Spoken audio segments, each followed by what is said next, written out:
before business starts, if I can just read through some housekeeping notes for everybody. May I remind everyone present that the meeting is being live streamed as well as recorded via the internet, and this recording archived for future viewing. Could all participants mute themselves when not speaking in order to avoid any background noise or feedback when other participants are speaking? If a participant wishes to speak, can they please put their hand up if they can be seen on screen, or use the raise hand function at the bottom of the screen. When invited to address by the chair, please could all participants ensure that their microphone and camera is on to ensure that they can be seen and heard when actively participating. If this is not possible for any reason, please bring this to myself or the attention of the Democratic Services Officer. Please ensure that all debate is raised verbally and not via the chat function for the sake of the recording. The chat function may be used to highlight any technical issues and/or grab the attention of myself or the Democratic Services Officer. If any participant has difficulty hearing or being heard when they are addressing the committee, then they should let myself or the Democratic Officer know. So welcome to all councillors, cabinet members, officers, our public speaker and anyone watching the live broadcast. The main purpose of tonight's meeting is to consider two reports relating to waste and recycling, a report relating to proposed fees and charges for 23 to 24, and finally several financial reports including the revenue and capital budget proposals. Now if you can move on to the agenda, can I begin with apologies for absence? Do we have any of those, please? No apologies given before the meeting, Chair. Okay, thank you. Thank you, Gareth. So agenda item 2. So the minutes of the meeting held on the 17th of January 23. Are we all happy to note these minutes and to accept them? Yes? Okay, thank you. Yes, so item number 3, that's to receive declarations of interest. Do any council members on the committee have any declarations of interest? I can't see anyone raising their hand, so I'll assume that is a no. So if we can move on to agenda item 4, and that is recycling and waste management services changes 2023 to 24.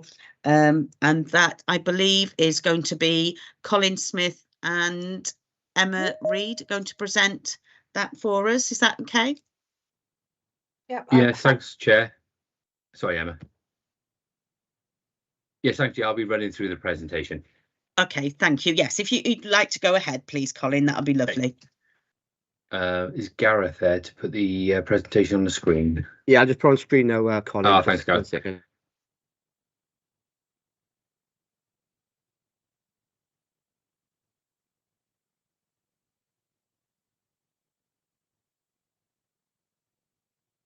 Okay, is that showing for you, for everyone? Yes, yes, Colin, that's great. Great, thanks, Chair, and thanks, Gareth. Shall I just indicate when to turn the pages, Gareth? Is that okay? Yeah, yes, please. Yes. Okay, so this is the report on recycling and waste management changes for 2023 and beyond, and this presentation highlights all the main points within that report. Can we move to the next slide, please, Gareth?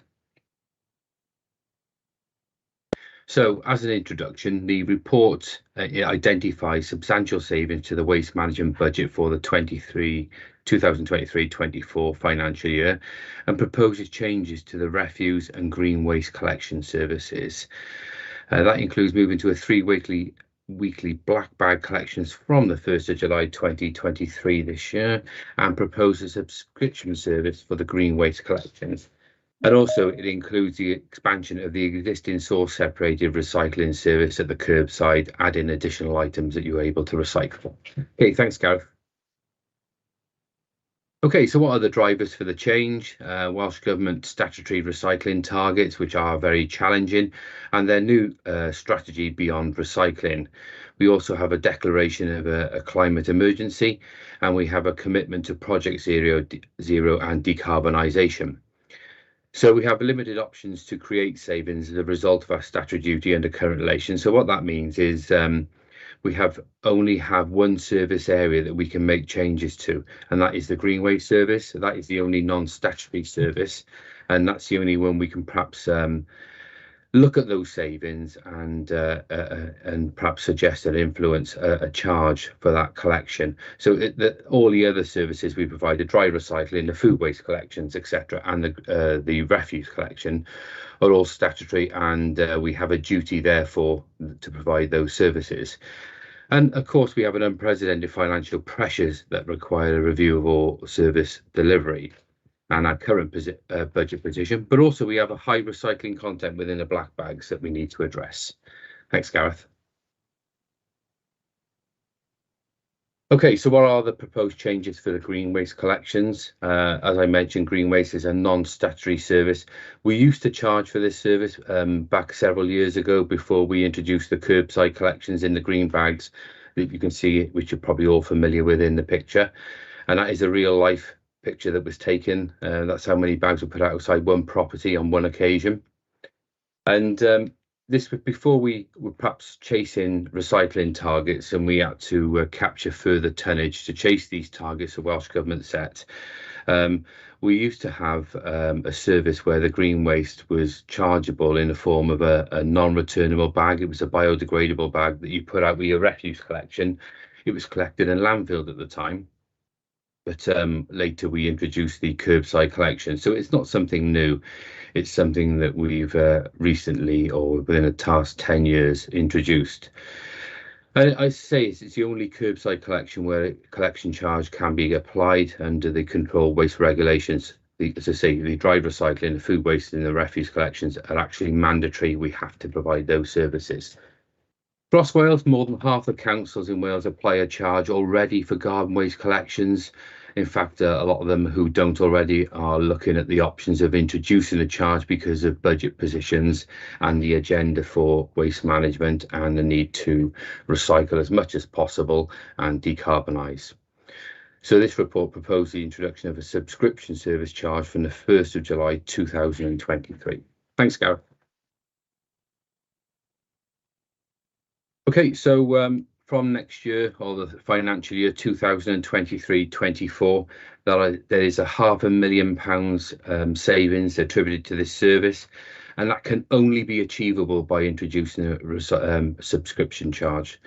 So the report indicates that or proposes to introduce a charge of £36 per annum for up to 4 bags per fortnight, and £54 for up to 8 bags, and we will guarantee a collection within 72 hours. And the reason for this 72 hours, because as you probably, if you are Vale residents, you'll probably notice that sometimes the garden waste can be very unpredictable with the amount of waste that's put out the curbside.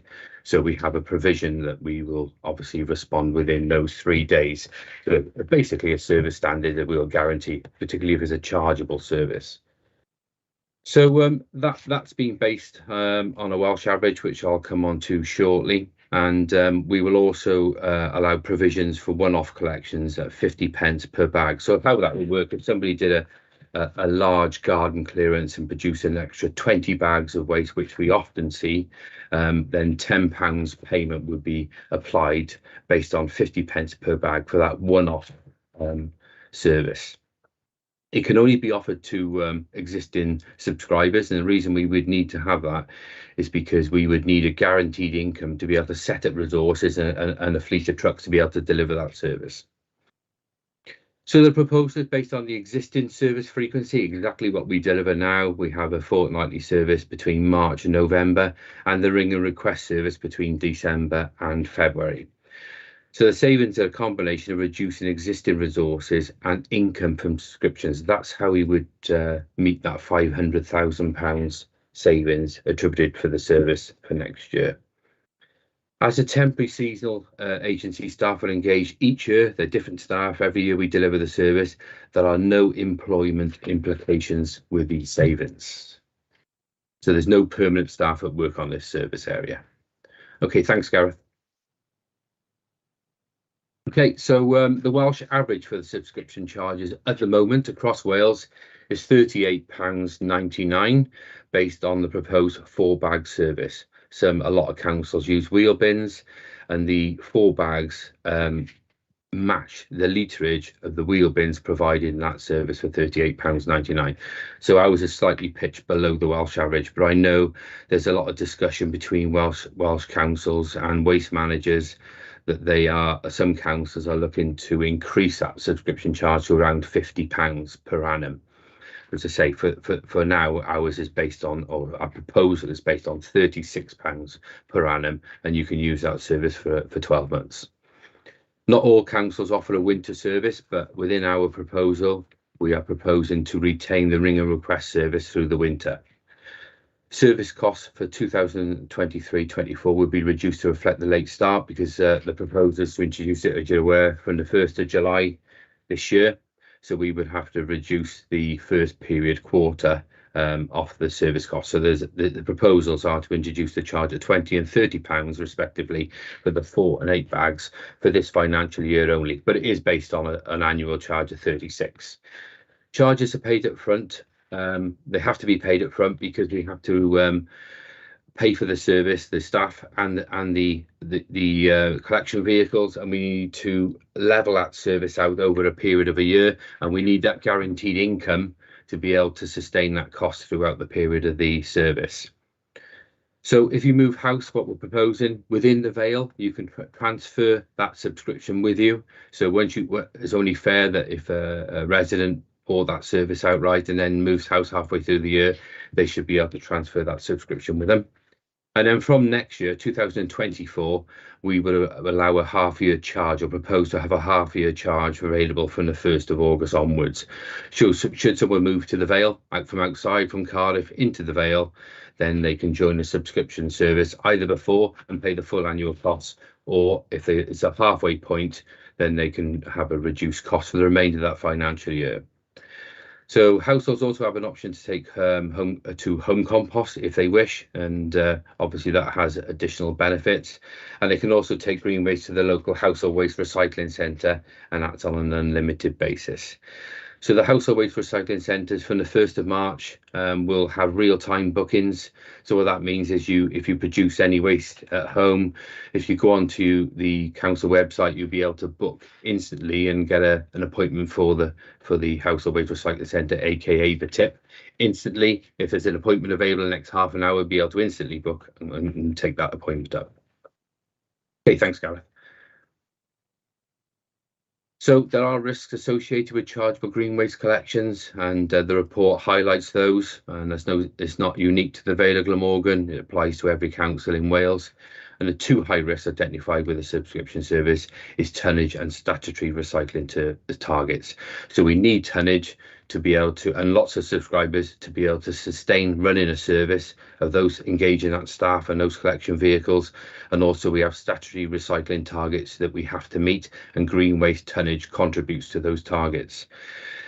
Also, we are contracted, as we have an organics treatment contract, a joint venture with Cardiff City Council and Welsh Water.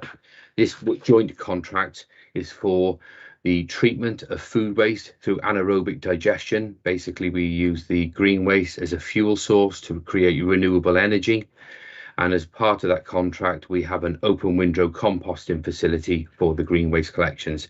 And we are contracted to provide a minimum tonnage of 2,932 tonnes per annum.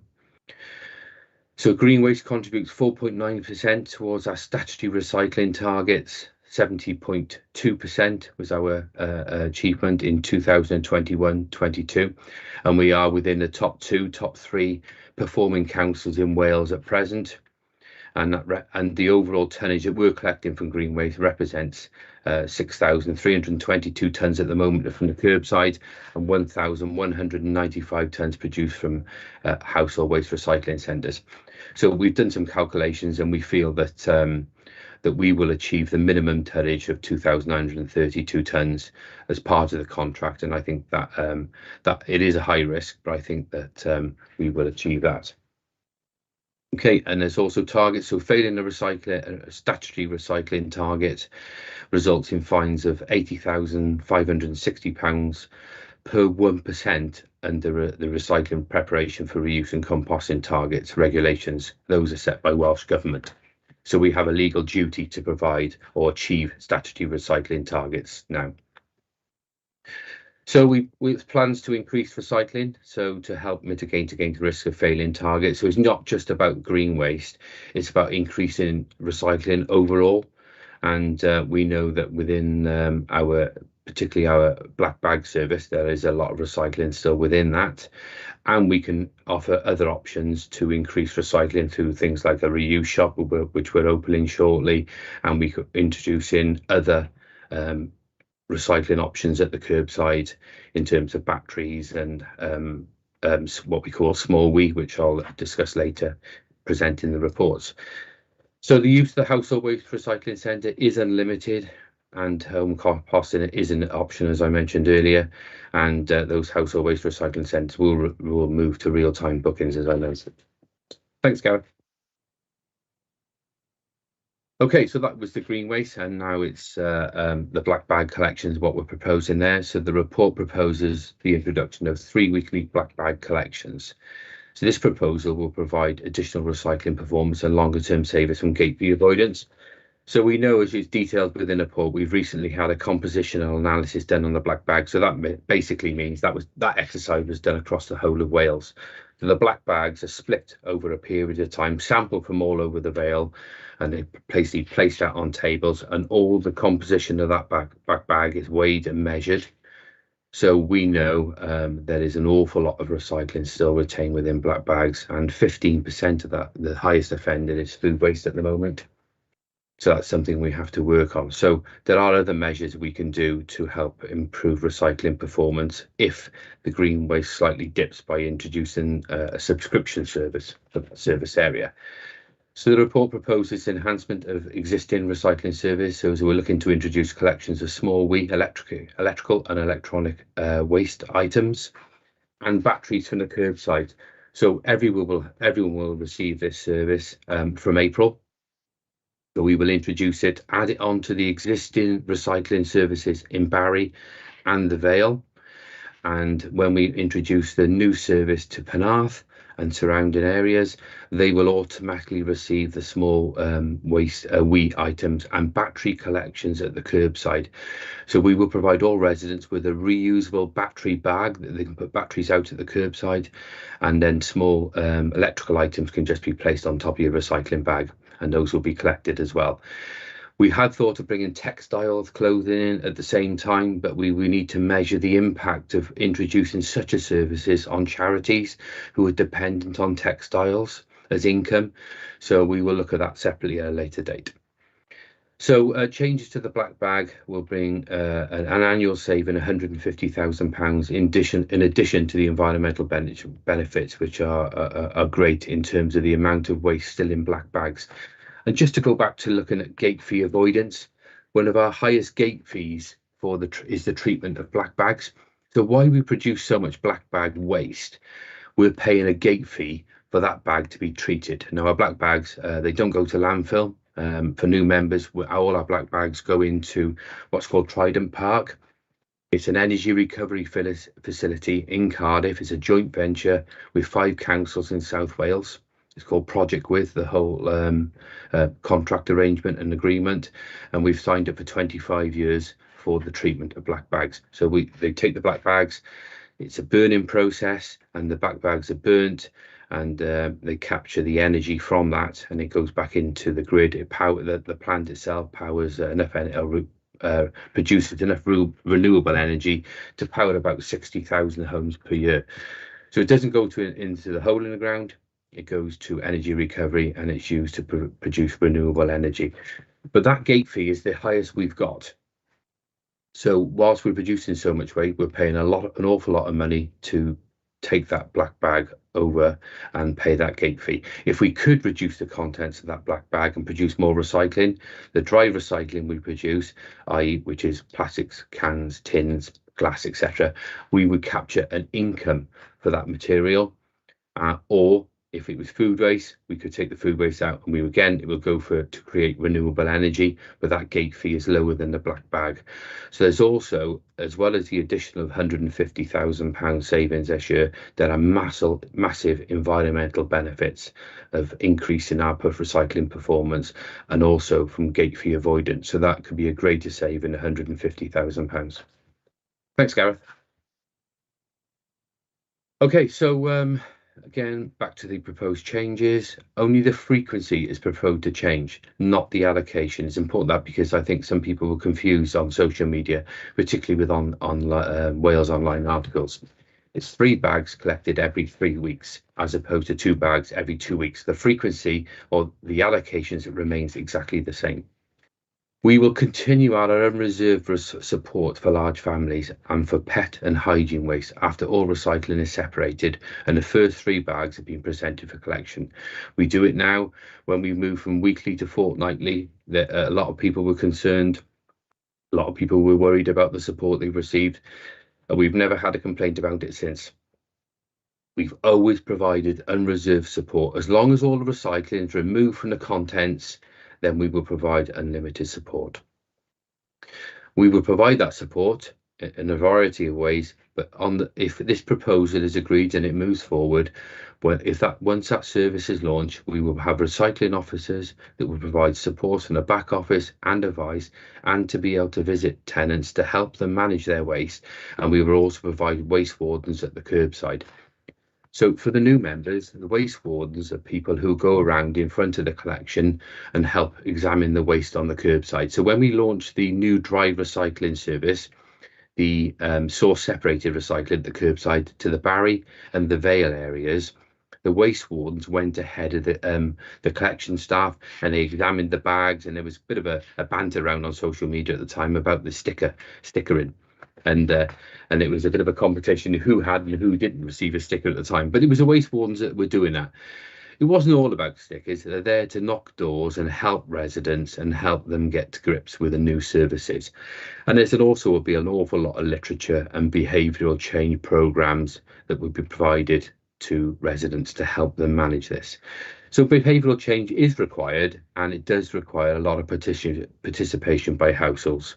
And there's a lot of ambitious waste targets that we need to make. We are open and frank, and we know the containment of certain waste will need to be considered, and is our main risk associated with this service change.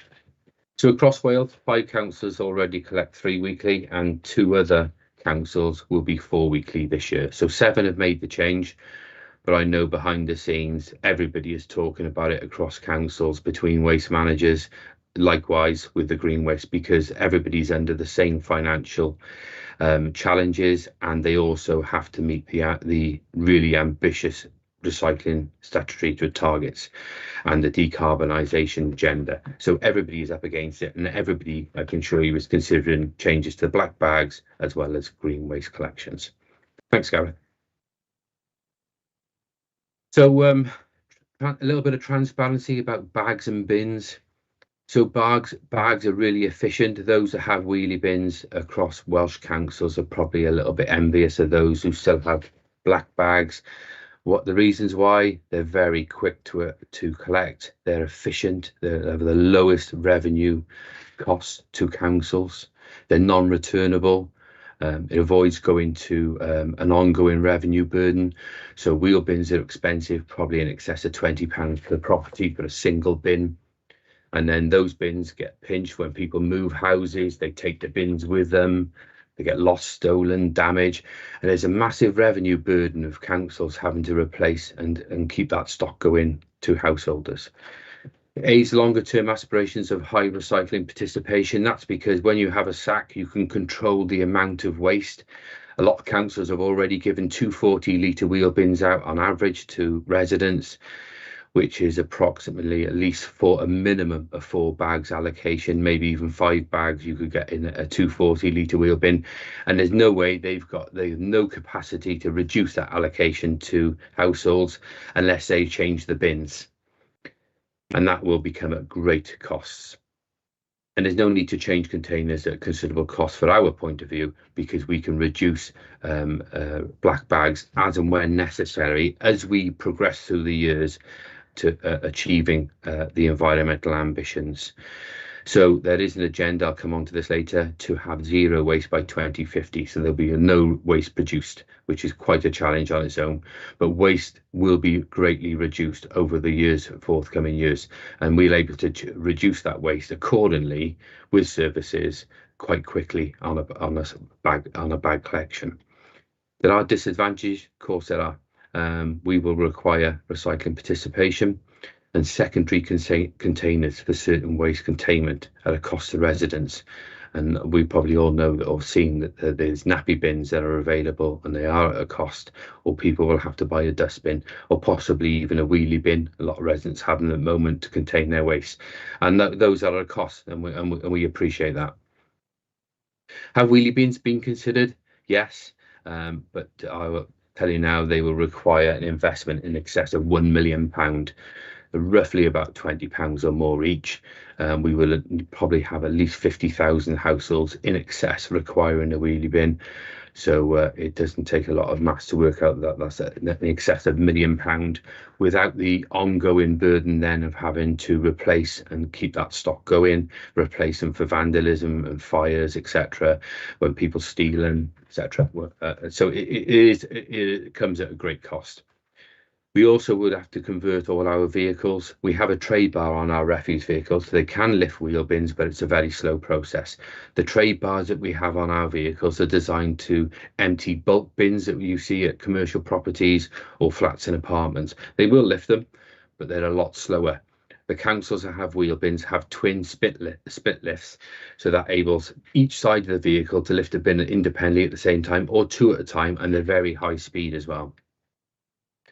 Wheelie bins attract contamination. You would be quite shocked to find what some councils find within wheel bins. We've not we, but we've been told they found car engine parts, concrete, rubble, all sorts of waste, which the energy recovery facilities try to avoid. Also gas containers and all sorts. And you just can't control the contamination within a wheel bin.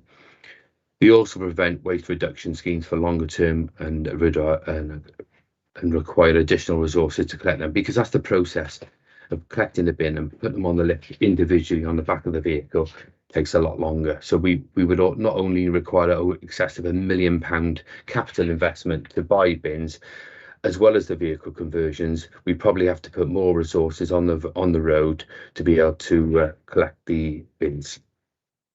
Thanks, Gareth. Okay, so how would we manage the extra allocation and options for containing offensive waste? So at the moment, we have how we manage or help support families with large families or pet or hygiene waste. We issue purple bags. We have a purple bag scheme ongoing. So why it's purple? It's branded bag. All that does is highlight to the customer or our an option to have additional waste that we've already authorised, and that's what it does.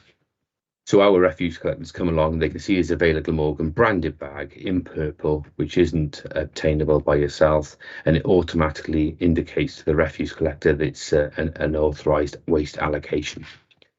So again, these are unlimited. We will go out or do over an interview over the phone, and we will speak to the residents to find out why they need the purple bags. And it could be just because they're a very large family. It could be they have a pet, a rabbits, etc., and they've got hay, contaminated hay, or it could be that they've got producing nappies, etc., and they want some additional allocation. And that's what the purple bag was introduced for.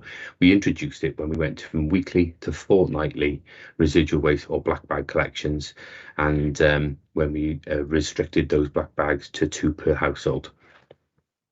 There are a lot of properties who use the purple bags, but not in comparison when you look at the whole of the households.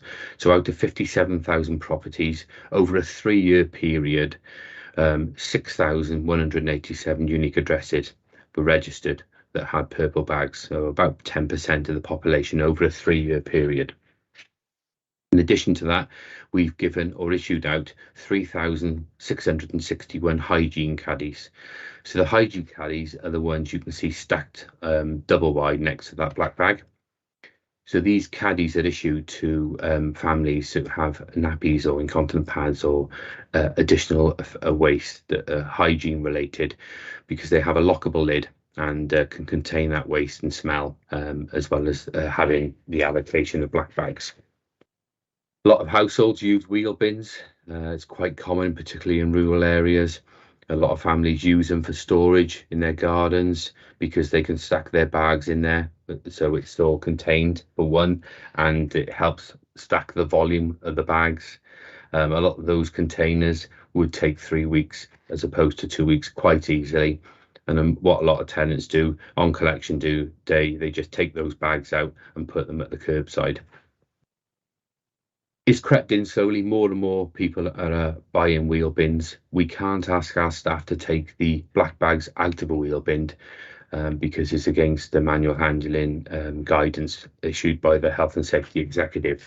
So asking a member of staff to stretch into the bin and collect heavy loads over multiple houses has been banned. And we tell our staff that, but I dare say there's many a time that they will do it and help a household.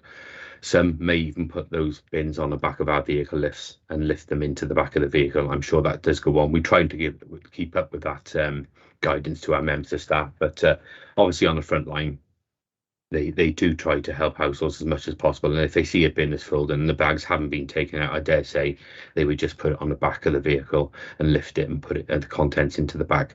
We also have 2 trial schemes left over from the 1990s that was introduced in St Andrews area, Dinas Powys, and also off Barry Road in Barry and all the side streets. And that a lot of residents still use those wheel bins from those schemes, and we've kept servicing it. Technically it's run out, but there were so many properties that still had wheel bins, we just let them carry on using them, and we were adding them onto the back of the truck, and we were just emptying them, to be honest. We could do that for a limited number of households. We could allow that, particularly ones who have hygiene issues, but we just couldn't sustain that across the whole of the Vale of Glamorgan for the reasons I indicated earlier, that we don't have those high-speed lifts and we wouldn't be able to keep up the productivity of the service. But it's something we may need to look at or address at a later date. So a lot of customers use dustbins. When we went to introducing fortnightly black bag I keep saying residual waste, that's what we call it as a waste term, but I mean the black bag service. A lot of people use dustbins, and we will allow dustbins to be produced and submitted at the curbside, and we will take the lid off, take the contents out of a dustbin and put the lid back on the bin. That's something we promoted to households. There are obviously a lot of households that need to contain that waste. We recognise that, and a dustbin is absolutely ideal. And it'll probably take most of pet waste and a lot of nappies if one dustbin was used for difficult waste to contain. And then there's the picture next to the purple bag of the black caddy box that we offer to residents. We do sell them at £2 at the moment. It is proposed that rise to £10. The reason is just that in costs is proposed to increase so much because £10 is the recovery rate of the bin. That's what it costs the council to buy them and issue them. So the idea is to go for cost recovery from next year, because such as the reduction in the waste management budget, we won't be able to sustain that long term to residents. So just to give you an indication what the black box looks like, how big it is, the picture to the right where they're stacked 2 on top, they will stack really well. You can stack 2, 3 all on top of each other. The containment is much easier using these boxes because it works like the food waste box. The lid comes over the top and it's absolutely lockable. There's nothing that can penetrate that box at all. Contains all the smells. Vermin won't be able to attack it. And the reason I put a bag there, that's a typical black bag. An average black bag is around 55-60 litres. The black boxes are 45 litres, so you can gauge the proportion of the capacity against a black bag. So that will probably at least contain a good bag and a half of waste. So if you did have a young child, or you're worried about nappies, you could perhaps have a box or 2 and contain just that waste within those sealed boxes if you're particularly worried. It will need participation by residents for all recycling. So if you're going to leave black food waste in a black bag for 3 weeks, there will be an issue. Like there is issues with leaving food in black bags for 2 weeks or even a week, particularly in summer months. So we will have to target certain areas that are poor recyclers at the moment, and to highlight the issues with leaving food waste in black bags in particular. The best way to deal with that is use the recycling service, which is collected weekly. But we know from the composition and analysis that there is a bit of work to do with that, because 15% of the black bags at the moment still contain food waste. Okay, thanks, Gareth. So I've got a few slides to finish up to tell you a little bit more about the longer term plans for waste. So Welsh Government strategies for waste now feature beyond recycling and aims to introduce a circular economy in Wales. I've got a couple of slides on circular economy, so I can perhaps explain to new members how that will work. There's an increased focus on repair and reuse within the waste hierarchy and climate change agenda. Now, the waste hierarchy looks at prevention before we actually look at treatment or disposal of waste.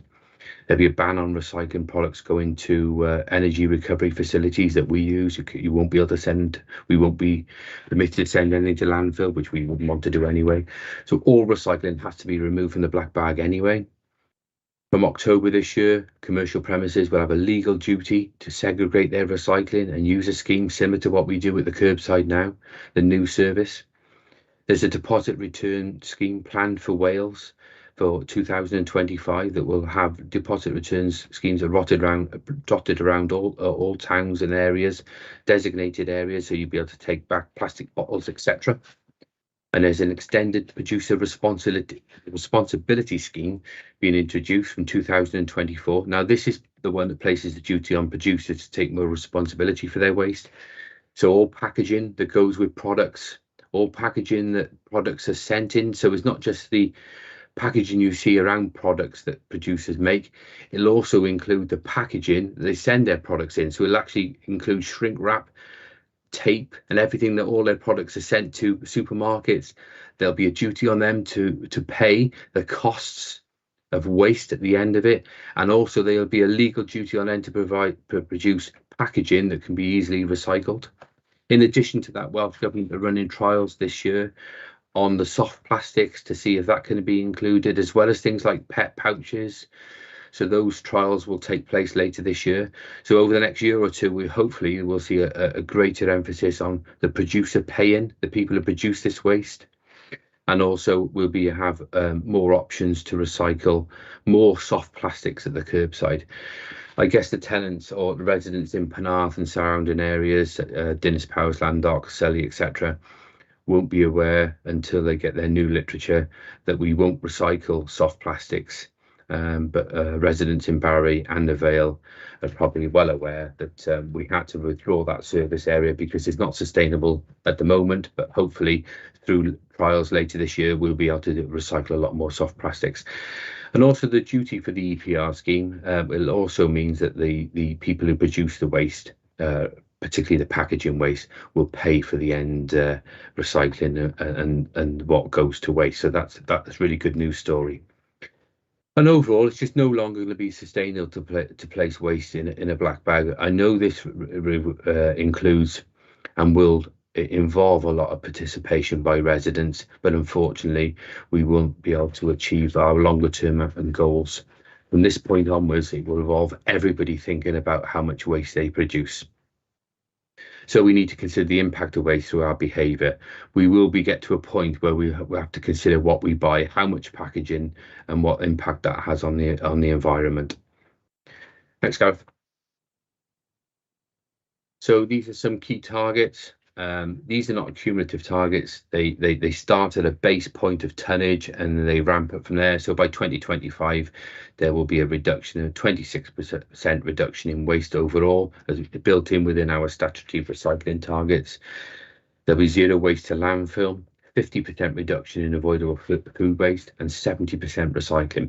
We're around 70% at the moment, but chances are this year we will dip below that. So it's important that next financial year we prepare ourselves for the 2025 recycling target. And the only way we're going to achieve that is driving more recycling out of that black bag, adding additional items to the curbside. And for 2030, a 33% reduction in waste and 60% reduction in avoidable food waste. So you can see from 2025, which we're preparing for now, there's already an increase in the amount of waste, reduction in waste, and an increase in food waste. So we have to drive the contents out of the black bag regardless. The introduction of 3 weekly black bag collections is the natural progression for us at this moment.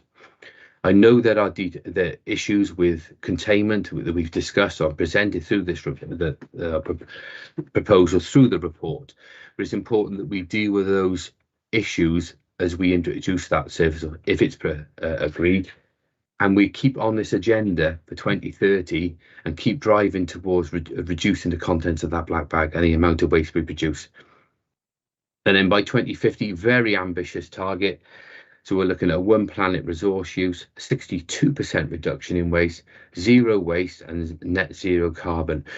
So it's a continuous process from here on in. We will no longer be able to have a black bag and throw everything in it.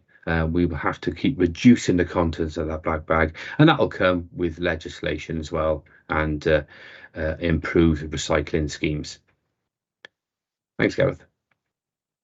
So there's another, I've just got a couple of slides to finish off. There's 2 or 3 slides to finish. Now, I should have referenced these, but for the record, these are slides taken from Welsh Government strategy for a circular economy. So what is a circular economy? So basically, it's all about repair, reuse, recycle. Instead of throwing things away, we could actually give them to someone else to reuse, fix them, known as repair, take them apart and make them into something new as part, and this is called recycling. And obviously a circular economy, and ambitious for Welsh Government is to have 1 planet, 0 waste by 2050.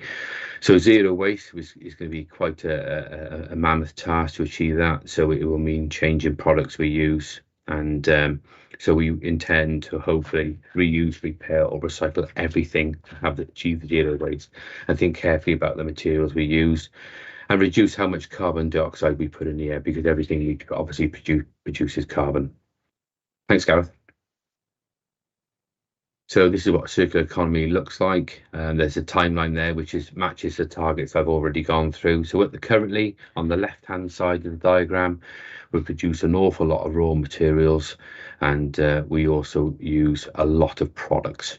Then produces waste, goes to landfill, heavy use to landfill, heavy use to waste to energy recovery, and then we've continuously got this cycle of green, which with very limited repair, reuse and recycling, so the products keep coming back out.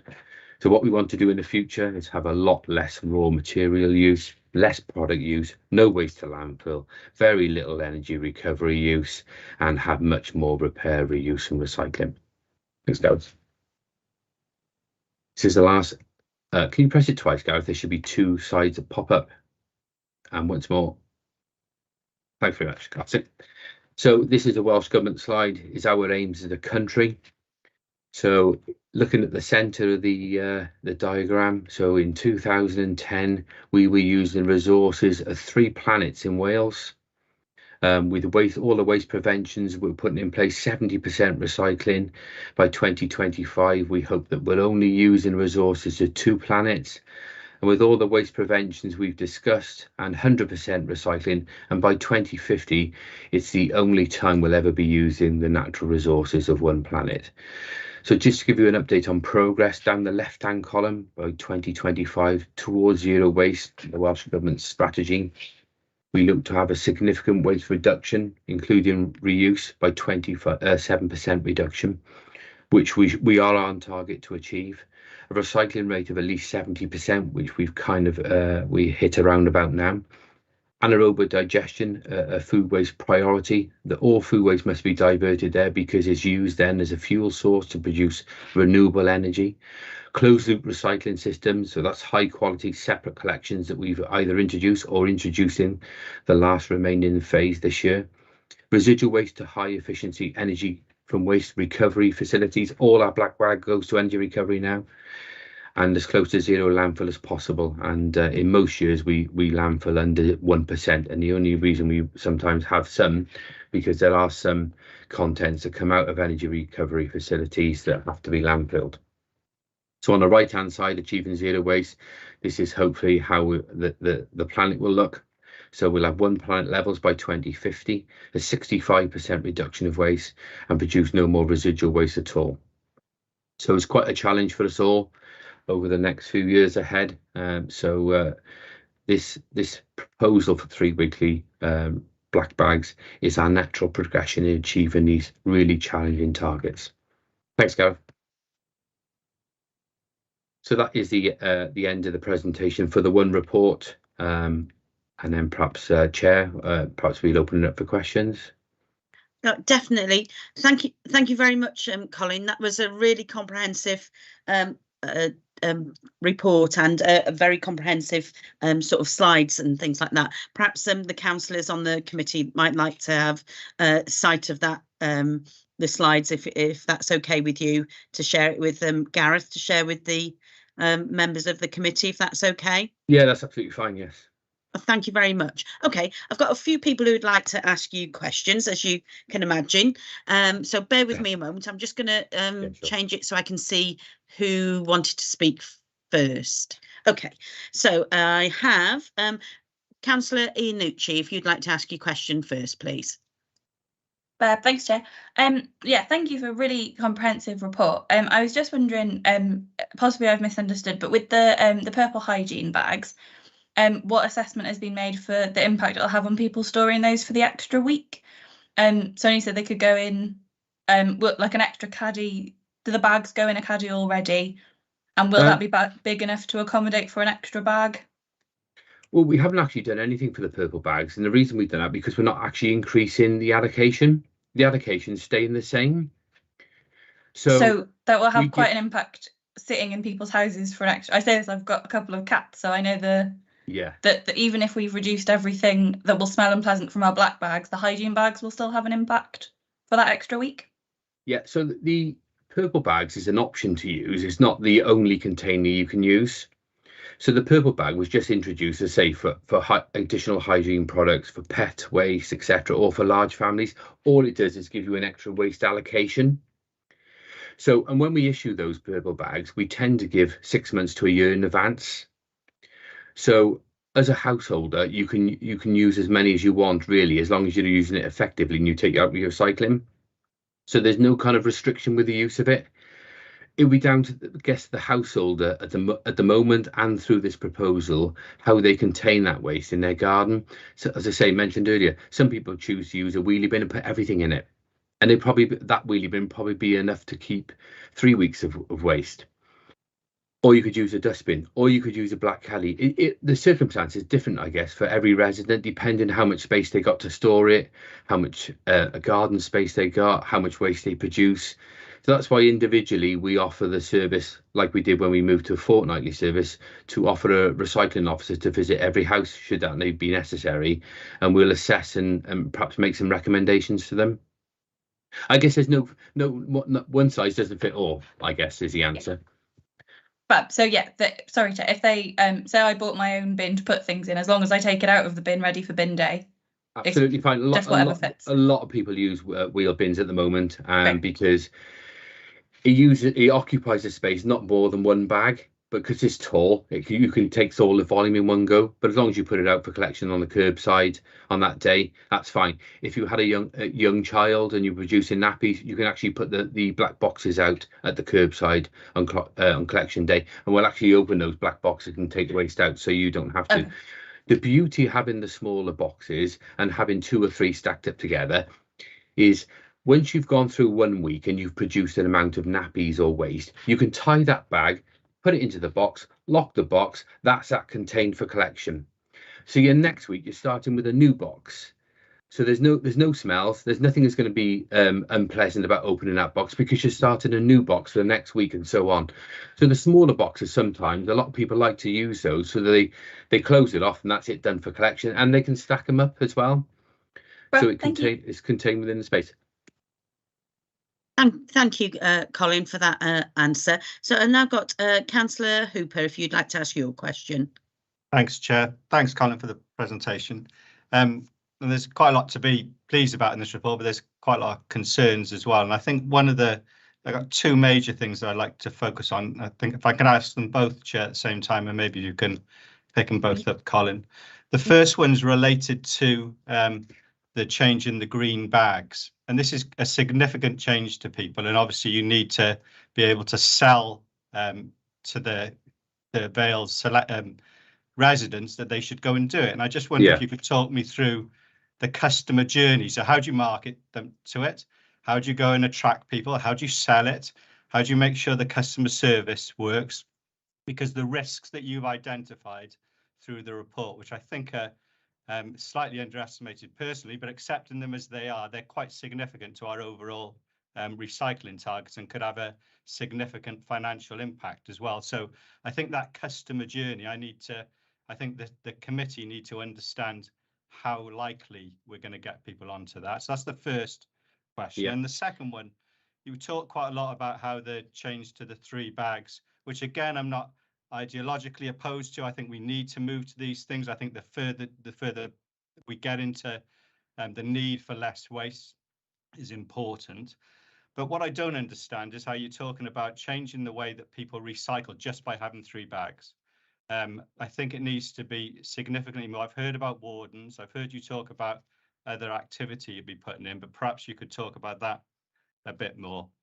And there's a wider point. Is that your 2 questions? There's a wider point. Is that your Chair? 2 questions, Councillor? There's a wider point, Chair, if I can just finish and then I will finish. As a wider point, it's really disappointing. There's nothing in this paper about reducing consumption. There's a lot about waste, but not about reducing consumption. If we're serious about changing those metrics at the far end into 2050, we need to reduce our consumption as well. It's a shame it's not in Welsh Government targets, but that doesn't mean. I think you're actually going off the point there. If you can answer the questions, waste, Chair. I think this. If you can answer the questions, please, Colin. Thank you, Councillor Hooper. Thank you, Councillor Hooper. So yeah, the green waste. A lot of councils have already done this across Wales, and obviously we talk quite closely to our colleagues, and there is a unique selling point to it, and I guess in reality we're forcing people's hands a little bit, aren't we? Because they don't have many options available to them other than take the subscription service out. You can go to a household waste recycling centre yourself. Yes, you can home compost, but in some ways we are kind of withdrawing that service and forcing people's hands to take our subscription service up. How it's been successful in other councils, they've provided that efficiency through online portals, making it easy for people to subscribe to the service. It's become efficient through route planning, like you have with your Amazon packages. That links to it, you can show where the vehicle is tracking for the day of collections. It makes it easier to route plan, because from a service point of view, we don't know how many subscribers there's going to be.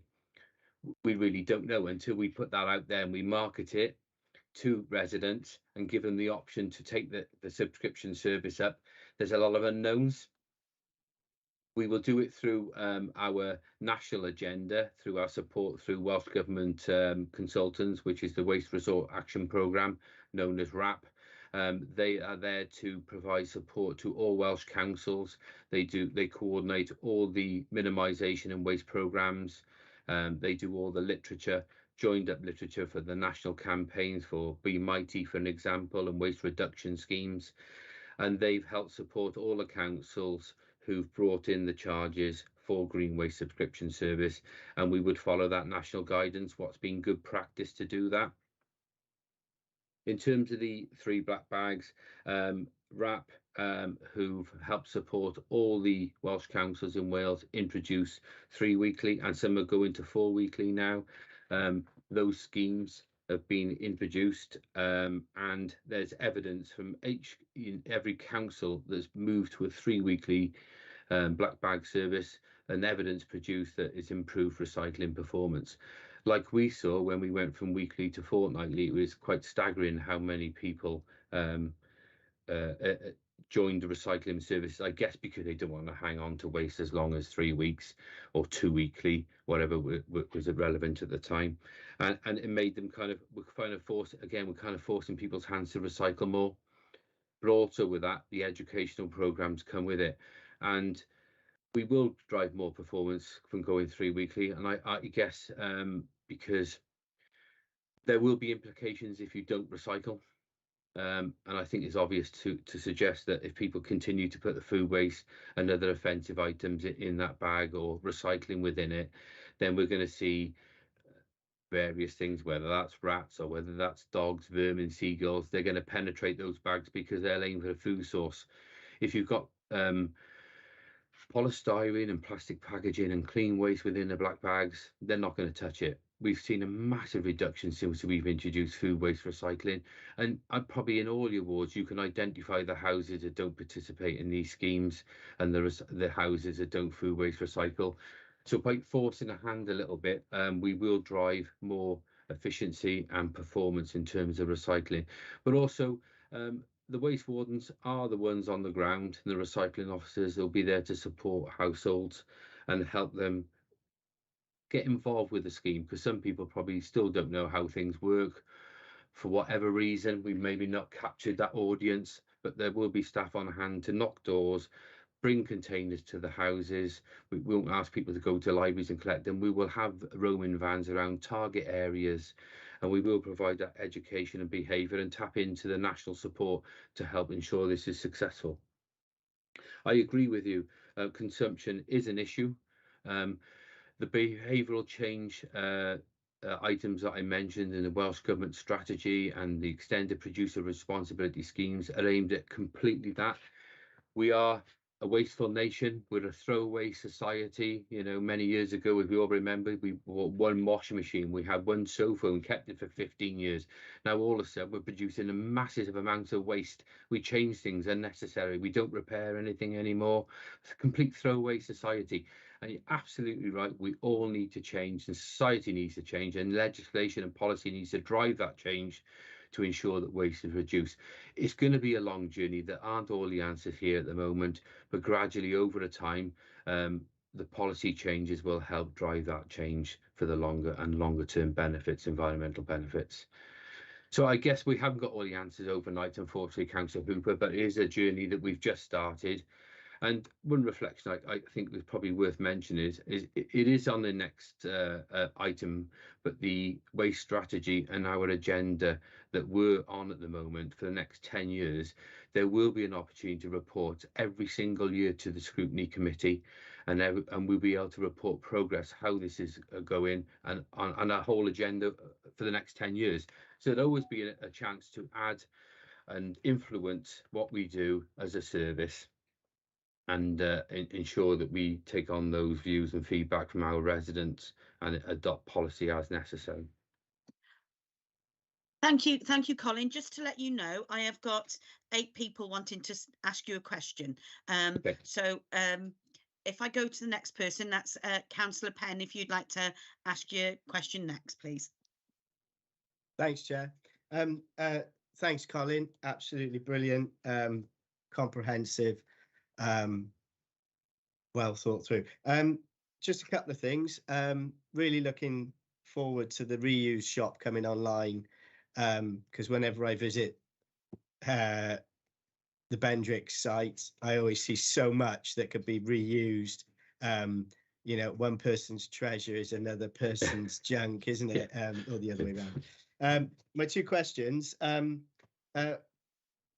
Penarth joining with commingled, what are the, I know this might be commercially sensitive, but the increases in the value of that waste, how significant are they? And with green waste collection, have other possibly commercial options that could be commercially viable been identified for green waste that the Vale could do, which would actually generate revenue? Okay, can I just clarify on you mentioned the Penarth commingled, the significant costs. What do you mean by the costs associated with that service? Do you mean the value of the value of the recycling? So mixed recycling is not worth as much as Right. Yeah, separated. What are the cost differences between mingled and separated? You know, I know it might be commercially sensitive, but well, to give you an idea, historically, up until the 1st of February this year, where it's come down slightly, for the number of years, we've paid in excess of £100 a tonne to paid for a reprocess just to take commingling recycling off our hands. So if we look at, we were processing at one time nearly 15,000 tonnes of recycling. That would have been costing this authority almost £1.5 million just for someone to take it off our hands. There's an awful lot of contamination. It's a very poor product, and hence why the gate fees are so high. Plus, there's also a mechanical facility that you've got to be accounted for, and the process of separating all that recycling. It really isn't good for the environment, and the output is quite poor. As opposed to the source separated recycling, we'll probably get something between the region of £40–50 a tonne average income for the recycling. So it's substantially different, and there are many environmental benefits as well as a benefit of financially. We've probably seen in previous, or you may or may not have seen in previous scrutiny reports, that the waste service has always significantly overspent, and that's because we were left with very high processing costs of sustaining that commingled recycling service for so many years. And we're in that journey of transitioning to the source separated service. We really hope that this year there'll be a significant reduction in our service costs, because when we fully roll out the source separated service, then we'll obviously stop having to pay for that high gate fee to process that commingled recycling. In terms of the gate fee, in terms of the commercial opportunities for the green waste, it goes hand in hand with a source separated dry recycling service, where there are commercial opportunities that we tend to tap into. So first of all, with the dry recycling service, as I mentioned earlier in the presentation, the duty will also go on to commercial businesses to separate their recycling, like we've had to do as residents. So a lot of the commercial premises around Penarth and Barry, and where the large makeup of our town centres are, will all have to change the way they recycle their waste.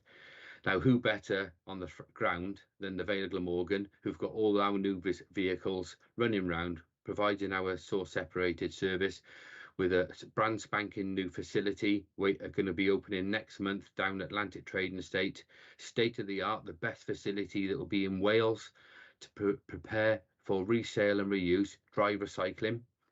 That gives us an income. That means if we get an income, the more material we get, the more income we get. So we can offer a very low competitive collection service for recycling to these commercial customers. And there's no reason why we can't offer a green waste service to florists and other people as well. And that it will be our next on our agenda. As soon as we've done these service changes, we're really going to hit hard our commercial waste opportunities. One, to drive that income in, and hopefully reduce our costs and lower the burden on the cost of managing waste, I guess, and providing a service to customers, for the residents, for the future years. But yeah, a really good opportunity for us in commercial aspects. Brilliant. Thank you, Colin.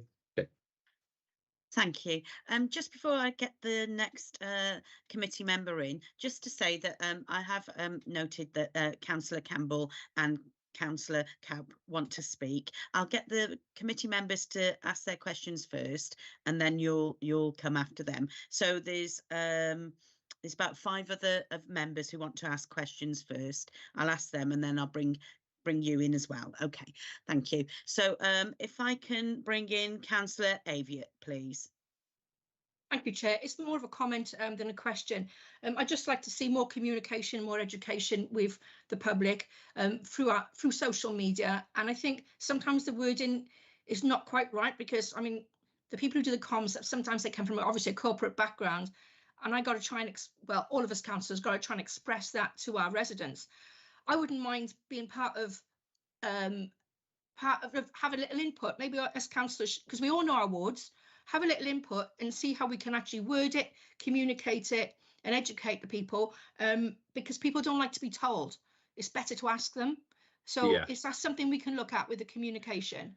Thank you. Yeah, and I know we've touched on it slightly before, because I think we offered to do some road shows in your ward with our event trailer and have some open days where we could give out containers and give advice to residents. And that's something that we intend to roll out a lot more across wards. We have suffered from the amount of resources we had available to be able to deliver that across all the areas. But last March, when the waste strategy first went to Cabinet, it also included a business case to increase the level of resource within the waste management service, because we weren't able to deliver the agenda we had going forward. And thankfully, we are recruiting for 3 new recycling officers that will be dedicated permanently just to do communications and help customers get on board with our recycling services. So yes, like with the rollout to Penarth, we intend to take our event trailer out. We will visit every single ward across Penarth. We're preparing a very detailed communication plan for that rollout, and we will visit everywhere through the week. On weekends, we'll be on hand to answer any questions the residents have, and then we'll be able to roll that out across all areas. Whenever a member wants it in their ward, we'll be able to deliver the trailer and do an event in that area, and supported by these dedicated recycling officers. Thank you, Chair. Yeah. And you're first on the list. As chair, I want to be second then. Okay. Also, people can have emails. I get weekly emails telling me what's to go out the next day and things like that. So, I mean, electronic communication is really handy for residents as well. Right, who's next? It is Councillor Ernest, if you'd like to ask your question. Yes, thank you. Good evening, Colin. An excellent report as always. Really, I'll just make, if I may, 5 or 6 comments. Firstly, I'm concerned about the risk element, and you've clearly outlined this on page 8 of the report. Most of the risks are either high risk or medium risk. In other words, if we don't achieve the tonnages, if we don't achieve the financial returns, then the £500,000 savings that you're looking to achieve just will not be there. So that's something that, as a council, we need to consider very carefully. My second point is about flats or apartments. Although not necessarily in my ward, certainly in other wards in Penarth, there are a very high number of flats and apartments. You haven't actually addressed how they're going to be covered as such, because if you've got, I mean, one example I can think of, 40 flats already have bins at the moment, large commercial type bins. I think they're Vale Little Morgan owned bins, but how will you deal with those? Can I say, as regards wheelie bins, I'm firmly behind you. I think that wheelie bins are an absolute abomination. I was going through some of the suburbs of Cardiff last week, and you see lovely houses in the conservation areas with 3, 4 and 5 bins in the front garden. And conservation is absolutely destroyed. And we have a lot of conservation areas in the Vale, not least in Penarth. And I, for one, will wish to see the integrity of those, if you like, retained. Green bags, the cost, a couple of members have already referred to the actual cost and the risk of people not taking that up. That's something I think that individual households will need to look at. Some might say that they already pay substantial sums in council tax, in many cases over £2,000 a year, and possibly they're already paying for the cost of that service. You may not agree with that, but it's a point I think that will be made by some. And finally, Chairman, we did say we would visit Colin's new facility at Sully. That was, I believe, time for the new year, but we've not actually made it. So maybe the committee does need to make a visit. Thank you. Thank you, Councillor Ernest. Colin, if you'd like to answer the points. Thank you, Councillor Ernest. You're right. It was only appropriate that we should document and highlight all the risks associated, particularly with the green waste area. if you look at the tonnage, past tonnages produced at the household waste recycling centres, then that, along with probably an increased use and subscription, will be enough to get the minimum tonnage. But yeah, it's something we are very cautious of, and something we will have to manage quite carefully. Hence why the ideas are proposing to change and drive as much content out of that black bag as possible, and increase recycling participation through the reuse shop, for instance, and introducing wee collections at the curbside and battery collections. All of those are a number of measures to combat to counter perhaps the drop in tonnage that we might see from green waste. Some waste disappears strangely when you do these schemes, but a lot of that waste will still be produced and be unavoidable. And I guess, unfortunately, we are forcing residents' hands somewhat a little bit, because some people may not have the option other than join the subscription scheme. And I know that is difficult in this day and age with the cost of living crisis, but unfortunately that is a reality that we are kind of forcing their hands a little, unfortunately. On the flats and apartments, quite rightly, we do tend to manage these slightly different, as we did when we introduced the fortnightly black bag service. It's very difficult for us to manage flats and apartments because we can't regulate who put what waste in a bin. So it's very difficult. We've kind of left them in the background, and the reason we left them in the background is because we've still got to introduce source separated recycling at flats and apartments, but we intend to do that this year. We will have to do it on a very individual basis and negotiate with the individual management companies that help manage their waste and manage the sites. So we will look at these individually and place containers within those areas suitable for source separated recycling, and remove the commingled bins from there. Hence our strategy to deal with that is, as we remove those commingled bins out, they will give extra capacity for managing black bags within flats and apartments. And we've already purchased a suite of different combinations of source separated recycling bins. Some of them are communal banks, some of them will go in the car park. There's all sorts of different options we've bought. We had a Welsh Government grant, I think in a region of about £300,000, if I remember correctly, to help purchase all this equipment for flats and apartments. So we will have our recycling officers individually look at those and assess them, and ensure they're only brought on board once we are able to change their recycling service and create additional capacity for help manage that waste within those areas. Yep. So yeah, we will have to negotiate individually at flats and apartments. I agree with you in terms of wheel bins. I've always hated wheel bins with a passion, because I know historically councils have had used wheelie bins particularly for recycling, had huge contamination issues, 30–40% contaminations. And what the public didn't know, a lot of that was sent to incineration because it was unfit for recycling. And you just can't minimise waste in the future. It retires an immense amount of capital, although we all have to accept that wheelie bins captures and secures waste and contains it. Green bags, yes, you're right, that's the whole purpose of the risks. Why we highlighted it is something we will manage it very carefully, and it was only right to be very transparent and highlight and document those risks and bring that to members' attention. Yes, I agree. People will consider that green waste collections are already included within council tax, but as we all know, we're facing unprecedented financial challenges ahead, and we were unfortunately not able to provide the level of service that we once were able to. And unfortunately, as green waste is the only non-statutory service, as I mentioned earlier within the presentation, it is the only one that we can apply a charge for, hence why councils across Wales continue to introduce a charge for that and a subscription arrangement for that. Yes, hopefully the new resource recovery facility in Sully, it's absolutely a fantastic site, a £9 million investment, mainly funded through Welsh Government grants. It will be the best recycling facility in Wales, bar none, and we hope to get it operational sometime next month.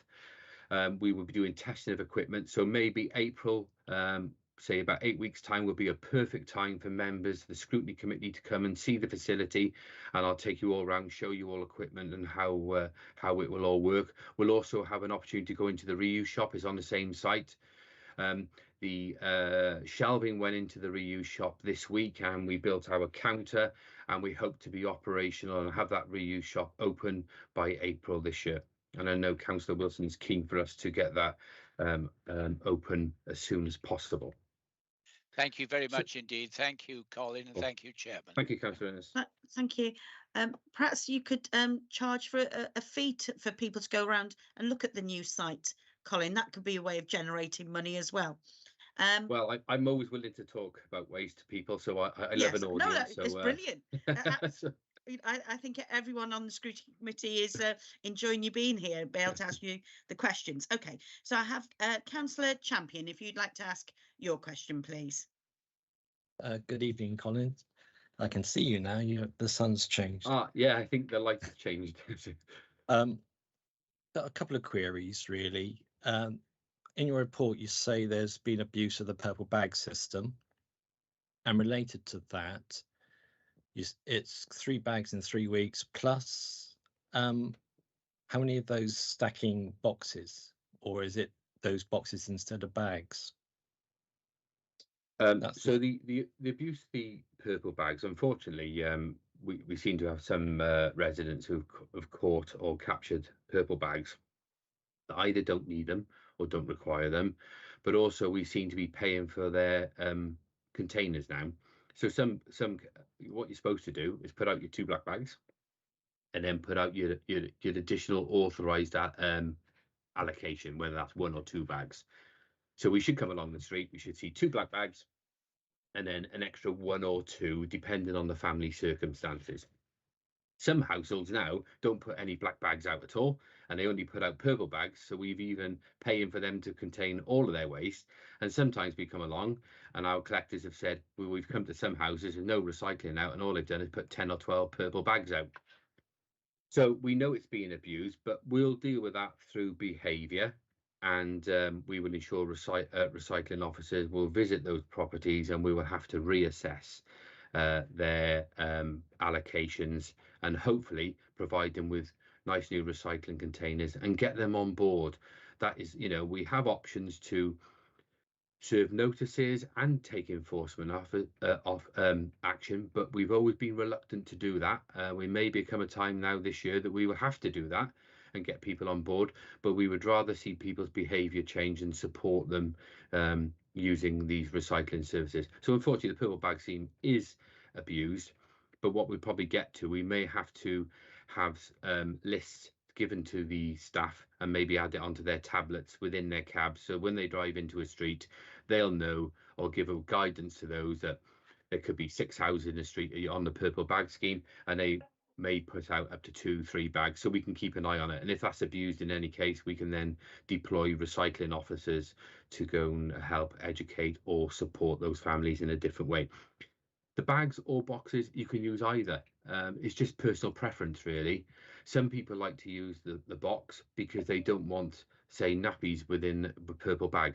So they chose to use a box because they know that they can secure that lid over the top and nothing can penetrate it, i.e. maybe gulls, vermin or whatever that might be. So it's personal preference. We don't state you have to use either, to be honest. But what we have to be really careful of, we sell the black boxes at the moment, and anyone can go into one of the council buildings and buy a black box. So what we're finding all of a sudden, people who haven't got families have acquired a black box, and then they're putting extra waste through the black box process that don't necessarily need it. And you'll be surprised what people will do to be able to put out more waste. Yeah.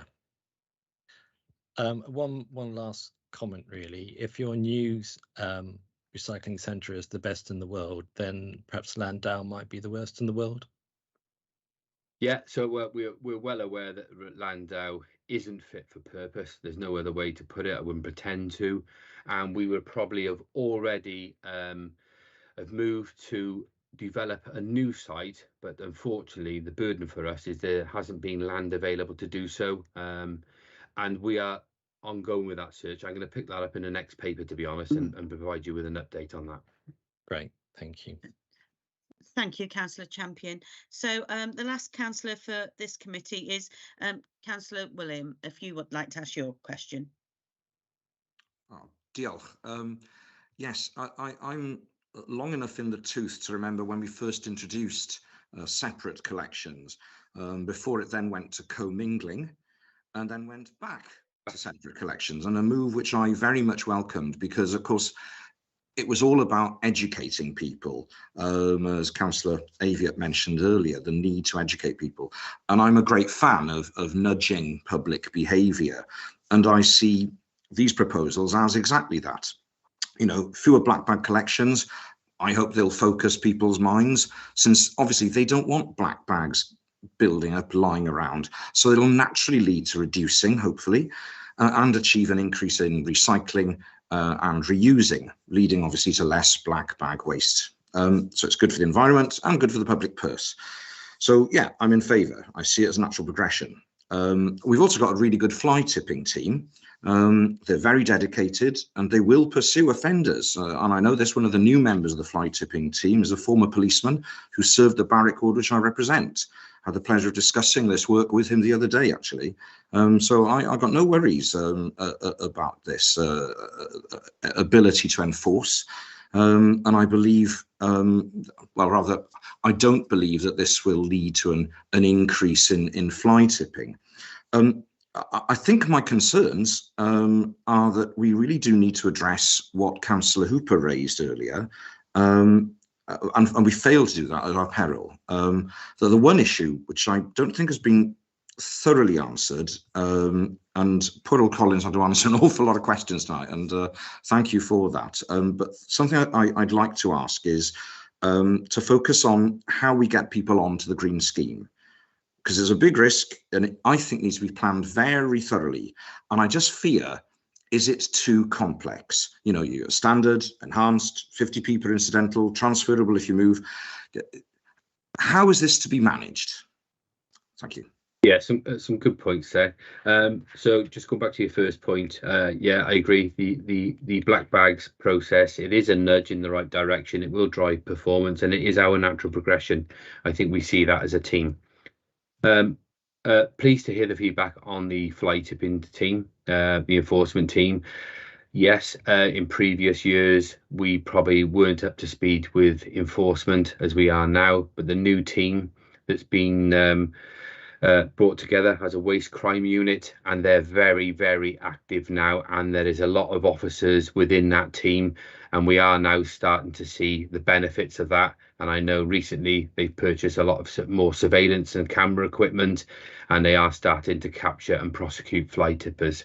I don't think fly tipping will be a massive problem. There's no evidence to suggest that across any other council has changed to 3 weekly. At the end of the day, waste is a criminal offence, and not everybody's going to turn into a criminal overnight. Yes, we will always have challenges. We'll always have people dropping some waste into a litter bin, which is a criminal offence, by the way. But not everybody will turn a criminal overnight. And yes, I'm sure people will kind of come in line with the guidance that we provided. The green waste, yeah, it is challenging. The reason we've not pick so many scenarios, we give so many options, because we know, because the amount of green waste we capture from residents is very different across the Vale of Glamorgan. What we see in Penarth is very different to in Barry. Lots of Barry with terraced housing don't have the gardens that others have, and some areas we don't even get green waste in Barry. Penarth was pretty steady. Then down in the rural Vale, we get a huge amount of green waste, like I showed you in that picture. So across Wales, what councils have done, they've always given people an option for a wheel bin, which I say is up to 4 bags. We've got the reusable bags already out there across, probably every resident's got them in some capacity. So we gave people a standard option of an equivalent to a wheel bin, which is what has been equivalent to across the whole of Wales. Most councils then will give their tenants an option to have a second bin.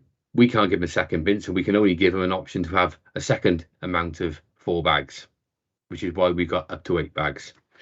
And then the other option to have a one-off is because a lot of residents, particularly in the rural Vale, will produce 30, 40 bags on one-off occasions. And we had to give a service that will capture all the requirements of our residents across the Vale of Glamorgan. So by having a 4-bag system, we'll capture those who just got a patch of grass and keep the cost low. The up to 8 bags will capture and give people other options. And the one-off costs will ensure that everybody, no matter how big your garden across the whole of the Vale of Glamorgan, will have an option to buy a service. And that's why it's been pitched that way. Transferable, well, we just thought that was only a reasonable thing to do. So if you sold your house and moved and you paid for the service, well, why can't you keep that service within the Vale of Glamorgan? Yes, it's a lot to go through and get mobilised, and I think the only way we're ever going to do both these changes, and the only effective way we've been able to communicate while we've rolled out, and we've done a lot of changes in the past. We've brought food waste collections in, we introduced garden waste collections, we've changed from commingled, we changed back to source separators, as you quite rightly mentioned. We've put out 2 rollouts, one in the Barry area, one in the Vale area. We're going to change the Barry area. And the only effective way we've ever perfected this is individually writing to every single household. Unfortunately, that comes at a cost, probably in around about £25,000. But it's worth that all day long to be able to get that message into every single household, supported by our email process, which we have all the subscribers who subscribe to the service where we give out information.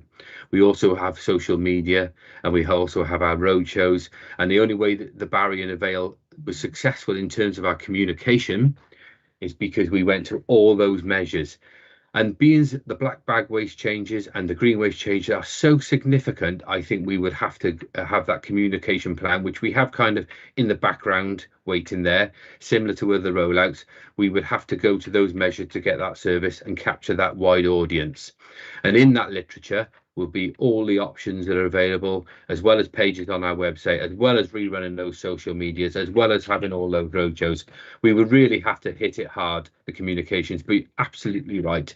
Without that, there's no point just putting a message up and a couple of adverts in the paper and a notice on our website. We will never capture that wide audience, and it's something we're very, very conscious of. Yeah, so basically, through the chair, a lot of learning as we go on, as it were. Continuous learning, and I suppose also looking at this, a cost implication. I mean, not only a 5% rise in council tax, but probably a similar amount as well to get the green bags collected. Yeah, I agree. Unfortunately, the budget position for us next year, we wouldn't. These are the only perhaps measure we can undertake, really, because the green waste is the only non-statutory service, as I mentioned earlier.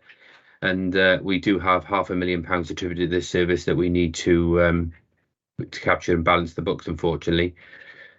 It's the financial challenges we're facing as a council, I guess. That is a risk, though. It is. That's the reality of it, unfortunately. Okay, thank you, Councillor William. Okay, so next I have the 2 members who are not on the committee. So what I would say, I've got Councillor Campbell first and then Councillor Cope afterwards. You are allowed up to 5 minutes to speak, but I would probably think that you probably don't need the 5 minutes to ask your question and things like that. So if Councillor Campbell, if you'd like to go first, and then we'll ask Councillor Cope to ask her question. So go ahead, please. Thank you, Chair. Thank you, Colin. I just wanted to ask how the subscription service on the green waste is going to work, because obviously if people have green bags already, so the people who actually go round collecting the waste, are they just going to have a list of the households that are in the service? Because obviously that's going to be quite a time-consuming process then for them. And if people have the bags, then potentially the neighbours are going to nick their bags and stuff like that. You know, it's going to be quite time-consuming, isn't it, for the people who are actually collecting the green waste initially. My second question is as well, when you spoke about the green, the staffing for the green waste, you spoke about it was just going to be redistribution of agency staff. But when it was when you were speaking about the black bags, You didn't actually mention the staff, so how is it actually going to work in with the staff in there? Is there going to be potential redundancies with staff in there, or is it going to be again redistribution of staff in? And I just wanted to mention fly tipping, because that's what's coming through from my residents, genuine concerns about fly tipping. I know you've mentioned that fly tip, you know, you're not looking at fly tipping increasing, but that's one of the main things that's coming through, is that people are going to start using public bins to put their household rubbish in, which is obviously a big concern, and is also a big cost implication as well for the council to take that rubbish away. And also, will the tip remain free if we are looking at reducing the amount of rubbish that's coming into that facility, and the amount of rubbish that we're producing in general? Will the tip remain free? So those are just the questions I wanted to ask, Chair. Thank you very much. Yeah, thank you, Councillor Campbell. So the first one on the subscription service. So what we're looking at, and we're kind of in the background investigating, we do have route planning software already, and we're looking at changing that. There is waste software available for route planning for this sort of thing. So when somebody goes online, joins the subscription service, it kind of in the back office it added to the software, and it works like if you were to buy something from Amazon, that software. So it designs the fastest route and the order you must take in. It'll take you to the properties that subscribe. So yes, in a way, it's like having a list. So if you drive into X street, it will say that numbers 52, 67 and 85 subscribers, and it will take you just to those 3 properties, and the crews basically drive past it. It's not 100% foolproof, as you mentioned. There are situations where people got other bags and they might try to put it out, but effectively you won't know your collection day. The collection day will depend how many subscribers there are. It will work independent to the existing waste management day or collection day, if you like. That won't exist anymore for green waste. So we don't know what subscribers will come on board in what areas, and we can only route plan that when people subscribe. And I say it's not foolproof because let's say I'm a resident in X street and my neighbour says to me, you only got 2 green bags out this week, can I put one of mine out with yours? That might happen.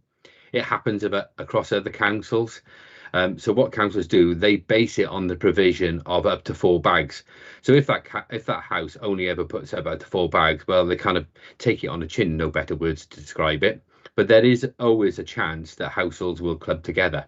But effectively, if you're getting a subscription for up to the 4 bags, you've been paid for that service. And I guess, you know, if a household's joined together, there's very little we can do to stop that unofficially. But then those households some weeks will produce at least that quantity of green bags. And it's no different if you had a bin. People can share bins. I mean, that just happens. That's the reality of it. But it's a really good point. The redistribution of staff on the black bag collections. So then again, I just categorically say to the committee, there are no employee implications with any of these proposals, including the black bag service. So all of our staff often, not always, but they often transfer across services. All their job descriptions are the same. They're employed to drive waste vehicles, whether it's the green waste vehicle or it's the black bag vehicle, etc. And we are slightly under-resourced at the moment. And the reason we've kept under-resourced, even though the business case presented to Cabinet last year detailed a large number of resources that we would have to recruit to fully establish ourselves, if you like, no better word, we were always cautious about potential changes or rollouts, and we thought we would not do the full recruitment until all these service changes have taken place. So thankfully, we did that, because the proposals for the black bag and the green waste were proposed last year, and now they are. We have enough permanent posts vacant to accommodate all permanent staff.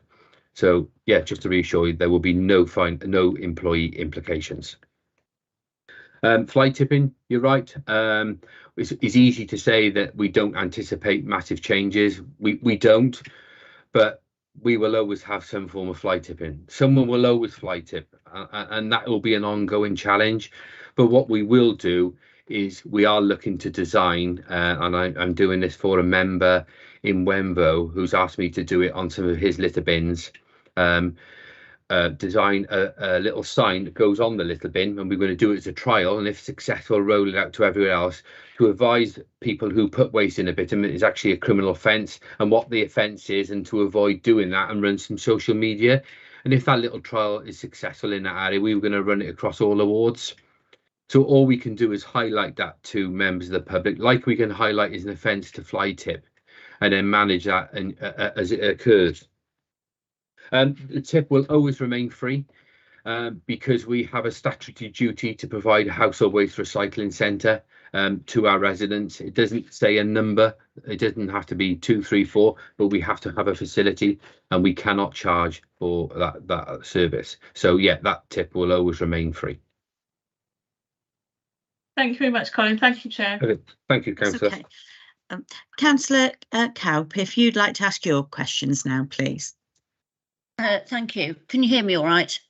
Yes, can we you, can. Councillor? I won't keep you for 5 minutes. First of all, thank you, Colin, and also to Miles, because you've explained a lot to me about the recycling service. And I think that there is a big communication issue to get people to understand. But what I wanted to say, and I don't need an answer now, is about the cost, the increased cost of hygiene caddies to be increased by 400%. Now, most people would use the hygiene caddies for sanitary, incontinence and nappy waste. Incidentally, even they do smell, right? Even when they're sealed, they do smell, and when they're in bags, but that's inevitable.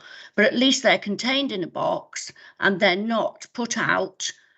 People wouldn't want to keep that waste in their house. So at least they're contained in a box, they can be put outside.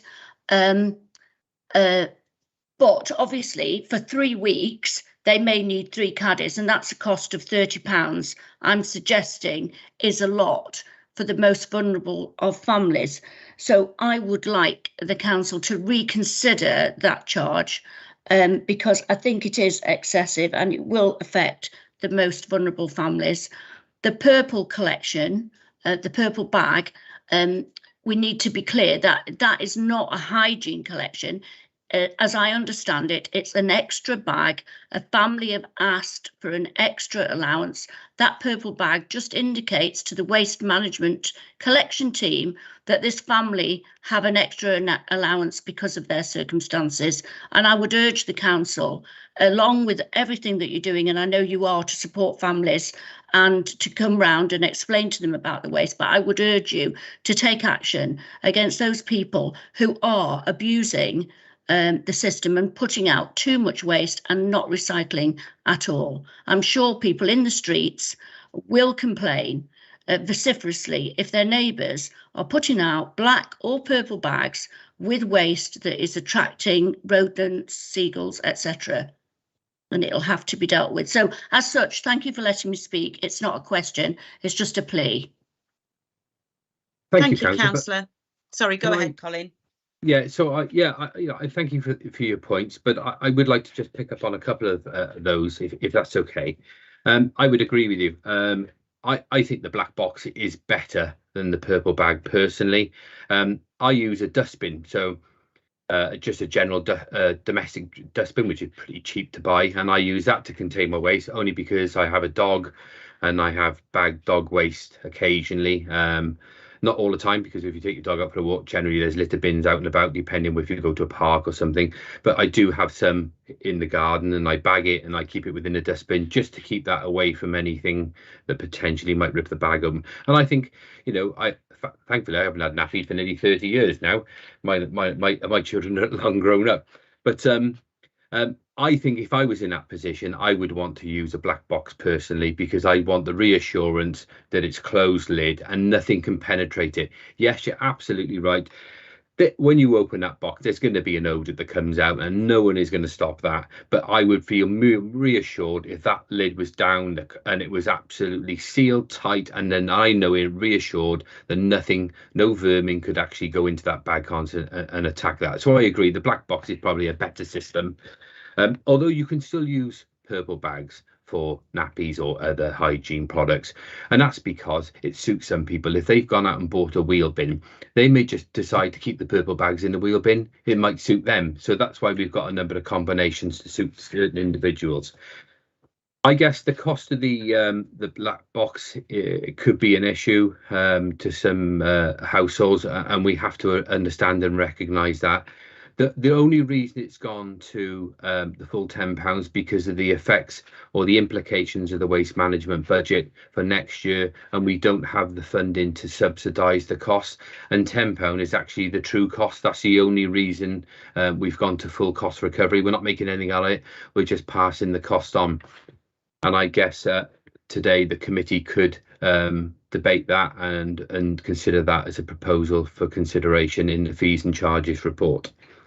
Yes, we will take action if necessary. So that's a really good point that you mentioned, and it's worth highlighting to the committee what was included within the report, that the council has statutory powers that can actually serve notice on any resident and enforce them to use the food waste container, separate their recycling into their appropriate bags, and then have any residual waste left over into their black bag. And we can actually force a household to do that. We can serve what's called the Section 46 of the Environmental Protection Act notice on a resident, and we would go through a series of procedures to do that. So effectively, we will always try to encourage, support, and change behaviour first. Always. We always try to do that, and we always have done. But if we get to a point where people aren't listening to us, then we will have to write to them to explain that, explain how their waste needs to be presented and where they can find that information and where that support. If they choose to ignore our first letter, then we issue what's called the Section 46, issuing them the their duty to separate their waste and how they must do it and how they must present it at the curbside. If they fail to do that, we can actually issue fixed penalty notices to households for failing to recycle. And then from that, we can actually take them to court. So there is a sequence of events we can actually do to ensure people recycle. And let's face it, it's a real burden to some households. If you're living in a close or a crescent or in a street, and then somebody's not recycling in that street and including food waste, even on fortnightly service, and then you come home and then the birds and the vermin have ripped open all the bags, there's litter everywhere. It then impacts on street cleansing costs, and it lowers the local environmental quality in your street or your area, and it's a hindrance to all of us. We probably all face that at some point, so we need to address that. As I say, we will always do the educational approach first, but if necessary, then we will serve the appropriate notices if this proposal goes through. Thank you. So thank you for your comments, Councillor. Thank you. Thank you. That's the last of the actual members who want to speak, but I do have Cabinet Member Mark Wilson who'd like to come in. So if you'd like to speak now, Councillor. Thank you very much, Chair. And can I also thank Colin in particular? He's done a fantastic job here. And I know it's not just Colin, there's lots of people behind Colin and with Colin working really behind the scenes. Can I thank you all? And I'm so lucky to have these officers supporting me in my cabinet well. I feel very humbled, to be honest, because Colin has done me proud to date, and I know the team have. So I know it's not just Colin. That's the first point I'd like to mention. I'd like that minuted as well, please. The second point, though, with reference to Green Waste Service, as you know, Green Waste Service has been free for some time in the Vale Glamorgan, but we got to remember that 40% of the population of the Vale Glamorgan do not use the service. So there's a strong argument to say that why should 40% subsidise the other 60%? And as a result, some people have been, I'll be quite honest with you, using it to an extreme service. You might have seen a picture earlier on in the presentation with someone with multiple bags. I've seen more pictures than that as a cabinet member, and sometimes, it's such a strain on the service last year, and I know we had lots of issues with the service. Some of that was due to the cost of living crisis, some of that was due to Brexit and the consequences of that, or getting suitable labour, and I know we had issues. And I do remember that, and it's difficult at times. But I know Colin, did really, really well, and I wanted to assure residents that I didn't want a repeat of that this year. We also got to remember, of course, that we got financial implications as well We got a budget shortfall, and this will help make up that shortfall. Yes, there will be challenges with green waste, undoubtedly so, and it's my role as a cabinet member to talk to Colin and the team to make sure that we can, you know, gear up and encourage more people to recycle, especially using our green waste service. And I like to emphasise that from July this year, for most people who use 4 bags, it's only cost £20 from May till November, and then for after November, it's a winning request service for free. So I would like to emphasise that as well. I know we do have a cost of living crisis, and you don't have to use the service, as some of you rightly pointed out. So that's another point. And the final point I would say is on black bags. Yes, obviously, you know, collection every 3 weeks for 3 bags. What I'd like to people is think about what they put in their black bag more. I'm hoping it will force people. I never having a conversation today actually about it with a resident from number 40 going through a similar process. And she said to me, it will make her think again about what she puts in her black bag. She admitted to me that she puts food in her black bag. She won't no longer be doing that, she said to me. And if more and more people do that with the Vale Glamorgan, I think that'd be terrific, because that to me should go in the food waste, you know, and that could be used for composting and to improve the environment. But above all, can I thank Colin? He's done a sterling job, so well done. Thank you. Thank you, Councillor Wilson. Yes, I think we'd all like to, I think the committee would like to echo those sentiments as well. I think, you know, having all the questions thoroughly answered was brilliant, and a good bit of scrutiny by the actual committee as well. So I don't have any other questions. I suppose the only thing that I might ask as chair, but for the green waste, obviously you'll be monitoring that as that goes through the year to see what the take-up is. I just wondered whether we'd be able to have just an update. It doesn't have to be a report, but whether we could have updates throughout the year just to see how it's going. I think the committee would, you know, sort of appreciate just knowing what the uptake is like and how that is actually going ahead. If you want, Chair, yeah, perhaps September, October, as we've kind of got a few months into the season, I could just pop along and just maybe not a report as you mentioned, but just do a few slides with some headlines on it, and I could just kind of present some feedback to the committee, but also perhaps on black bags and other things as well, and increased performances. That may be a good one, a report to do as well, or some slides or something. Yeah, yes, definitely. Then we can see how the new, you know, what the uptake's like in Penarth and everything like that as well. And so July, August, September. So yeah, give it say 3 months, so maybe October. Yes, yeah. Gareth, would we be able to put that in our forward work programme? Yes, Chair. I'll add it for next year, Chair. Thank you. Okay, thank you. But yeah, no, that'd be really good, and it was really comprehensive sort of report that you gave, and us having access to, you know, sort of the slides and things like that would be really useful to us. Sure. And I suppose, you know, what people have raised is their concerns about perhaps communication is what we're hearing, that communication for the residents, which I know, you know, you'll do a really good job of, and I know within the Barry area, once the you know, sort of recycling changes and everything like that was happening, what a good job that you did there. So I know that will. And also the report that we have, and perhaps people worried about, you know, sort of like the hygiene things over 3, you know, sort of a 3 weekly period and stuff like that. But I think you've answered those questions as well. And obviously councillors can come to you as well outside of this committee if there are concerns. They don't have to wait for the report to come back to you in, you know, come back to us in October. They can, you know, if there's issues within their ward, they can come back to you then. I'm available anytime for any of the members, and I'll come out to the wards or anytime, like I do with a lot of members. You did for me yesterday, and I really appreciate that, Colin. So with that in mind, of everything that Colin has said, I'm hoping that we can accept the recommendations for this report and move forward on that. So I'm moving that we accept these recommendations and this report.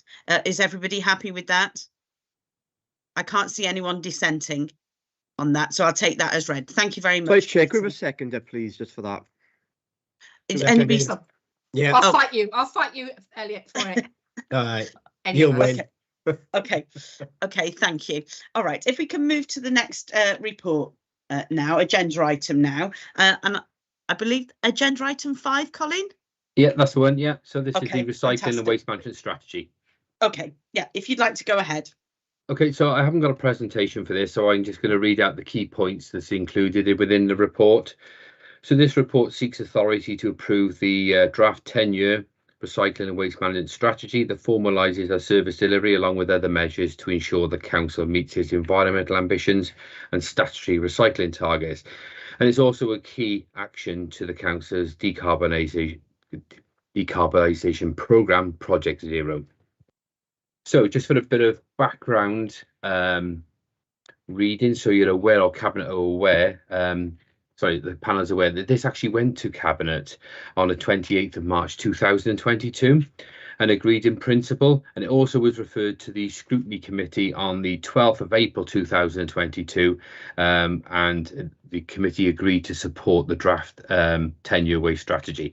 So the strategy is nothing new to the committee as such, but it's just a matter that it was referred for public consultation, and the purpose of this report is to feed that back.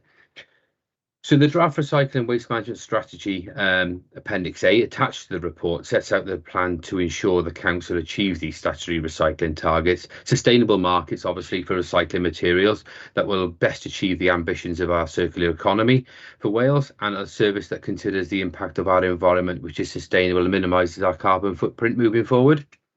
So the draft strategy includes the main points to align with Welsh Government priorities and policy, and that's all detailed within the contents of the report.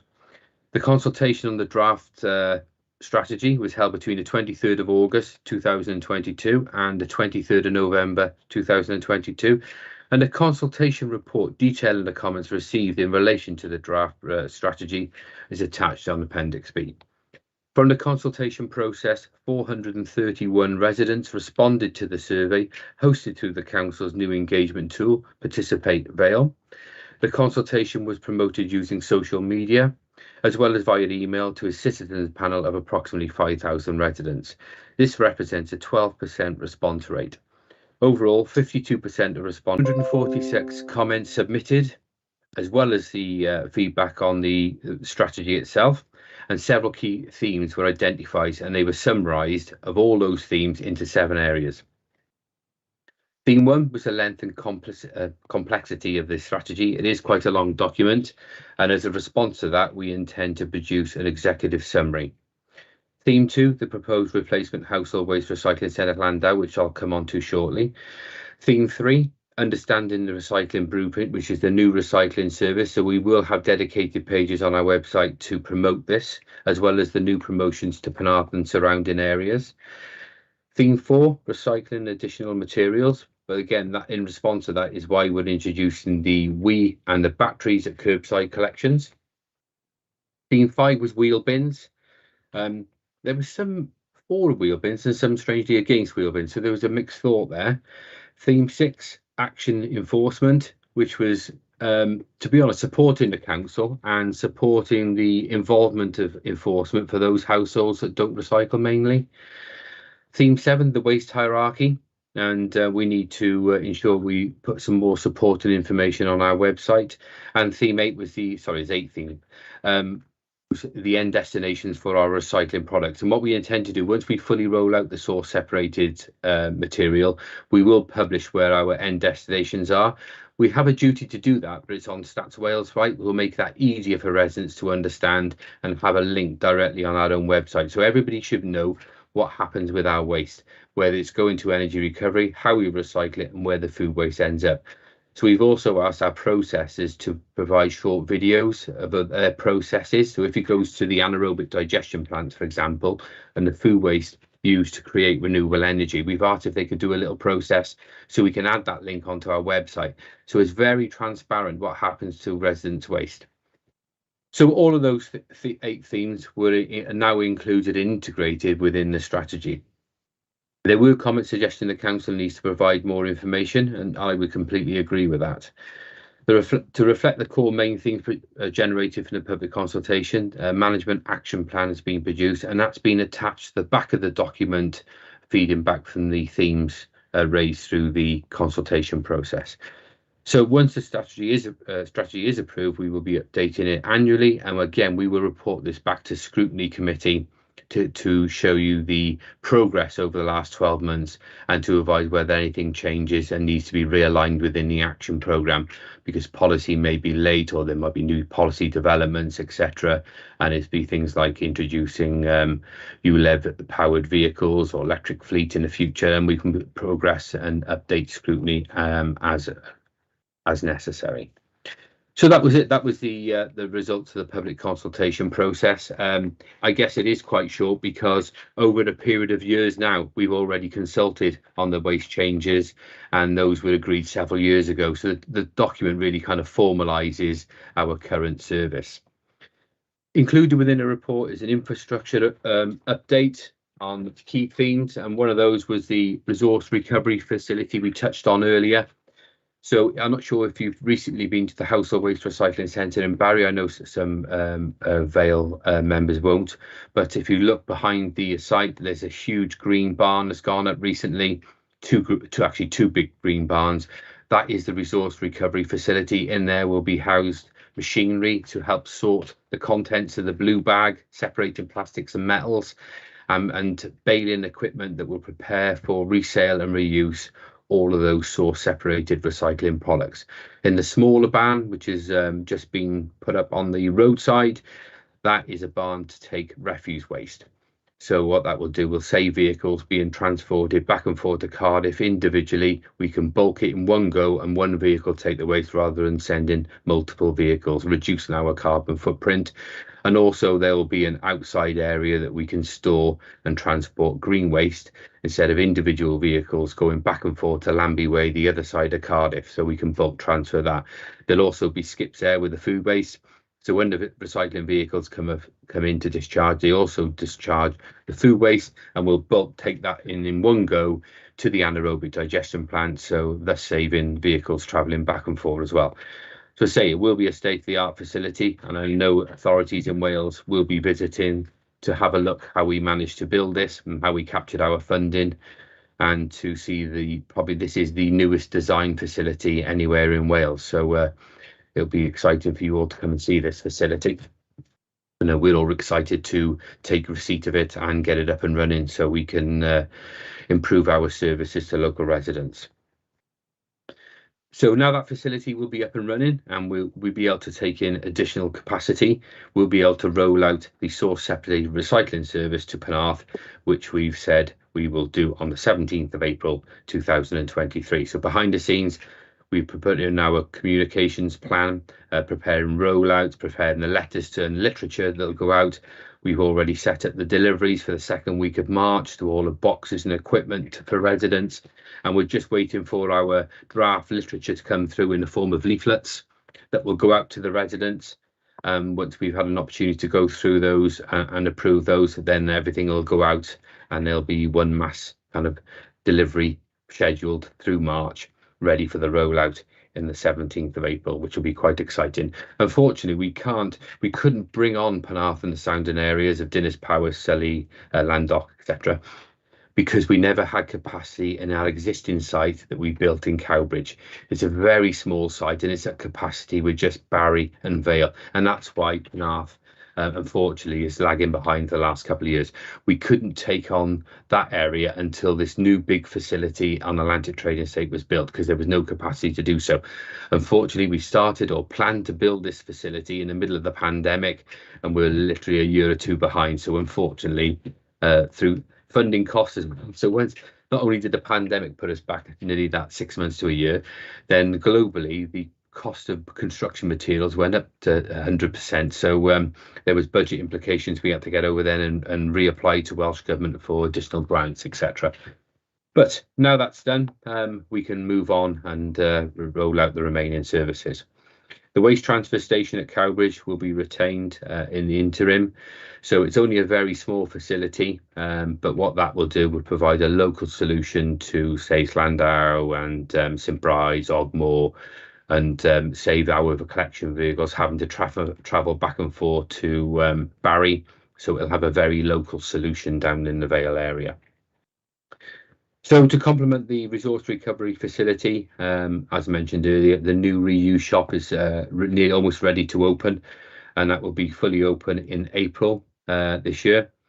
And that shop will feature diversion from the household waste recycling centre. So as Councillor Penn said earlier, there's every man's treasure that goes into that, and unfortunately a lot of it goes into the waste bin or not get reused again. So we'll divert as much as possible reusable material into that reuse shop, but we'll also accept donations from residents. You'd be surprised how many reuse shops across Wales are stocked with items that people have just donated because they'd rather see them reused and go out as low cost benefit to low-income families, etc. There's a lot of social advantages that we can tap into there, and also control measures will be really important, because you will get the likes of eBay people come in and trying to take out all the items from the shop. So there'll be certain restrictions that we will have to apply in that area. So opposite the resource recovery facility is an empty piece of land, which the council is looking to complete and purchase in over the next probably month or so, hopefully, before the end of the financial year. And that's our plan to have our fleet parking area. There's already £3.5 million committed to that scheme. And what that will do, we'll have relocate most of the fleet from the Alps depot, freeing up space there for other areas as part of hybrid working or efficiencies in office space and depot space, if you like. And then that will also provide efficiencies for the waste service, so that when we leave that site down Atlantic Trade Estate, we go locally to collect, we come back, we discharge loads, and there's no further travelling necessary to park vehicles. Whereas until that's built, every single collection vehicle with three-man teams will have to travel, or three-person teams will have to travel back and forth to Wenvo and have a lot of downtime. So there's a lot of productivity savings that we think we can capture there, as well as the detail on carbon savings, as well as fuel savings, which are also documented within the report. It's also proposed that the household waste recycling facility at Landau is relocated and a new site constructed. And I know I understand the members' frustrations in the rural Vale, and it's not for wanting to try or want to deliver this project. It's just a matter that we cannot get land on an industrial site that will meet the requirements of environmental permitting regulations and planning applications, and designated on the LDP that is suitable to develop a new site, unfortunately. And we tried relentlessly over a period of 2 or 3 years now, and we were almost captured a site last year, but unfortunately we were let down at the very last minute, even though the landowner indicated that they wanted to sell to the council, and our bid went in above market value. But unfortunately, the early indications suggest that they don't want the council on one of these sites, unfortunately. So until recently, we were back to the drawing board, and this new year, we had instructed our estates team to go back out and try and find an alternative solution. But in the last couple of weeks, the solution has presented itself, which we are following up on the Place for Home site, which is just down from the Vale Business Park. The agent has indicated that there'll be land available for the council to build a new household waste recycling centre. So we've started some due diligence work, and we've scoped out the land. I've met with the engineers. Our estates team has done some work behind the scenes. I asked the engineer a couple of weeks ago to see if we can actually fit a household waste recycling fully functional on that site, on the land that is available to the council. They're looking to do some outline concept designs on that as we speak, and I've got a site meeting on the site next week with the engineers to view the concept designs and to say whether we can actually capture and get this site up and running. If that is a possibility, and if that feedback comes positive from the engineers that we can do that, then we will quickly produce a report or ask Councillor Wilson to look at the proposals and to see whether that report could be produced and proposed and sent past the members for consideration. It will include a significant investment to develop a new site, but this could be the land and opportunity we've waited so long for. So hopefully, fingers crossed, we have something of a solution that we can present to members shortly. And that concludes the report on the waste strategy. Thank you, Colin. Again, thank you for taking us through that. Obviously, quite a few of us are new members on this committee, me included. So, to sort of see the recycling waste strategy, management strategy 22 to 23, that was really interesting. Also really easy to read for us newbies as well to get our heads around. So thank you.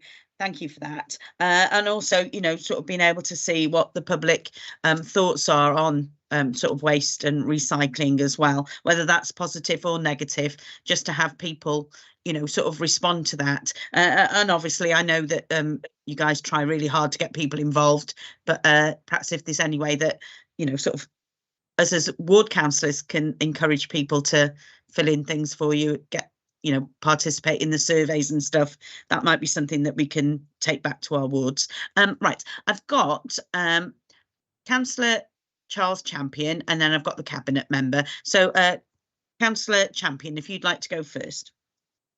Thank you, Chair. In your strategy, you say that the waste transfer station at Cowbridge will be retained, and you mentioned that just now, but it's going to be reviewed after 12 months. Is the likelihood that you will stop using Cowbridge if barriers can cope, and is there a sort of a mileage issue there? Yeah, we're going to review it only because just so we keep it on a radar to make sure it's still viable. I would think the likelihood for the next couple of years that we'll retain that site, because when we had a study done on the viability of retaining it, there was an advantage of keeping it as opposed to running vehicles back and forth to Barry, and we would need additional fleet to do that. So it didn't make economic sense, to be honest. The most sensible option and the cheaper option was to retain Cowbridge. So I can't see us changing anything for a few years, but we just kept it as a review just to make sure that remains the same for future years to come, and that is not becoming a burden, because the machinery is getting a few years old. It's been, I guess, used beyond its capacity, what it was initially designed for. So we just have to make sure that machinery is not going beyond its useful life, that it's not costing too much to repair and retain, and it's just to keep an eye on it. But I would imagine possibly for the next 2 or 3 years, then nothing's going to change. But at that time, we just need to keep evaluating the viability of the site. So we'll still have the lorries having their Greg stop in the car park, and you'll have to have a Greg shop built at your new facility for your guys. I think they've already highlighted that Sausage Revolution at on Atlantic Trading Estate is probably a better option than Greg's. Thank you, Councillor. Thank you, Councillor. Councillor Wilson, if you'd like to. Yeah, first of all, can I thank Colin for his presentation here as well? It's very succinct. I mean, it's a very detailed report actually, and worth reading. I would urge all members to read it. Just to let you know that this is a 10-year strategy. It's not now, it's for the future as well. And I think one of the things I'd like to emphasize here is that this will contribute towards our Project Zero. And I think that's very important. As you know, we want to be Project Zero by 2030. This is very much part of it. And also I'd like to point out just one big fact really, that even with these changes going on, we're going to save potentially 23,500 litres of fuel use alone just by having a resource recycling facility at Atlantic Trading Estate just alone. And obviously, with everything else, we hope to save even more fuel, and also that will reduce the amount of carbon as well. And that's also important, because that will then mitigate and try to reduce the impact upon climate change, isn't it, in a positive way. So these are sort of good things that the council is doing, and I hope hopefully with the changes that we made and that was starred in the previous report, that actually we will actually reduce the impact upon our climate and contribute hopefully to less climate change. Although admittedly, I think we all realise we are going through a degree of climate change at the moment. The other point in terms of Clandale, I'm very keen as cabinet member that we do have a new site. It's something that we push. We were very disappointed that we found out that the site, and I even visited the new site myself, you know, that it's not going to happen. But we got this new site on board. Hopefully that will happen, and we keep a lead. And also, if that doesn't happen, I won't give up the search for another site in the Western Vale. It's very important that we do have a site in that area. And I know that members are from the Western Vale are very, very keen on it, and so am I.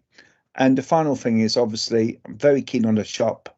I'd like every member eventually to visit the shop and the recycling facility when it's available.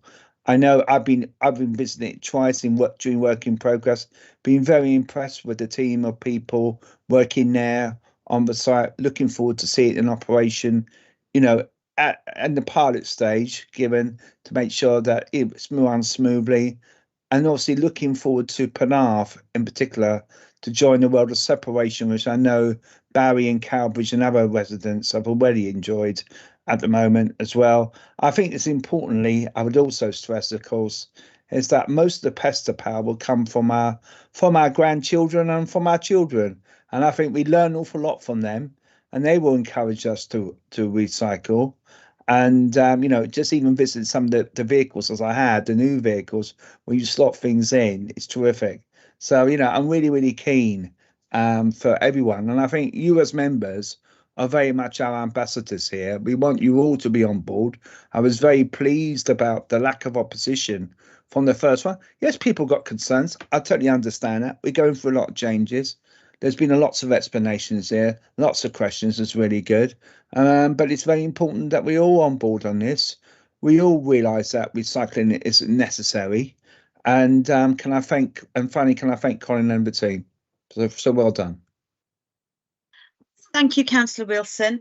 So I think another comprehensive report, and perhaps the committee can wait and hear to when it can come and visit the Barry site and stuff like that. I think quite a few of us would like to take it up. I mean, for some of us, it's our local site anyway, so we like that. But if there's other things, sort of like that are opening up there soon as well, we'd like to come and have a look. I think ideally, Chair, it would be the visit to the new plant, and we'll do the reuse shop at the same time. I'll contact Gareth tomorrow, and we'll start the dialogue to how we can fit members in. Okay, thank you. And what dates and some dates. Lovely, and obviously we'll wait to hear that. Hopefully we've found somewhere in Landau as well, and we'll wait for that report to come to us. So with that in mind, if committee are happy to accept the draft recycling waste management strategy and approve that, are people happy to accept that recommendation? To have a seconder? Yes. Okay. I don't see any dissent there, so I'll take that is accepted. So thank you very much, Colin, for your input. That was really appreciated. You can come and see us again anytime. Yes, but thank you. Thank you, everybody. Okay, so I think that's it for you for this evening now, Colin. Is it? You can go and have a glass of water or something to soothe your throat. I'll check with Emma, see if Emma still wants me to stay in the background. All right, okay, no worries. Okay, thank you. Thank you. Okay, if we can move on to agenda item 6, and that is the budget 2023-24 for consultation for the MTPF. Wish I hadn't started that bit now. Update, but if Matthew, if you'd like to go ahead, I think you're presenting this, aren't you? Yes, thank you, Chair. So yes, the first of 5 financial reports tonight. So again, we've put some slides together, which will hopefully pick up the key key points in each report. If I just share my screen, 2 seconds.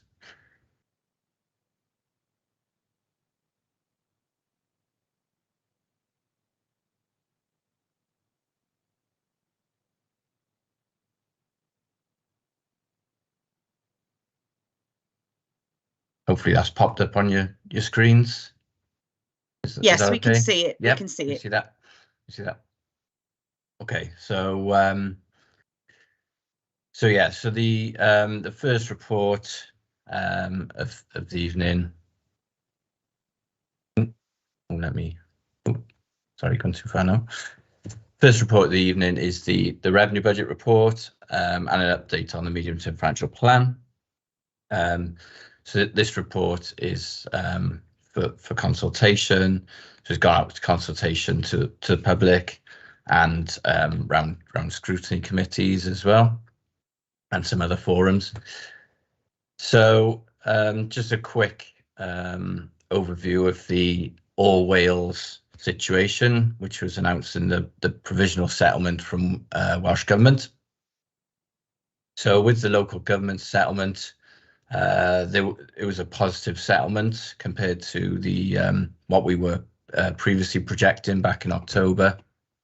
So as a result of the Barnett formula, there was an additional 644 million funding for Wales in for 23-24, and of that 227 million was directed to local governments. Obviously NHS, etc. Also had additional funding. So that meant the AEF, which stands for Aggregate External Finance, increase for 23-24 was 7.9%. So that was a Wales average. Some authorities did better, some did worse than that, but that was the average across the board. But that was significantly more than the 3.5% that was originally anticipated. So overall, the standard spend in assessment has increased across Wales by 6.2%. And that measures the sort of standard spending level that authorities should spend against. And that's often broken down into schools, which has increased by 5%, and social services increased by 6.7%. So that's the sort of expectation of the levels of spending. With regard to schools, SSA, the increase takes into account the cost of the 23-24 pay award, but not the shortfall in the 22-23 awards. And the social services figure is quite a bit higher at 6.7%, because it takes into account the impact of the real living wage, and that is passed on to the care sector. So yeah, so it's a really good provisional settlement, much better than we were anticipating. So with looking at just the Vale Glamorgan, so our AEF increased by 8.9%, so a percentage point above the average, and that's the equivalent of around additional 16.6 million additional funding for the Vale for 23-24, which was 10 million more than we were anticipating back in October. So obviously a positive movement there. And the Vale standard spending assessment increased by 6.4%. And the breakdown again between schools and social services is 5.1% and 7% respectively. So again, more on the Vale Glamorgan position. So again, it mentions the 8.9% increase in AEF, and the report also proposes a 4.9% increase in council tax for the modelling purposes of the budget report. And that also brings in an additional 4.284 million. So those two factors combined would provide an additional just over 20 million pounds of additional funding for next year, or 7.66%. However, we obviously do have a sizable level of cost pressures being seen throughout the authority, and in the report they still stand at 30.67 million. Back in October they were 38 million. So I know SLT have been working to revise down those cost pressures over the last few months. However, there are a lot of inflationary cost pressures, which we just cannot do anything with. So we have to build them into the budget for next year. And of those pressures, pay cost pressures and energy cost pressures are two of the biggest. So between them, they total 15 million. So half the cost pressures just on pay and energy. And also a significant cost pressure are the amounts that we pay for residential domiciliary care to providers. And obviously they are seeing massive increases in their running costs. And to be able to ensure that we can provide these services going forward, we're obviously having to increase the amount that we pay these providers. So that is another huge inflationary pressure within the budget, around 8 million. Another large pressure is homelessness. Since COVID, that has been an ongoing pressure, and for the last couple of years the cost has been funded by Welsh Government. However, obviously they won't do that forever, so we're having to build in an amount into our budget for next year to meet that pressure. And we've also got massive pressures within schools, especially within Ysgol Derry, where we've built in additional funding, and also for additional support within mainstream schools as well. So additional resource bases and additional provisions for extra support in mainstream schools as well.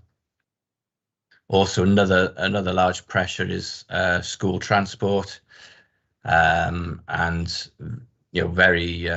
very few providers in the market, and also a shortage of drivers, and also obviously their running costs with regard to fuel, etc., are increasing. So or have increased. So we've built in £1 million additional funding for that area as well. Okay, so this slide shows the updated funding gap. Back in October, the funding gap shown was 28 million. So it's improved markedly since then. So as I mentioned earlier, the total pressures back in October were 38 million. They've come down 30 million. And we were anticipating our additional funding back in October was 10 million. And this table now you can see for next year, our additional funding is currently estimated at 24.6 million, which does include an element of reserves. So obviously they're one-off and not sustainable to keep using reserves going forward. But they're for some of the pressures where we think they might actually reduce in the future, such as energy costs. And we're seeing that already within the market for gas, and gas prices are starting to drop already. So we've used reserves where we think some of those pressures may start to reduce over the years. So as you can see, the overall gap at the bottom. So for next year, for 23-24, we're now looking at a £6 million gap. So £22 million less than we were looking back in October. So a really, obviously still a very challenging position, but much less challenging than it did look a few months back. Sorry.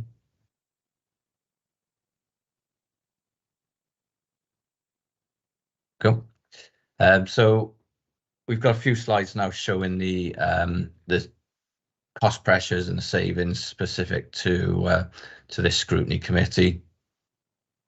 So we've been talking about waste earlier, and one of the cost pressures within waste is some of the contracts that we've got to treat our waste.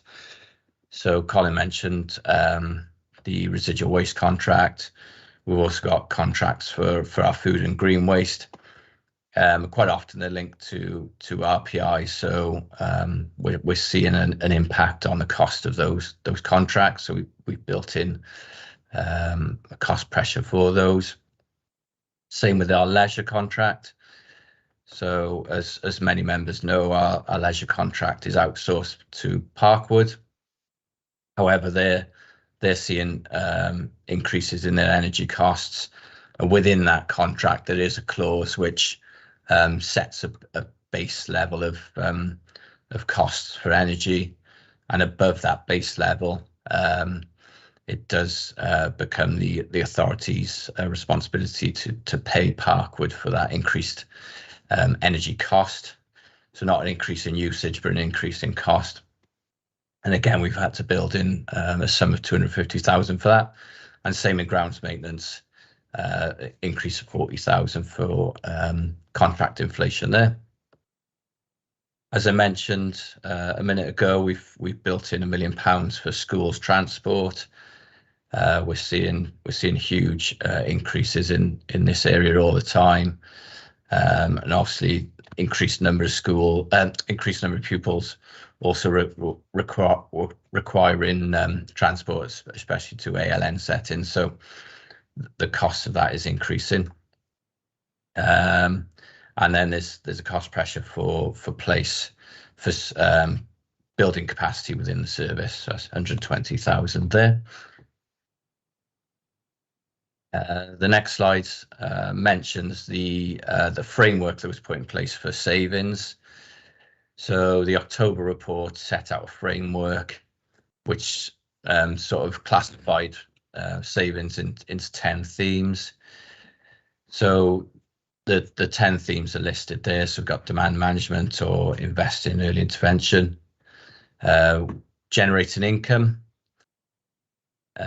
which is as you'll see later on, one of the key themes for some of our savings, and we've mentioned it tonight with green waste income. Service review, invest to save, so try and invest in our services to save in the future. Use of the wider community to try and deliver some of our services. Using our digital strategy to try and reduce reliance on certain processes and rely more on digital forms of communication, etc., and processes within the council. A corporate asset management plan. So again, looking at all the assets that the council owns and making best use of those assets. Workforce review. So that sort of links in with some of our service reviews. Again, contract review and procurement and other ways that we can increase the value for money that we're getting from our contracts or from things we buy. And again, community engagement and participation, and trying to get the community more involved in reducing some of our costs going forward. There's a list there of the scrutiny specific savings proposals. I won't go through each one. Some of them they're quite small in value, but they do all add together to try and meet our shortfall of 6 million. So I'll pick on some of the bigger ones, and some of them we've focused on tonight. And two of the biggest ones, which is why we've got 2 reports tonight on waste, are the waste collection changes to black bags, 150,000, and the green bag subscription charge. So we focused on those 2. They're the 2 biggest savings, and obviously we've tried to get moving on those as soon as possible to try and make sure we get the majority of that saving within the next financial year, if possible. There's some further savings there. Again, most of them quite small in value. So reserves as well. We've also looked at reserves, and I mentioned earlier about using some of our reserves to try and smooth some of our pressures where we think they may reduce in the future. We are lucky in that we've got a sizable level of reserves from years of from building them up through really good financial management, and they're currently standing at 114 million. That's excluding the school specific reserves. However, we're projecting that they're going to reduce to 83 million by the end of March 23, and a lot of that has been spent on capital spend. So a lot of that is spend on housing revenue count, so upgrades to council housing. So we're looking at fewer reserves going forward, but hopefully align those reserves better to key risks within the council. We've historically had a lot of smaller reserves spread all over the council, and sometimes they may not align to the key risks or aims of the council. So we're trying to reduce them in amount, and also introduce a more formal approach to using those reserves. So we've introduced into our regular financial monitoring reports, we've introduced a section on reserves in there to give more transparency on how they're being used. We're also, as I mentioned, trying to make sure that our key risks on pay, energy, etc. We've got substantial reserves to hopefully weather any short-term pressures in those areas, and possibly invest in some of the areas that I mentioned earlier, invest to save, etc. So ensure we've got reserves so we can make sure we can invest in service areas to produce future savings. Again, SLT have fully reviewed the reserves proposals to consider the implication on committed expenditure and internal processes. And I mentioned smoothing reserves, so we're going to use a lot of reserves for smooth the impact on homelessness and energy as well. Okay,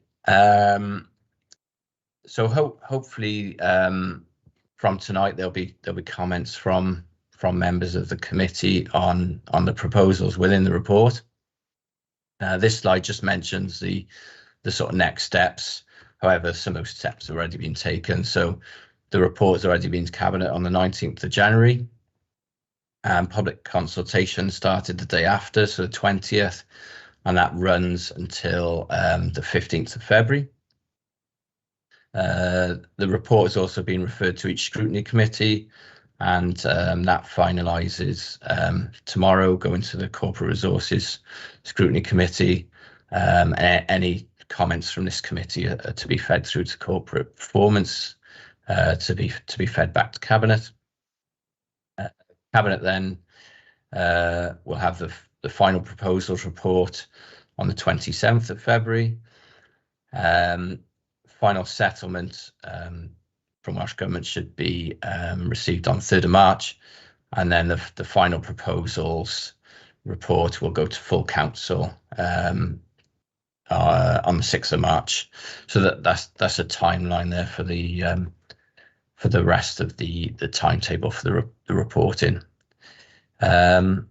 So if there's any questions now, I'll take any questions, or if members have any recommendations to feedback to corporate performance, then that would be great. Thank you. Well, thank you, Matthew, for taking us through that report. That was really interesting to see about the restructuring. I'm going to call it restructuring of reserves and things like that, and putting it in different places. I do have a couple of people who've. So I've got one member, Anthony Ernest, who'd like to ask a question first, please. Yes, thank you, Chairman. Can I ask a question in relation to neighbourhood services? Definitely. Since we're discussing this. Yes.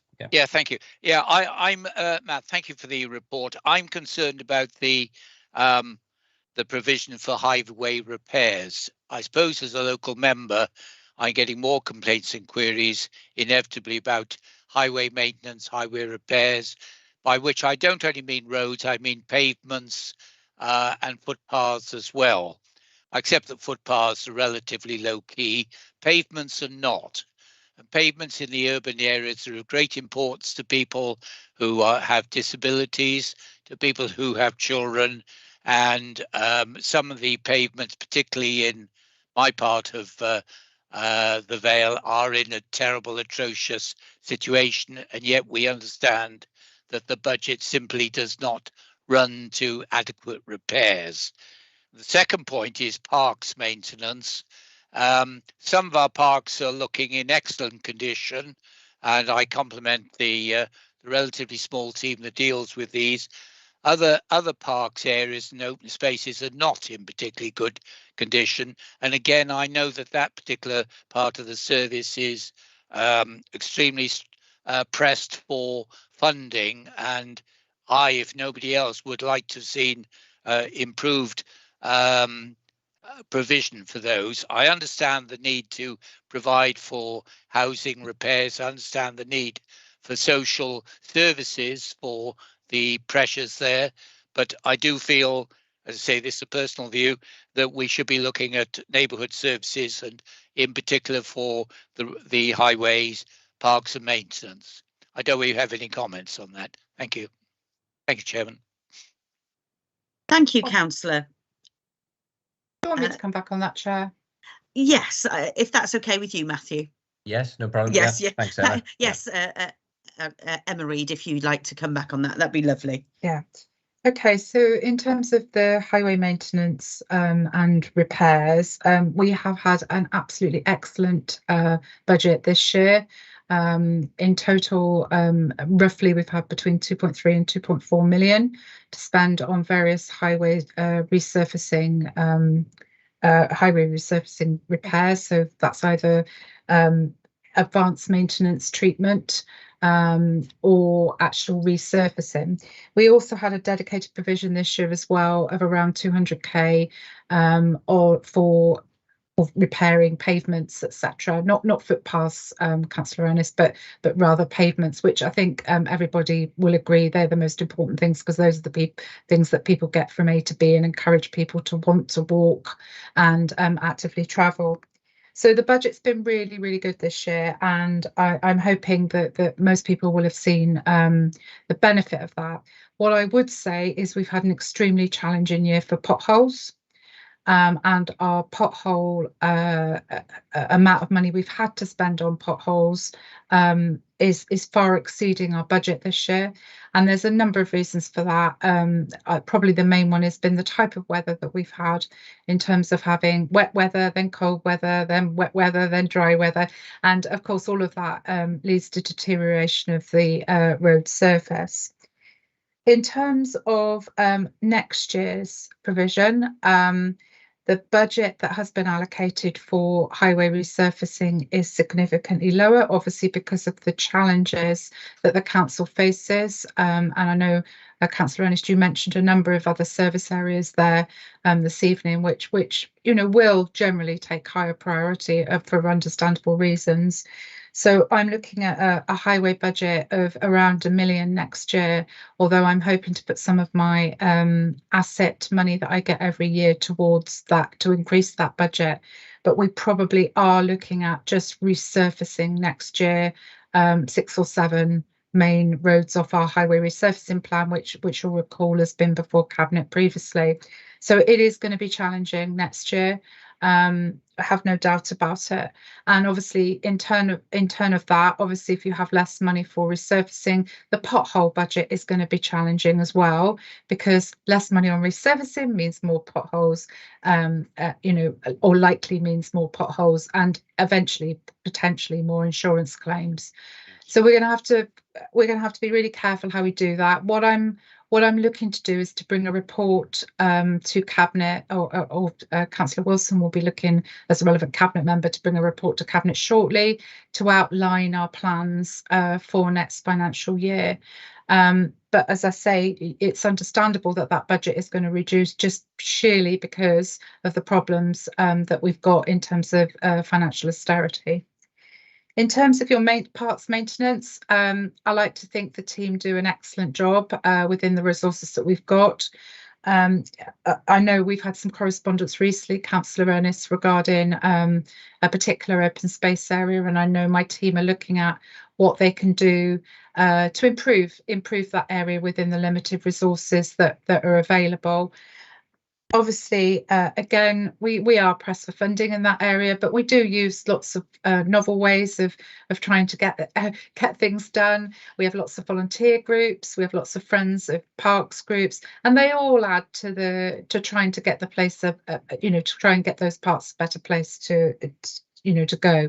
We've also had a significant amount as a council of Section 106 funding, and some of the more formal play parks, etc., have really benefited from that, and that's right across the Vale. And I think we must, pay credit to the planning sector, the planning team who've managed to do that and get that money in, and that's really good.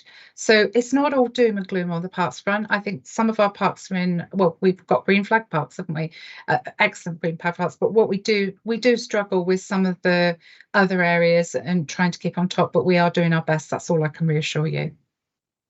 Can I thank you, Chairman? Can I just thank Emma for that? I'm not particularly referring to any particular park tonight. I'm referring to parks in general, and Emma has addressed that in its widest context. So thank you for those responses, which I find encouraging, but disappointing that the budgets available to us are going to be less next year than at the present time. Thank you, Chairman.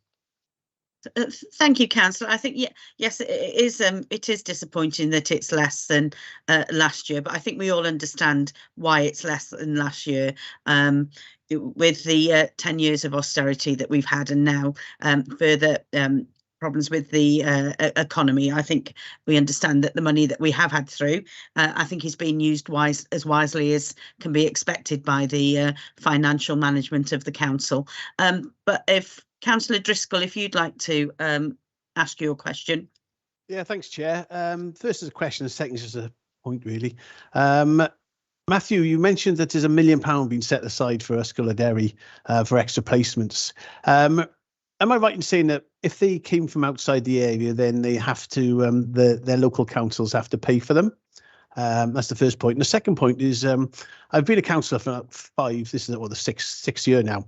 Every year we get a report from yourself, very comprehensive report and excellently presented, showing the cost pressures and the difficulties the council are facing. And every year you've managed to put in a surplus and build the reserves up, which is commendable. And also this year it's going to be even harder. And yet, we hear lots about the 10-year austerity, and I do accept there's been austerity, and I do accept the cost pressure excessive. But how do you explain away the huge increase over the last 10 years in the reserves? Thank you.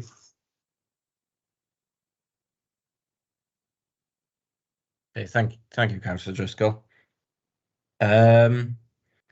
Yes, with regard out county placements, we do charge other authorities for that, and that is a budget line within our overall budget. However, I think that that amount of money has also been reducing over the years, just because we've got so many of our own pupils we need to place within Ysgol-y-Derry that amount is decreasing. However, we do charge for out-of-county placements. With regards, obviously our increase in reserves over the years, you know, we especially during COVID, we saw that a lot of our pressures and a lot of grants we were receiving from Welsh Government, you know, offset a lot of one-off costs, but also allowed us to put money into reserves where we thought we would have to have spent our own funding. And you know, Welsh Government, especially for social services and areas like that, where we were seeing increasing costs, you know, we got sizable amounts through very late in the financial year, often sort of February, March time. We had grant funding through from Welsh Government to be spent by the end of the year. So obviously all we could do was offset costs that we'd already spent in a lot of cases. Same for highways. We also had money for highways, I think the first year in COVID as well. That was a late grant. So a lot of times things like that will happen. So we'll budget, obviously quite often for the worst case scenario, thinking we'll have to fund these pressures. But then, you know, sometimes we are successful in getting funding from elsewhere. Emma just mentioned Section 106 funding. You know, we're very successful in that area as well, in sometimes covering a lot of our costs where we think we may have to fund items, and that you know, then we get money in from developers to fund those items instead. So there's probably a large variety of reasons why, but I think they're the main two reasons why our reserves have increased, especially over the last 2-3 years. Okay. So okay. Thank you, Matthew. Thank you. And also, you know, as we all know, reserves, there has to be so much in reserves to ensure that the council keep functioning in case that any disaster happens. So I'd like to bring in Councillor Liz Burnett, as there's no other person wanting to ask any questions. Thank you, Chair. Yeah, I mean, if there are any other people that have got queries first, I'm happy to step aside. But nobody else is indicating. Just a couple of things that I wanted to clarify on points that have been raised. I agree with Councillor Ernest. Highway repairs and particularly pavement repairs are hugely important. And as Emma said, you know, we have invested heavily in those areas. We have had grants from Welsh Government to enable us to do that. But there are pressures on Welsh Government funding at the moment. And at the moment, it's not looking like we'll have that. So we will be having to put the money into that. It means that there won't be as much.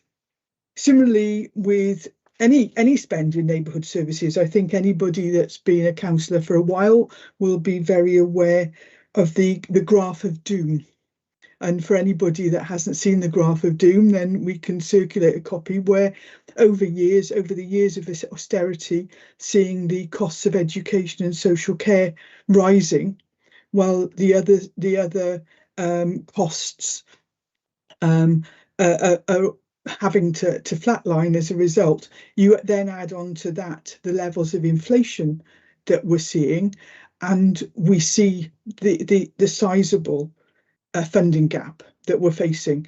And unfortunately, that is a huge challenge for neighbourhood services, because if you prioritise our most vulnerable, if you prioritise social care and education, as we have done rightly, then neighbourhood services and the other services, which make up only 25% of our total funding, are the ones that are taking the hit.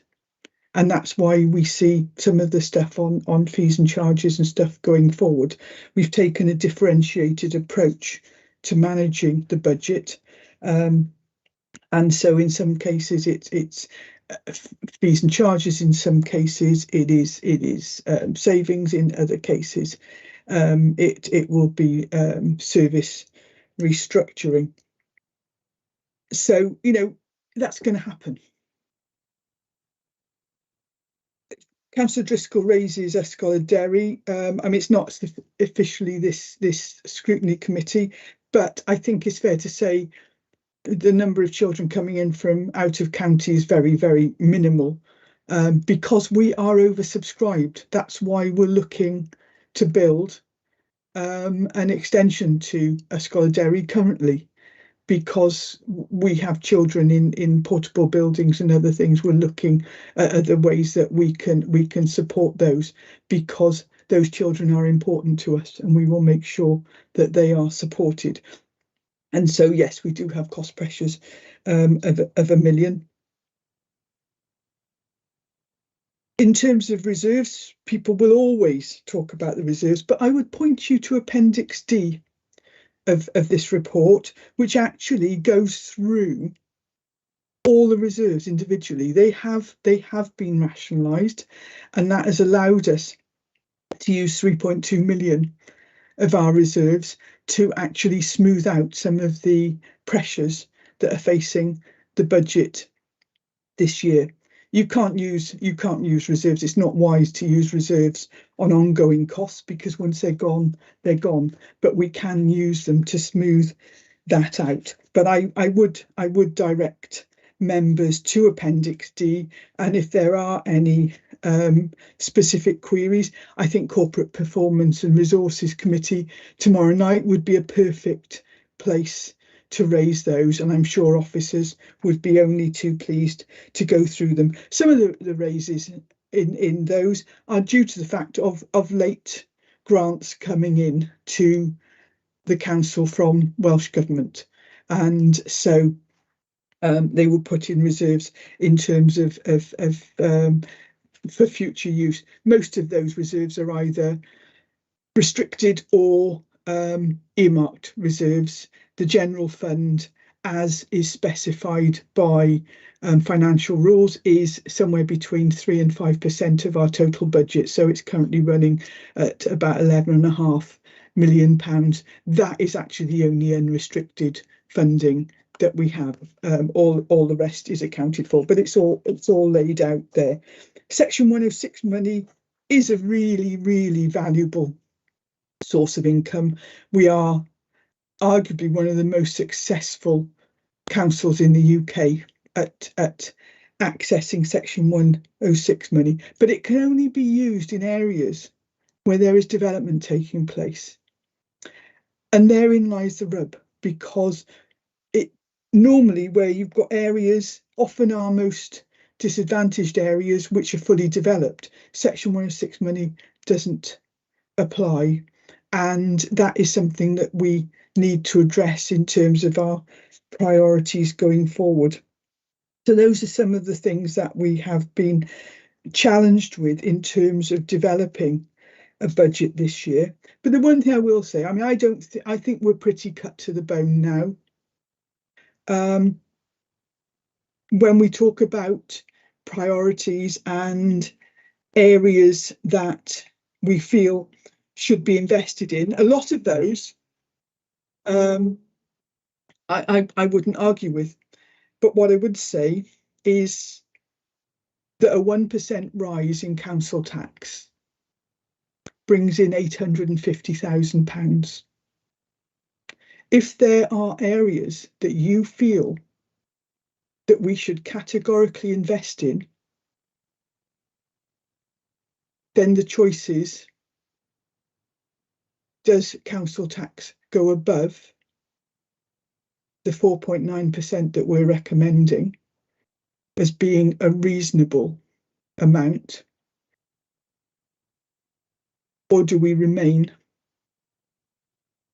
with restrictions on services? I don't think that we can cut anything else out of this budget, but I think the choice is before the committee, and if there are any suggestions, I would be pleased to hear them. Thank you, Chair. Thank you, Leader. As interesting what you had to say. What I would say to the committee is this is your opportunity to ask questions on your residents' behalf on the budget that we have before us for environment and regeneration. So, you know, if there are questions that you're thinking, I'd like to ask that, now is your time to ask it. For me, is I suppose as a fairly lay person to do with budgets and things like that, I'm sort of interested in the generation of income and things like that we you know, within our savings framework. Is there any specific areas that we know of where we're hoping to generate income? Obviously, we've just had the sort of green bag waste, and we've just put that through, and the savings that we have with the 3 weekly black bag thing that we've successfully talked about and put through today. But I just wonder if there's any other areas of how we're thinking of generating income to sort of support the you know, the budget and stuff. I don't know if anyone can answer that. I can start if you want, Chair. Oh, thank you. Yes, please. Yeah. Yes. Yeah, obviously over the last few years, the Environment and Housing Directorate's done a lot of things to make income as best as it can. But probably more than income, it's about us ensuring that where we can, we get local sports clubs or other clubs to sort of run their own facilities. So we've been obviously looking at that and taking that forward. I know that's not necessarily a matter for this committee, but we're obviously looking at to reduce our costs. We also have other income pots that are coming through, which we can potentially invest in highways, such as our enforcement team. We are getting income from there, and we are investing in maybe new traffic orders, or we may have to invest in some potholes, etc. as well with that income. There are other opportunities. Colin touched on the commercial waste opportunity that was mentioned earlier. I think that's one big opportunity for us as a council moving forward. And we will be bringing before you moving forward other income plans, mainly to look at cost recovery of services. And I think that's where we're at. So if a service is non-statutory, we've got a couple of options. We either get the money back for it and still provide it, which obviously is ideal, or we stop providing it. And Liz very eloquently said about the graph of doom earlier, and I remember my service areas were one of the first to drop off. So we're having to look at that cost recovery, that income, and how we go forward. But please be assured, Chair, that the team is looking at that and is trying to protect services via ensuring that we make as much income as we possibly can. So it's a real change business model for us. Yes, thank you very much, Emma. That's really interesting, and I suppose also, you know, with the everything that's happening within sort of neighbourhood services and things that we're doing there. There's also the other side, that in learning and development, I know, with the catering business as well, that generates money. But yeah, I think, you know, we all need to be mindful of, you know, how we're going to carry on providing the services with the low budget that we have, and what we need to do to ensure that we can provide the services. I've got Councillor Penn who'd like to come in and ask a question. Thanks, Chair. I know much has been made over the last few months in varying meetings on the budget and reserves. I've heard comments on the reserves and council tax, what we should use, whether they're increased, decreased, or frozen. So even if council tax stayed as it is now, what would be the costs to the council if it was just frozen? Thank you, Councillor. I don't know, Matthew, if you want to answer that, or whether. Yes, yeah. Okay, thank you. Yeah, so as the leader mentioned, for each 1% is 850,000. So, you know, if we didn't put up council tax at all, you know, you're talking, you know, 4.2 million, 4.25 million. So, but obviously it's the cumulative effect of not doing it. If you don't put up council tax this year, you're not only losing 4 million for next year, using the cumulative 4 million as well. You know, to gain that back in future years, you'd have to go up, say, 10% the year after or whatever, just to try and then claw back. So, I mean, that's the. I know councillors have mentioned before potentially using reserves to reduce the amount of council tax, but that is the issue, is the cumulative effect of not doing it. You know, it's not just a one-off effect of not raising the council tax this year. You know, you've always lost that nearly £5 million budget then, you know, for the foreseeable future. So yeah, that you know, it has been mentioned in previous years, and that is the issue. But yeah, it's nearly 5 million if we didn't do anything on council tax. So we'd always be playing catch up then. Yes. Yeah. And potential cuts. Well, potential for more. Yeah. Well, you could use your reserves. Say you use your reserves this year to fund the 5 million, but then next year potentially you've got to then find that 5 million at some point. It's got to be found. So so be more reserves, more savings in the future. Yes. Brilliant. Or you go even higher with council tax, try and claw back that lost year. But obviously, you know, for a lot of members, that wouldn't be palatable. So. Brilliant. Yeah, thank you. That is always the difficult decision. Yeah, thank you. Thank you, Matthew. I've got one more cabinet member who'd like to come in and speak. If you'd like to come in, Councillor Wilson. Yeah, can I thank again Matt here on his presentation today as well. I thought that was very, very good, and I know it's difficult doing this online and everything, but it's even more difficult, I would argue, in the chamber in lots of ways as well. So just a couple observations, first of all. Obviously, you know, I would love to spend a lot more money in my service. I mean, I would argue, you know, it's in my service, you know, I would love to have infinite resources, and you know, and I'd like to help out all members, you know, on giving what they would like, because, you know, but in reality, of course, we've only got a limited budget, we only got limited amounts, and we got spender priorities. I mean, I think Councillor Ernest makes a good point about payments. Yes, I would like to spend more money on payments, and yes, we have allocated money, and I'd like to do more on that. And I appreciate, you know, I know the ward he represents, and I am aware of those issues, and we are doing things in his ward, and we are in other wards as well. What I would say to people is please be patient. You know, it doesn't mean you haven't asked for it, doesn't mean it's not going to happen. It probably will, but it will take time, and I like to emphasise that. And obviously, we go through a proper assessment when it comes to things like payments and road servicing as well. So we do a proper assessment in terms of its usage, and which I'm sure Councillor Ernest understands. And as well, you know, I presented a report on road servicing last year from Cabinet, which went to scrutiny. And obviously, you know, there will be subsequent reports in that area, as Emma rightly pointed out. In terms of reserves, yes.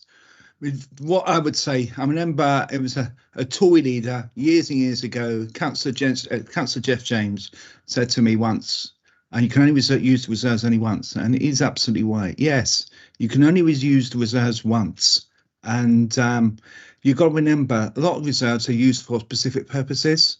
And in generally, you've got to think about the general balance. It's the real reserve. It's like our float. That's the money that we really rely upon in terms of emergencies. And yes, I've got reserves in certain areas, like, you know, we've used quite a lot of it already this year on winter maintenance. You know, we've had quite an almost traditional winter in lots of ways, in terms of we've had quite a lot of cold weather, you know, and that's caused problems, as you no doubt know. So, you know, they're used for particular purposes. You know, if you take those purposes away, then we're going to have issues, aren't we? So we do need to be thinking about that, and we use reserves as many ways to fund things like school buildings as well. Although that's right, as Councillor Burnett rightly said, it's not really pursuit of this committee. It's for Learning and Culture Scrutiny Committee for them to discuss that. So those are my comments. Thank you, Chair. Thank you, Mark. Okay, so I can't see anybody else wanting to make a comment or ask a question. So are we happy to note the report? Is people happy to note? Yes, yeah. I can't see any dissent otherwise. Okay, so we're happy to note. What I would say is that we've now been in the meeting for 3 hours, and I think probably people are ready for a comfort break. So if I say 10 minutes, if that's okay. So if we come back at about 1:15, that gives people a chance just to have a break, step away from the computer for a little bit, and then we'll come back into agenda item number 7. Apologies to the public speaker for the wait, but I'm sure you'd appreciate the break as well. Okay, so yep, 10 minutes then, folks.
assuming most people are back. Gareth, do we know if most of the people are back online or? I'm here, Chair. Thank you, Catherine. And I can see one of our officers, Matthew, and I'm here, Chair. Thank you, Councillor Ernest, Councillor Champion, Emma Reid, Mark Wilson. I should have had a register, shouldn't I, for this bit? Okay, thank you. Here, Miss. Back in the room, Chair. Thank you very much. Thank you, everyone. I hope everyone sort of enjoyed their 10 minutes away from the computer for for a little bit.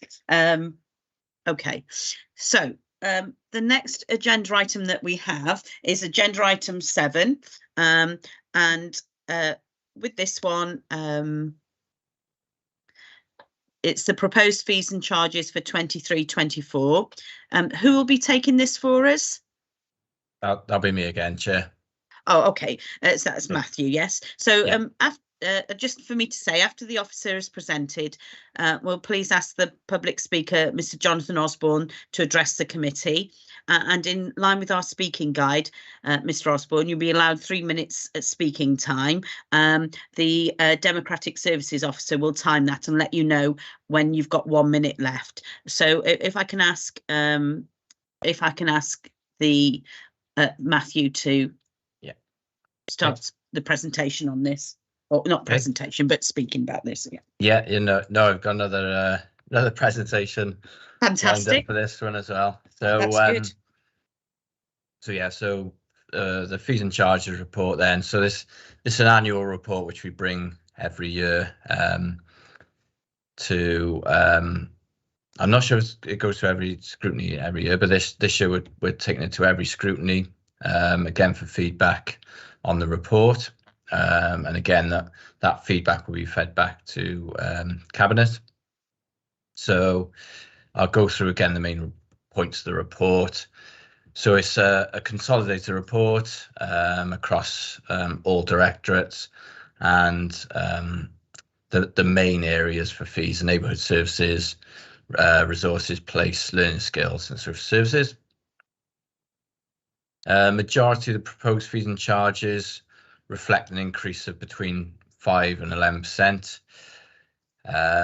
So that 11% was where we felt was the sort of current rate of inflation when we were proposing all the charges at the end of last year. And in most cases, we've rounded those to the nearest 5 pence or 10 pence to make them easier. Some have increased higher than this percentage. So as Emma mentioned earlier, some areas we've looked at and thought we need to make that recover its costs. So some areas we've actually increased higher than the 11%.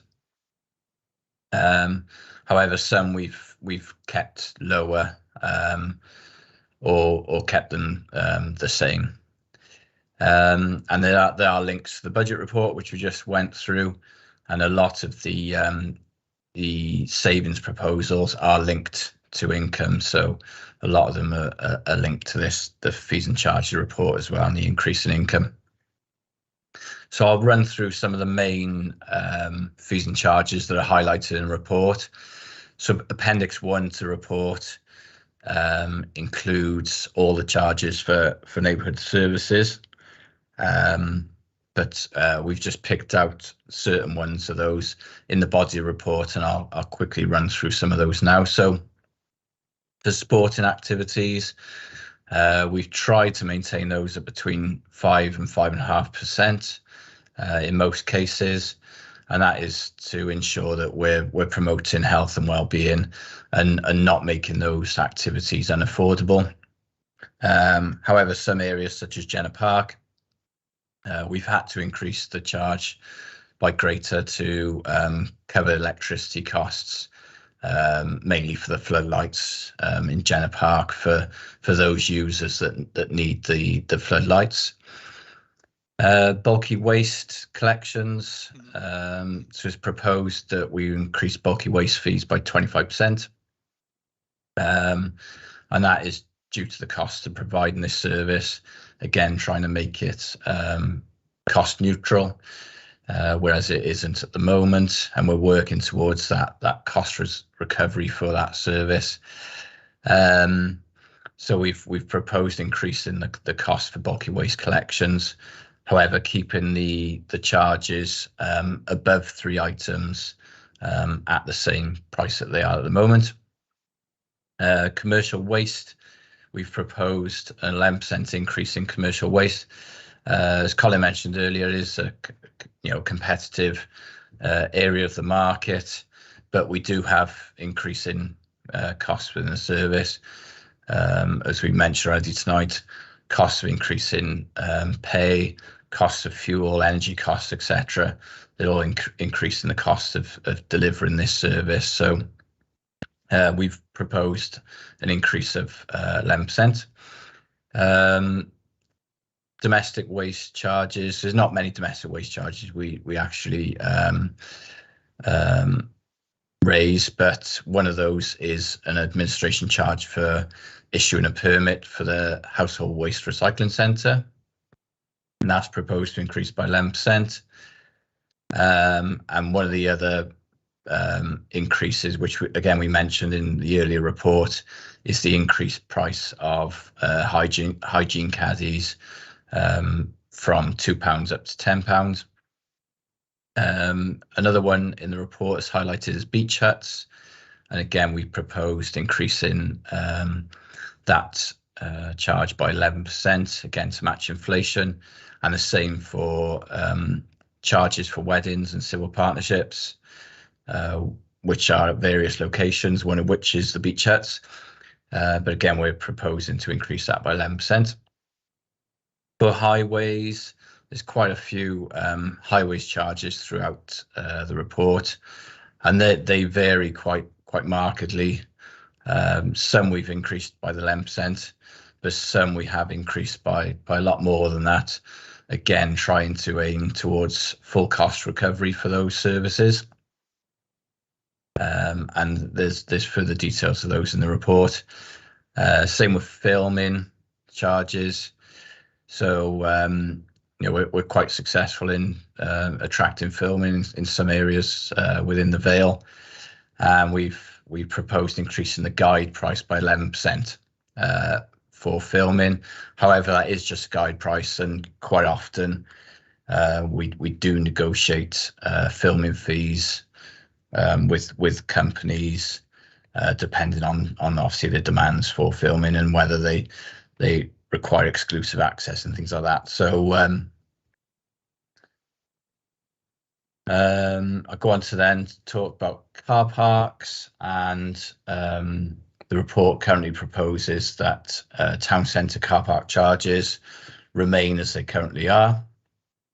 So they currently include a 2-hour free period as well at town centres, and that is to try and ensure that people are not discouraged from using our town centres. So that we feel the 2-hour free period allows most people to go to the town centre and do the majority of their shopping, and is trying to then discourage those people who may park there all day within our town centres but not actually shopping in the town centres. So that is the reason for maintaining those charges. Coastal car parks. So we haven't increased charges at coastal car parks since 2018-19, and our coastal resorts are becoming ever more popular, especially since COVID. So we're proposing on increasing the daily charge from £6 to £6.50, which is around an 8% increase, and the charge for up to 1 hour from £1 to £1.10, which is a 10% increase. I think someone mentioned earlier we're looking at a further review of car parking charges as well throughout the year, and that'll be a further report to come before Cabinet, looking at potentially a tiered charge within our coastal resorts. One of the criticisms we have had over years is Obviously, we've got the hour charge or an all-day charge and nothing in between. So, we'll be considering whether we move to a tiered charging regime. And there are still permits available for those who use our coastal resorts often. And we're proposing on increasing those by 11% as well. Another one to draw attention to is outdoor trading spaces. So that's where businesses can use part of the outdoor space to trade on, either by putting tables and chairs there or signs, etc. And we're proposing increases in those charges of between 66% and 100%. Again, trying to ensure we get to full cost recovery for those fees. Transportation is another area where we levy charges, and that's where pupils can buy an annual travel pass on a mainstream school bus, and that's if they don't get free school transport. And we're proposing 11% increase for that. The report also highlights charges for Porthcurry Cemetery, and they're shown at Appendix 1C, and they are the prices proposed via Barry Town Council, which are then agreed via Cabinet, and they're mainly due to increase by 5%. However, some charges within there have stayed the same.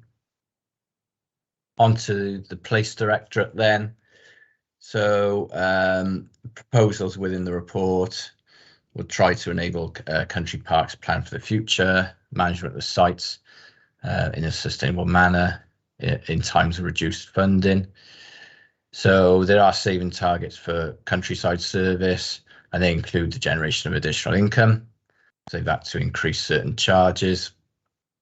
And one of those charges that is due to changes for car parking, and the countryside service are proposing to charge £1 for 1 hour parking, and previously it was £1 for 2 hours, and then introduce a charge for up to 2 hours of £2, and increase the charge for up to 4 hours from £2 to £4, and then the all-day charge increasing from £4 up to £5. And that increase in income will hopefully be used to offset some of the increased maintenance costs within countryside parks. So the report does also include some delegations to be given to the Director of Environment and Housing, along with a Section 151 officer and Cabinet member, to amend prices or set any new prices during the course of the year. Obviously, as this report is only once a year, as we mentioned earlier, there's potential to increase the commercial waste market, for instance, and to introduce those prices during the year. We would use the delegation there to introduce those charges. So again, the next step for this report is for all scrutiny committees to consider the report and then feedback any comments or recommendations back to corporate performance and resources, again, which is the committee is tomorrow. And then the final proposals on the fees and charges will again go back to Cabinet on the 27th of February. Okay, so again, if there's any questions or recommendations that members have, then it'd be great to have those now. Oh, thank you, Matthew. Thank you. We've got that'd be great. Before the members get a chance to speak, we have got a public speaker, Jonathan Osborne. So are they online, Gareth? I believe so, Chair. They just rejoined, so you must have left to come back. Mr. Osborne, are you there? Yeah, I am here. Yeah, no, I pressed the wrong button and it kicked me off the screen. That's all. No, I was just trying to put my phone on the loudspeaker. That was all. Yeah. So no, I'm all good. I've just put that was all. I've been driving, okay. So I've pulled over. That's all. But as long as you can see me and everything, we're all good. Yeah, Chair, can we ask Matthew to stop sharing the screen for the sorry, minutes, yeah, please? Sorry, Gareth. It's okay. Okay, I'm all ready to speak. Please watch your language. Right. Okay, so you will have 3 minutes to speak, Jonathan, and then after that, if members wanted to ask you a question, I believe they can. Gareth, the Democratic Services Officer, will let you know when you've got 1 minute left, if that's okay. So if you, whenever you're ready to go ahead, that'd be good. Okay, yeah, the comments I wish to make is about the outdoor cafe license, the street trading licenses. All the costs just has been described, about sort of like 10-11% increases. But I notice they're between these ones are proposed between 66 and 100%. And there's been no consultation with the businesses about these increases. That's what's mostly annoying. And my point is, these licenses only apply if you trade on the pavement. If you trade on a promenade or any public open space, you don't have to pay a penny. It's only if you're on a pavement, and that's what's annoying. So I'd like these costs to be reviewed to something in line with inflation, instead of not nearly doubling them, and have a fairer system where everybody who puts chairs and tables out will have to pay, rather than just singling out certain businesses. Because our increasing costs for businesses that you're going up dramatically with things like electric, minimum wage. It's everybody's struggling, and the trade is not happy about this extra increase. And even things like if you put a pavement sign out, you've got to pay like over £100 a year just for that one sign, And in England, there's a law, and you only have to. It's £100 fixed fee in England, and you can, and it can't be increased or anything. And it's done like that to encourage businesses, to use the outdoor space because of COVID. But I just think our council is just using it as a license to print money by adding all these extra costs just because the law is different in Wales than England. And also, when Matthew just spoke about cost recovery of the system, what does he mean by that? Does he mean like for the officers to go around and check or what? Because obviously if there are costs to run this system, why are we running the system? Why don't we just, do away with the costs and not charge the businesses? And then obviously then it's win-win for everyone, So, obviously I don't see the need to double the costs just to cover the administration of the system, and that's basically the points I wish to put across on behalf of obviously several traders or trade over on the island. And yeah, there's a lot of business over there not happy about it, just because some have to pay and some don't.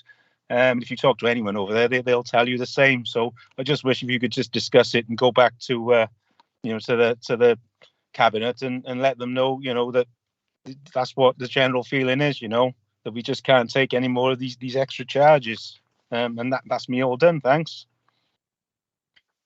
Okay, thank you, Mr. Osborne.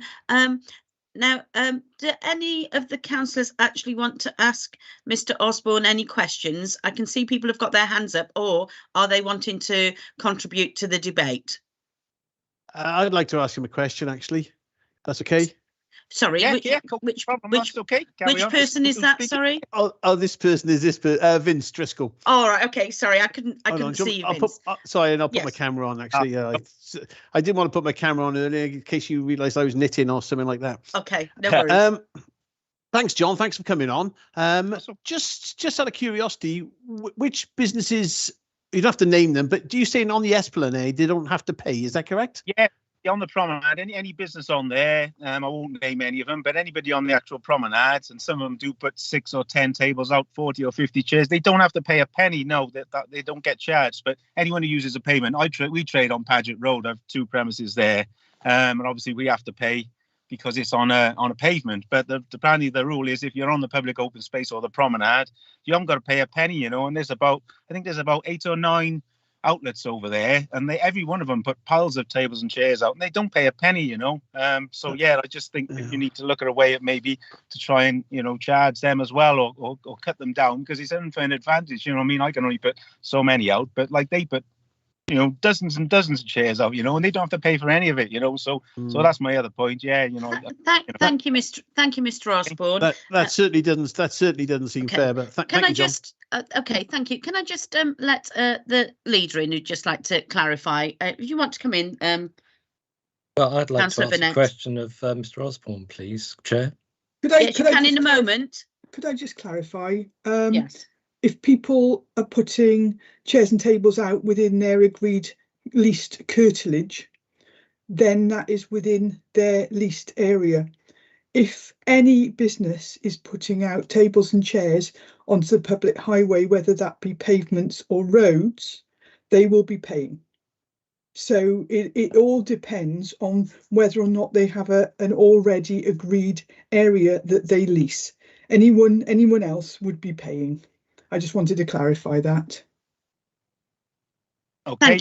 Thank you, Leader. So these are points of clarification on what Mr. Osborne said that you can ask him questions about. So if you have one that's a point of clarification on what he said, then please go ahead, Charles Champion.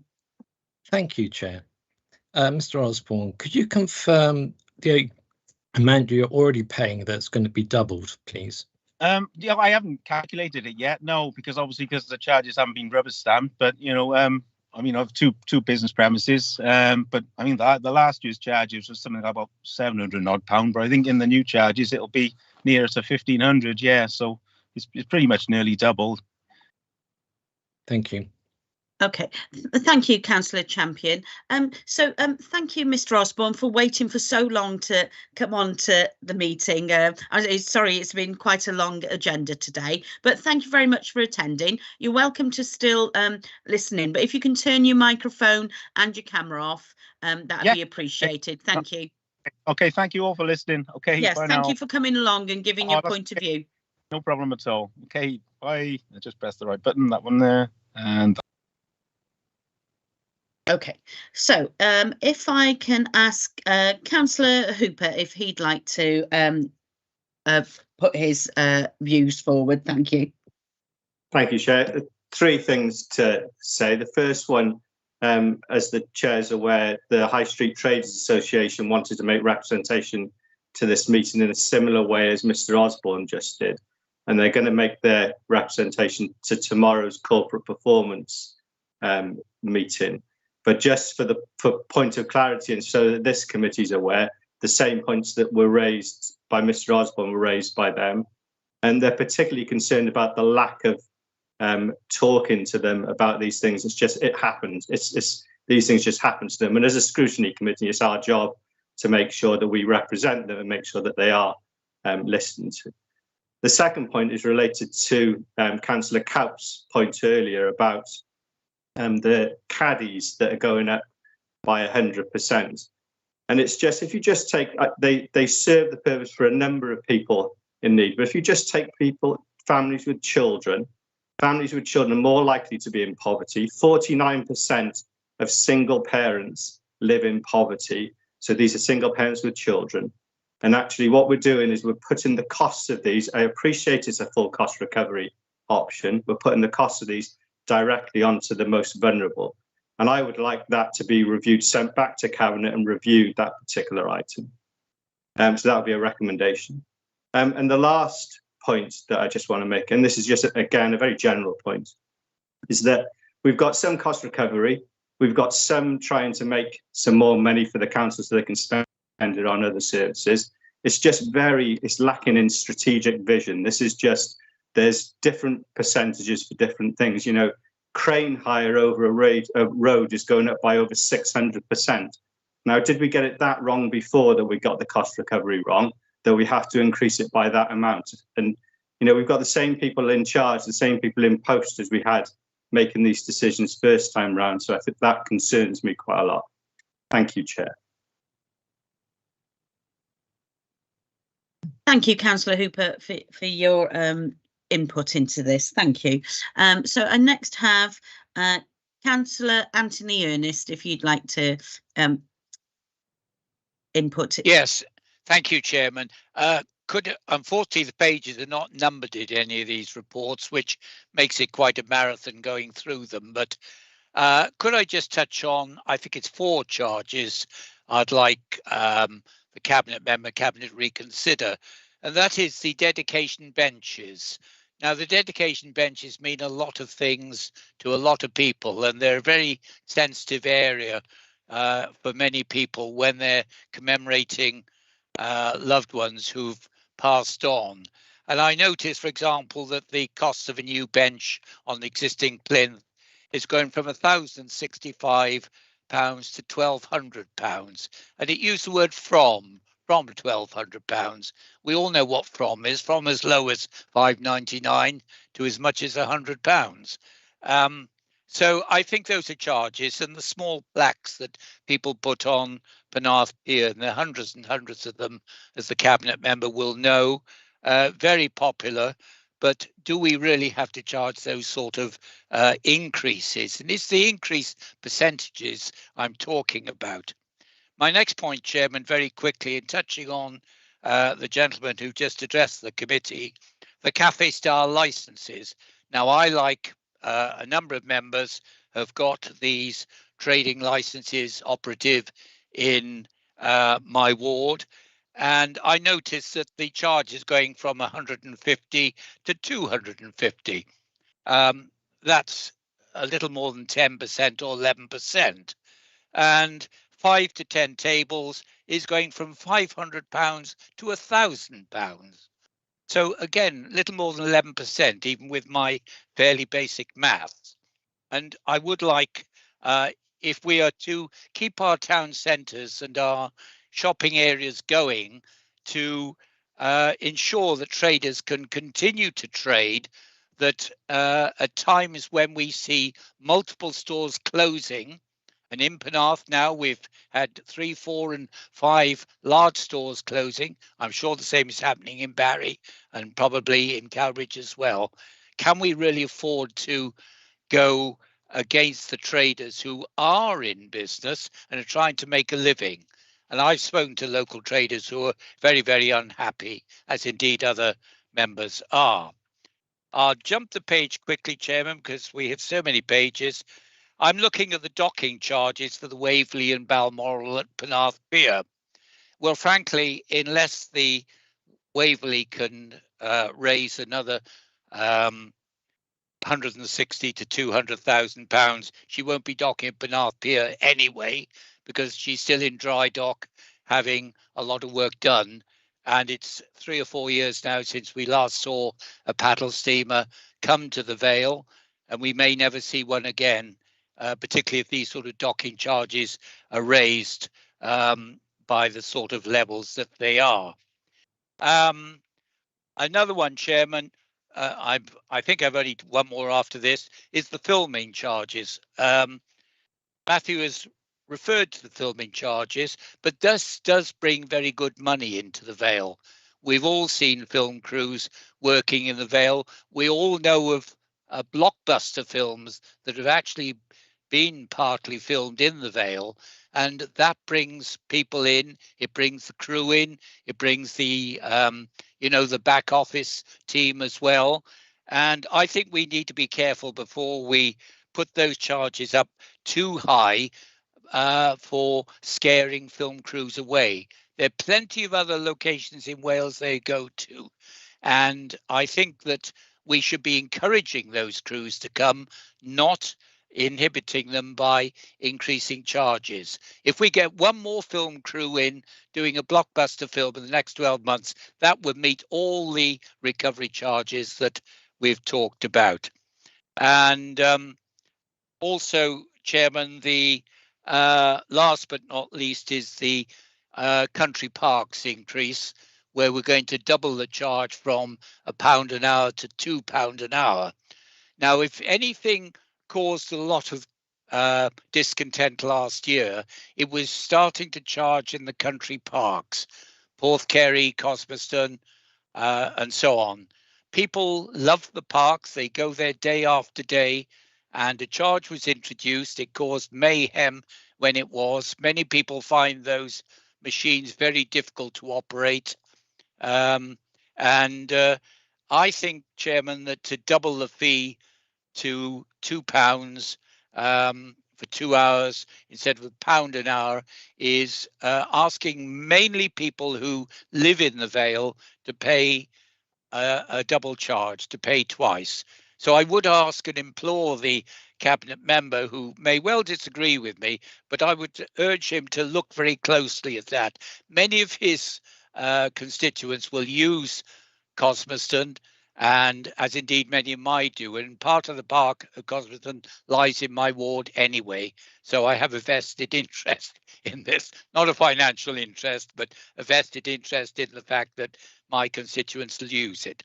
Thank you, Chairman. I've been slightly vocal tonight, but thank you for your time. Oh, no, Councillor, that's what scrutiny's for, is for us to get our councillors who represent the residents' opinions. So I next have Councillor Champion. Oh, Councillor Ernest, would you like to put your hand down if you don't want to speak anymore? Thank you, Chair. Councillor Champion, go ahead. Yeah. Hopefully that all of our committee are of one about these black caddy going up from, was it 2 to 10?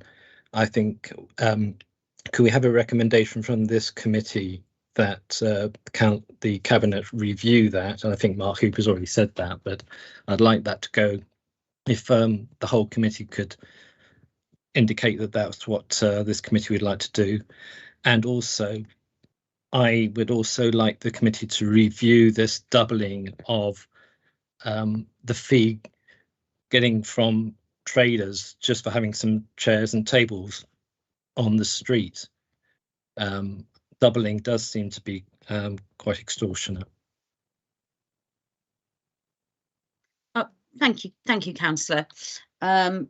So I next have, sorry, it keeps moving around. Councillor Driscoll, if you'd like to speak, please. Yes, thank you, Chair.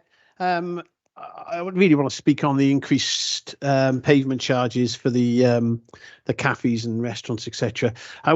Go back 12 months when we were first sold this idea. One of the main aspects was to actually help the visually impaired. That seems to have gone out the window now, and now it just seems to be a cost-raising exercise. The increase is ridiculous, 100%. These businesses have struggled for 2 or 3 years. We should be supporting, not penalising them. Councillor Wilson mentioned earlier about the green waste is only used by 40% of the members of the members of the. I didn't say that. I didn't say that. Come in. Don't interrupt, please. Right. Please carry on, Councillor Driscoll. Point of order. Well, you and I will talk in a minute because you always will do. Right. Councillor Wilson, Chair. Can you wait, please? Yeah, thank you. I will raise a point of order, though. Good for you. Thank you, Chair. Right. He mentioned 40% of people use the green waste collection, so why should the others subsidise it? In the report, it says the increases set out above are proposed to help generate income both to cover the cost of providing these services and to contribute any extra income towards other services where fees and charges cannot be increased to full cost recovery. So basically, you're charging the cafes and the restaurants for any other services where you can't raise money. Appalling behaviour. I rest my case. Thank you. You can speak now, Councillor Wilson, because no doubt you will. Thank you, Councillor Driscoll. We don't need to talk back to other councillors, thank you. And that goes for everybody on this committee. Sorry, right. Chair, it's getting a bit late now. I mean, it's nearly 4 hours, you know. It is. It's a long meeting today, and I know people are getting tired, but if we could please maintain our standards, that would be good. Right. Councillor Wilson, if you'd like to say something. And yeah, what I said at the meeting was that in terms of the 40-60%, it's the other way round. So 60% of the people have the service, but 40% of it effectively subsidise it because they do not use the green waste service. So I'd like to just clarify that and correct that. That's all. The other point I stand corrected. That's all right. That's no problem, Vince. No problem. There's a couple of other things. That's why I just went in there, because I just wanted to correct the facts. A couple of other things. Fees and charges, yes. The whole point of scrutiny is to listen, isn't it? As a cabinet member, it's to listen to you, because obviously you have been in contact with residents and businesses and tradesmen, and you've heard them what they say. Okay, and we as cabinet members, that's our job, is to listen. Okay, now what I can assure you that obviously we've done some benchmark with neighbouring authorities on some of these fees and charges to make sure they are comparable. That's the first point I would like to mention. You know, so obviously we don't want to go out of kilter. We want businesses like you will do to thrive in the Vale of Glamorgan. Okay, and that's very important, like to emphasize. Like, for instance, we haven't introduced town centre parking charging, for example, because we want our towns to be vibrant. So the last thing we want is to stop traders performing. But also I'm aware that a lot of tradespeople pay an awful lot of rent. Okay, they pay for a lot of rent inside. Okay, they also trade outside. Now you would expect a business to trade outside to also pay some costs as well towards that. You know, and I think you've got to understand that. I think we all understand that. You know, we pay an awful lot of money as well in terms of council tax. We understand that. We all do. Okay, and you've got to remember that everyone's got to pay their share. And if some businesses are doing really, really well, then you would expect the council to ask for some money to, you know, to run those costs, because obviously it's going to be more and more costs caused by that. So we've got to understand that. But you also got to understand that obviously we've got a budget difference, haven't we, of around £9 million, and we've got to fill that gap as well. And we've got to do that in a sensible way. We've got to look at all our fees and charges, and we've got to reflect the cost of service. And in many cases, it's about trying to recover as much of those costs as possible. We're not there to make a profit. What we're there is to provide services for the people of Vale of Glamorgan, and so that the council taxpayer is not unduly burdened by a huge increase in council tax. And that's what we don't want to do. So thank you. Thank you, Councillor Wilson. Oh, Mr. Osborne, you've managed to switch your camera back on. If you could switch that off for us, that would be lovely. Thank you. Right, okay. Bear with me one moment, folks. Right, I have actually got Councillor Burnett would like to speak, but I have actually got an officer who would like to speak as well. So I'll ask the leader whether she wants to let the officer speak first, or whether you would like to go first. Well, at the moment, you've got Councillor Driscoll still indicating. I'm happy for him to go first if he'd like to. Yes. Yeah. If you thank you, leader. My issue is really a point of order. My understanding of scrutiny is where the members of scrutiny would sit down, discuss the reports, and make recommendations to cabinet. But in this situation here, we're getting Councillor Wilson butting in every 5 minutes and putting us straight in his opinion, right? And then you're coming in now, Councillor Bennett, right? And you're entitled to your opinion. I got no problem with that. But it's not, I don't accept this as scrutiny, right? We should be sitting there talking about, discussing it, and then putting our recommendations, not being squashed. Now, Councillor Wilson has come in nearly 5 or 6 times now, right? And every time he puts his point across, and he's entitled to, but you're just squashing debate.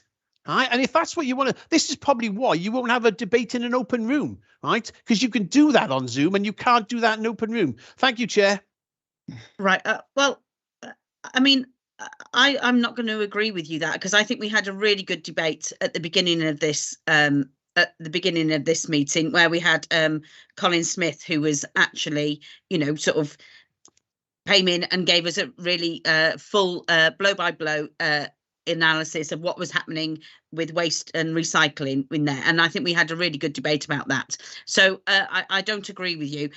Obviously, cabinet members are allowed to attend the meetings. They generally always speak after other committee members have spoken.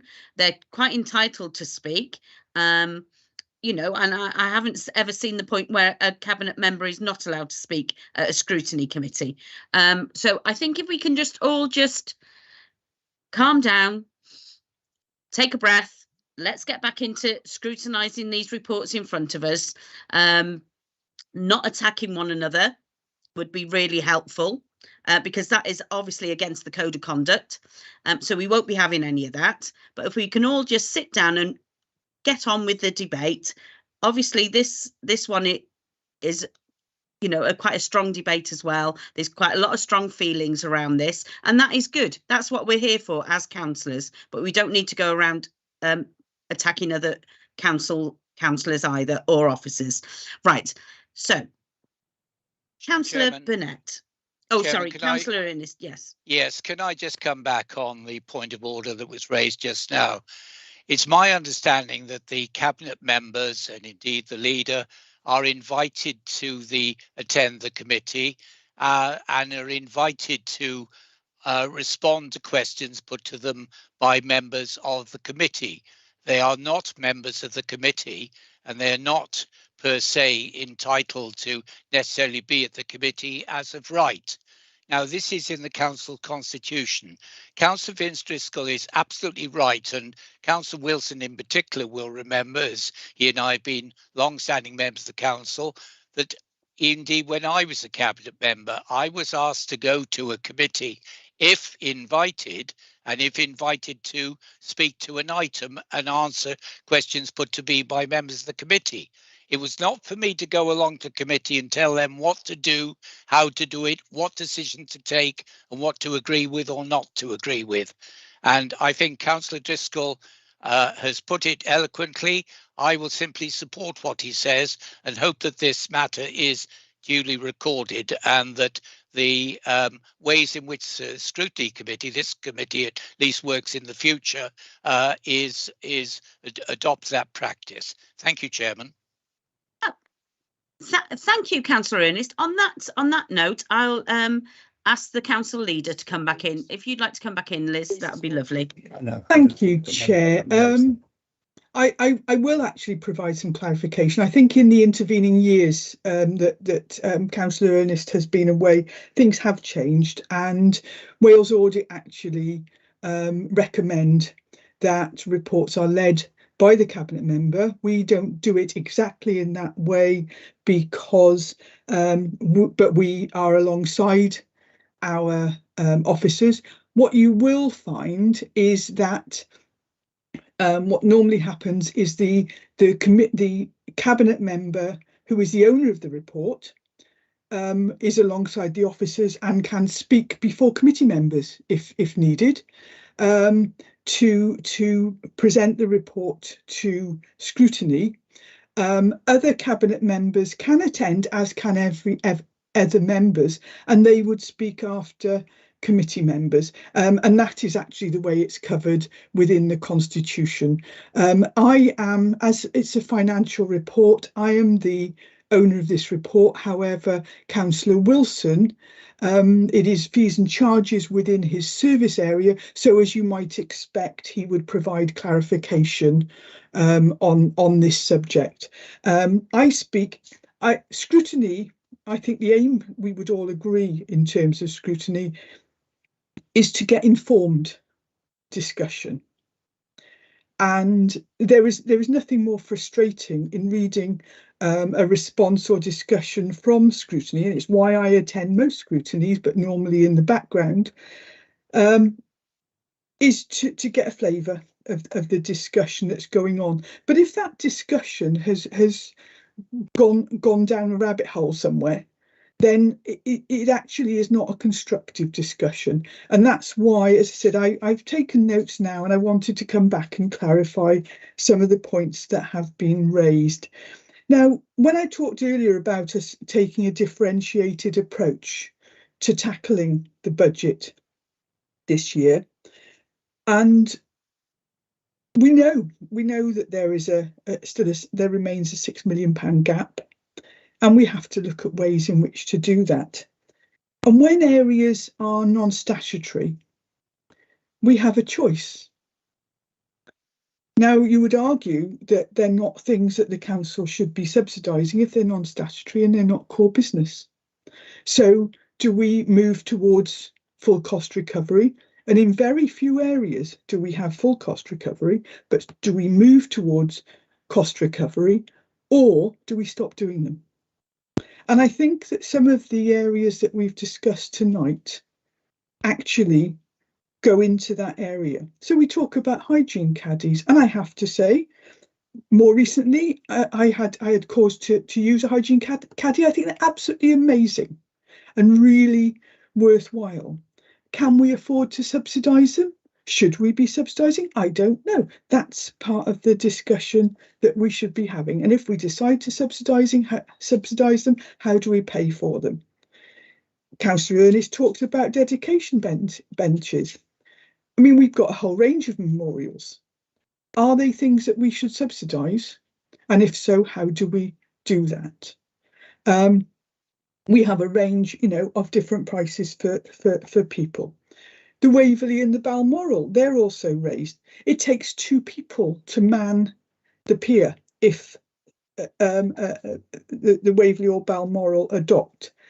So again, is that subsidised? But last year when it was raised, we actually were in touch with the operators and said, should they decide to come back to the pier, then let's have an open book discussion upon the pressures upon their service, and we would come to a solution between us.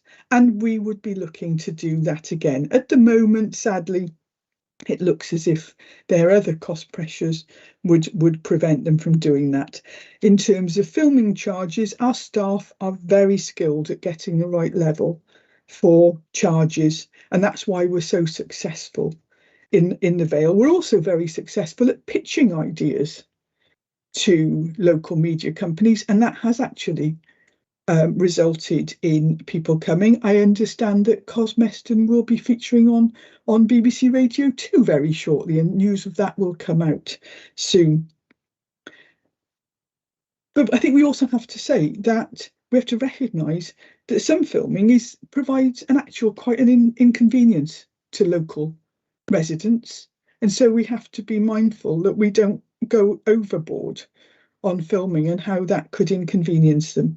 In terms of charging for season tickets, what I would say is, for Councillor Ernest's information, the relevant cabinet member is a woman. So, it's not his decisions.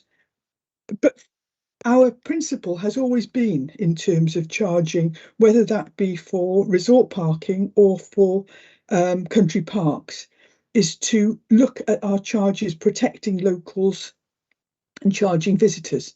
That is why we have season tickets in Cosmeston and our coastal parks, which are about £50, are £50 a year currently, which is £1 a week. I bought one of those when they first came out. I don't have to worry about finding £1, and I can go to country parks as much as I want to for as long as I want to. I think it's absolutely brilliant. Mind you, it's even cheaper if you walk or cycle, which I should imagine a lot of people in your ward would be able to. Then we come down to cafe licenses, and it is a challenge. I think one thing we have to do is with our services, and it was mentioned about operations on streets and everything, we also have to benchmark to see what are reasonable charges, and I think it was that benchmarking that was undertaken.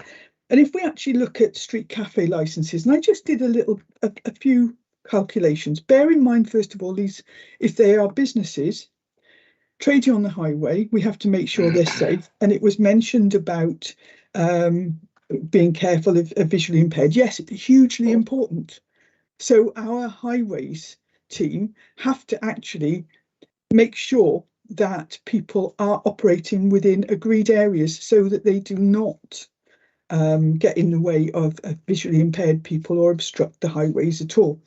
But if you actually look at it, for a business with up to 8 chairs on the highway, if they sold 2 coffees a week,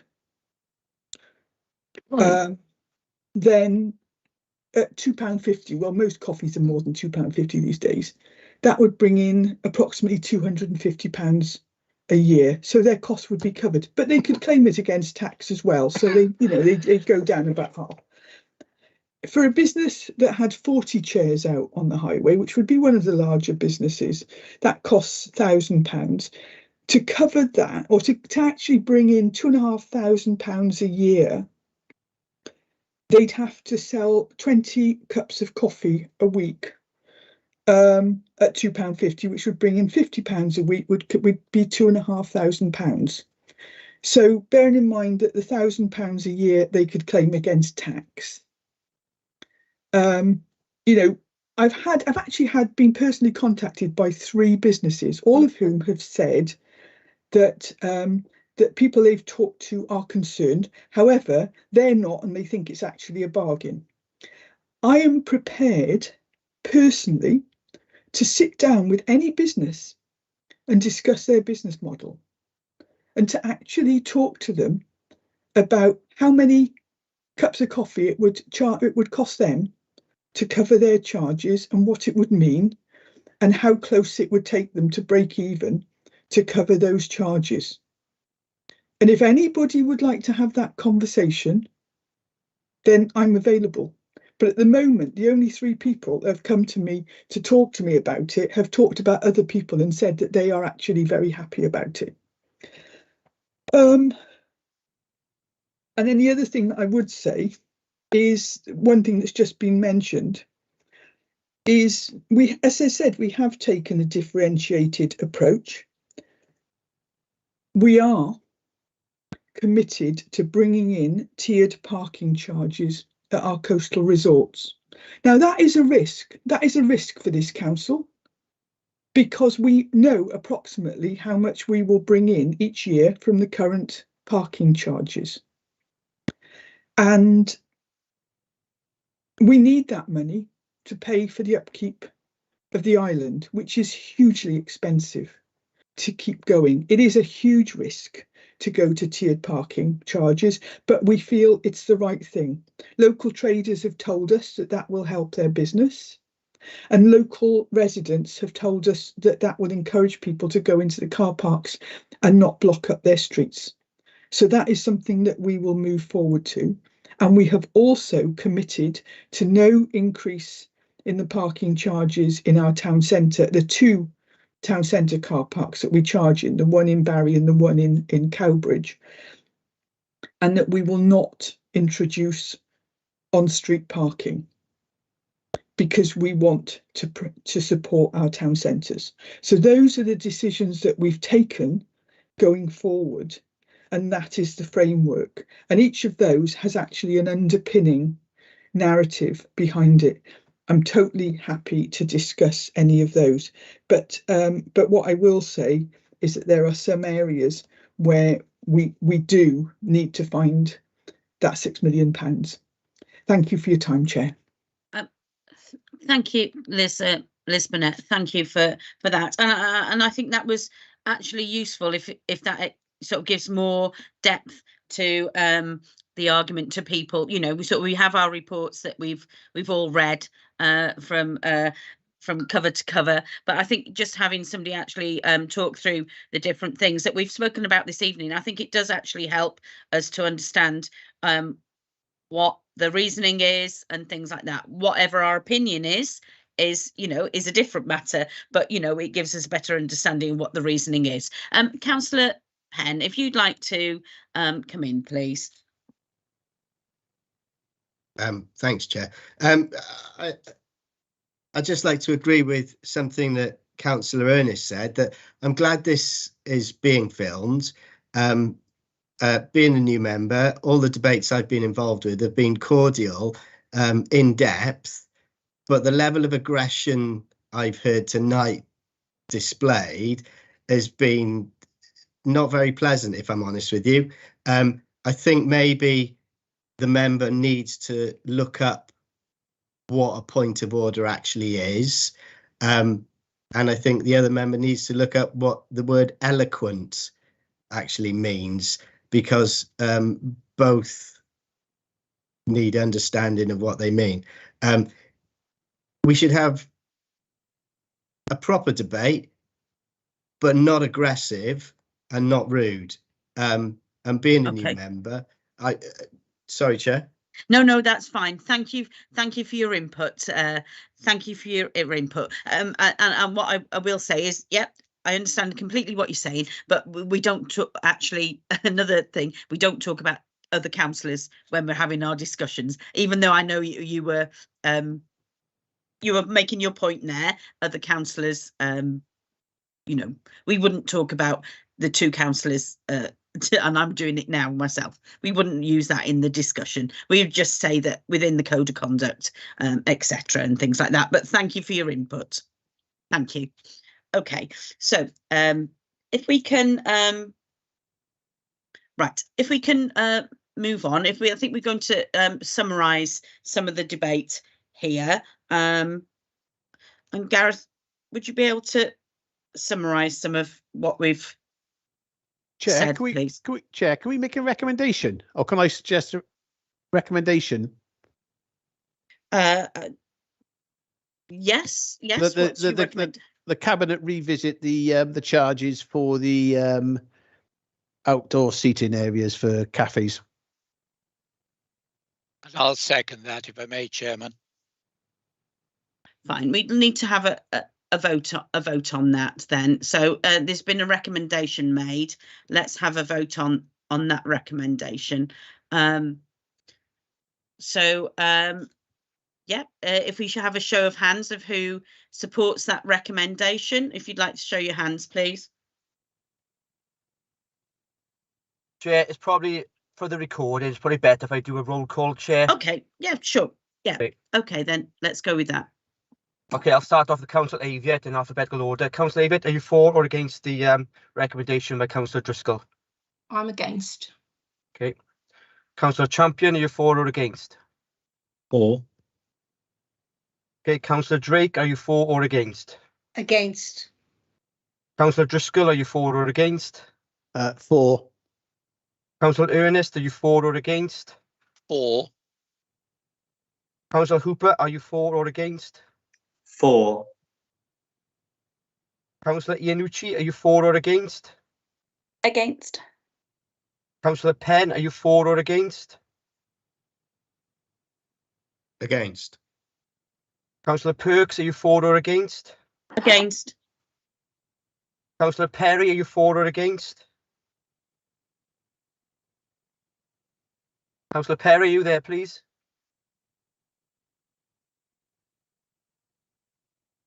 Okay, Chair, you must have left the meeting, so okay, you will be able to vote. One last try. Councillor Perry, are you there? Okay, and finally, Councillor William, are you there?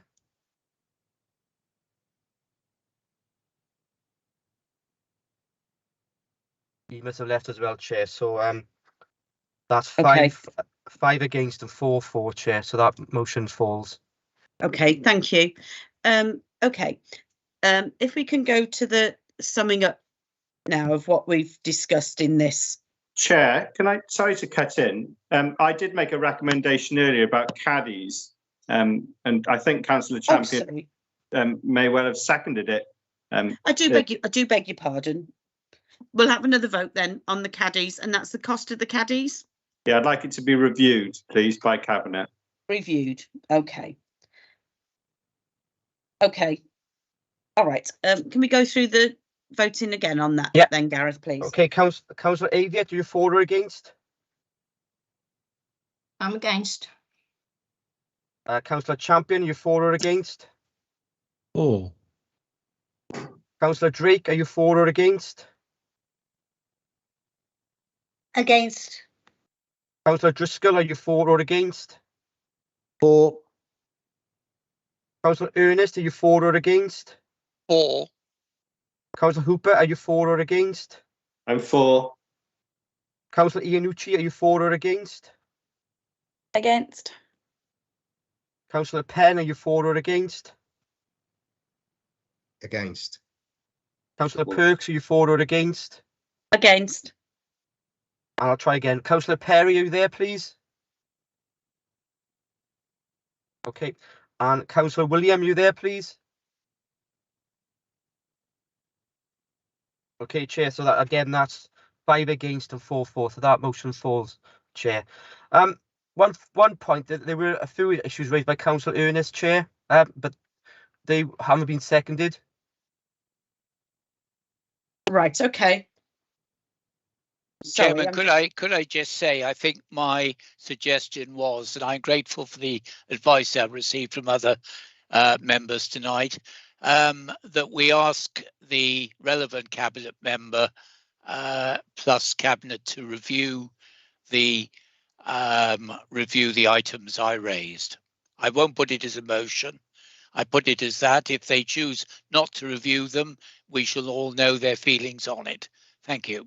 Well, we either have a vote on something or we don't, I think. I don't think you can just...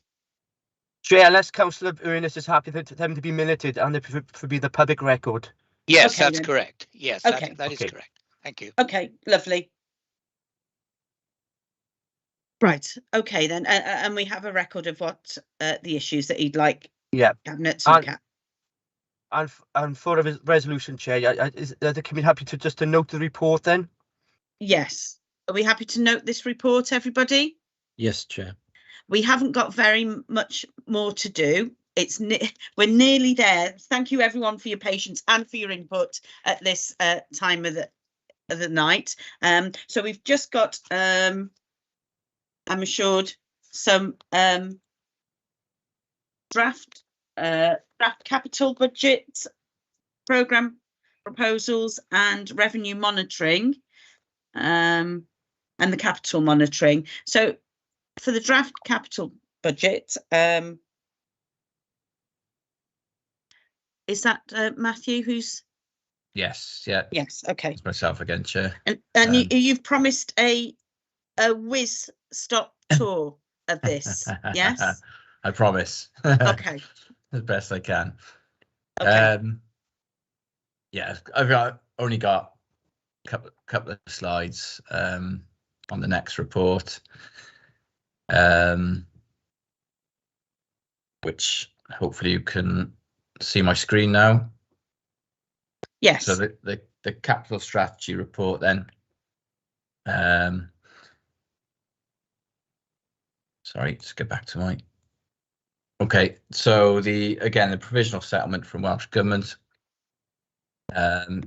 set an amount awarded to the council of just under 7 million as our general capital funding settlement, and that's made up of around 3.5 million grant and then 3.5 million of supported borrowing costs, which is an increase of 1.1 million over last year's capital funding. Welsh Government have also advised that across Wales, there'll be around £20 million capital funding for decarbonisation priorities. However, we're waiting further information on the value that would mean to us as a council. And then Welsh Government have also confirmed that the capital funding will remain the same level for 24-25. So that's set out in the table there, the projections for the Welsh Government funding over the next 5 years. The next slide then shows the current proposed 5-year capital programme. And for next year, for 5 years, it's 265 million, which includes 40 million for Band B Sustainable Communities for Learning programme and 167 million for the Housing Improvement programme. So you can see that over 200 million is just for those two programmes. The table then shows the breakdown by directorate. And for next year, the proposed programme is £98 million. The next slide then shows the breakdown of how that £98 million is funded. So you can see various sources of funding for the capital programme. So the general capital grant. We also use an element of our reserves or revenue funding. Housing revenue account reserves as well are used to support the housing improvements. Capital receipts of 6.4 million proposed for next year. Specific grants that we get quite often from Welsh Government for certain projects. That's just over 27 million pounds for next year. And as we mentioned earlier, Section 106 funding, on which we're quite successful. 5.7 million of that built into next year's programme. So that gives you a total of about 74 million. And then we've got the borrowing requirement then to bridge the gap with that, and then the capital programme.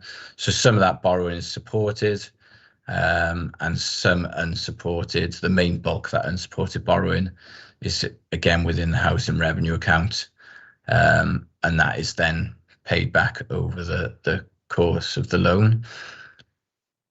The next slide, sorry, mentions some of the new schemes that are proposed within the 23-24 capital programme. So the schemes mentioned on that slide there are schemes throughout the council. However, the ones identified in blue are the ones relevant to this committee, so I'll just go through those. So we mentioned earlier about resurfacing. So an additional 700,000 in the capital programme for resurfacing, and that's in addition to 300,000 that was in the programme already. So as Emma mentioned earlier, the £1 million within the programme for next year, 500,000 proposed in the programme for bridge structures for next financial year, and there's also a further 1.4 million in 24-25 on bridge structures, where we've done a lot of surveys recently, and that's identified the level of spending required on some of our structures, and this just sort of meets the ones most in high priority. 410,000 for retaining wall in Windsor Road, an additional 200,000 in the capital programme for Penarth Leisure Centre for the high level glaze in there, which would take the total budget to 2.2 million.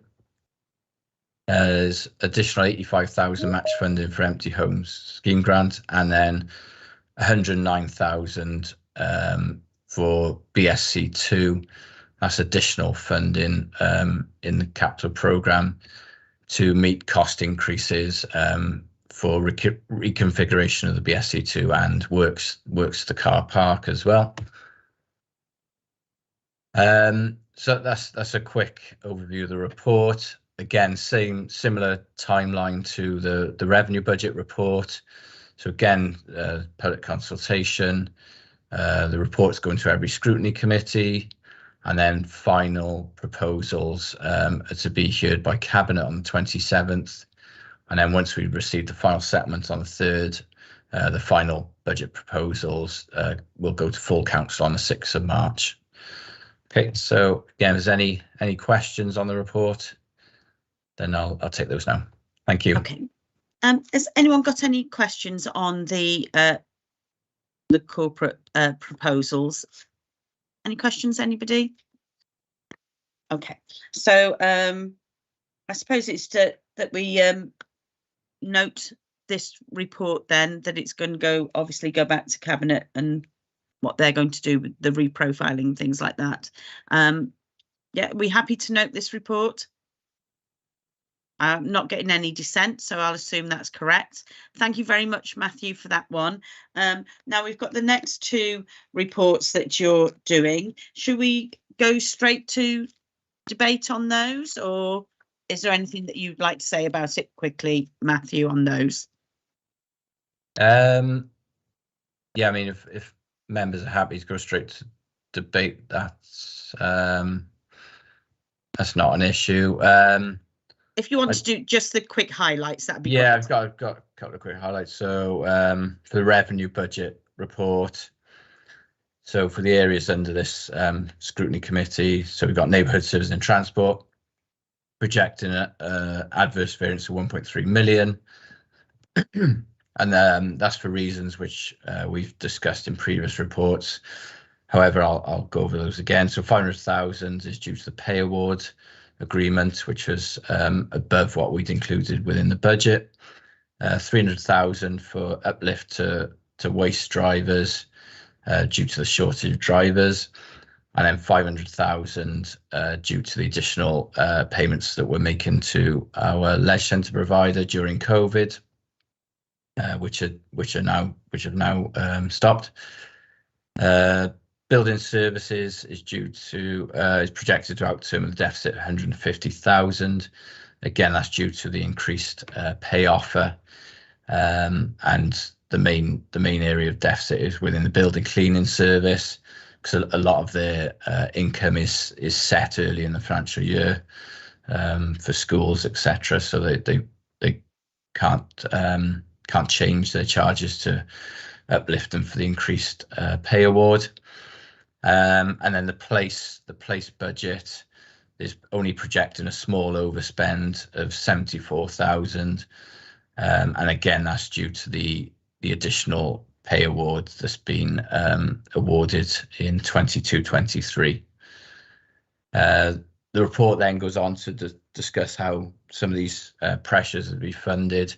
So some is coming from underspend within our policy budgets, and also we're using reserves as well to offset some of the one-off pressures within the budget, such as the additional award for drivers and the money we'll be paying to Parkwood.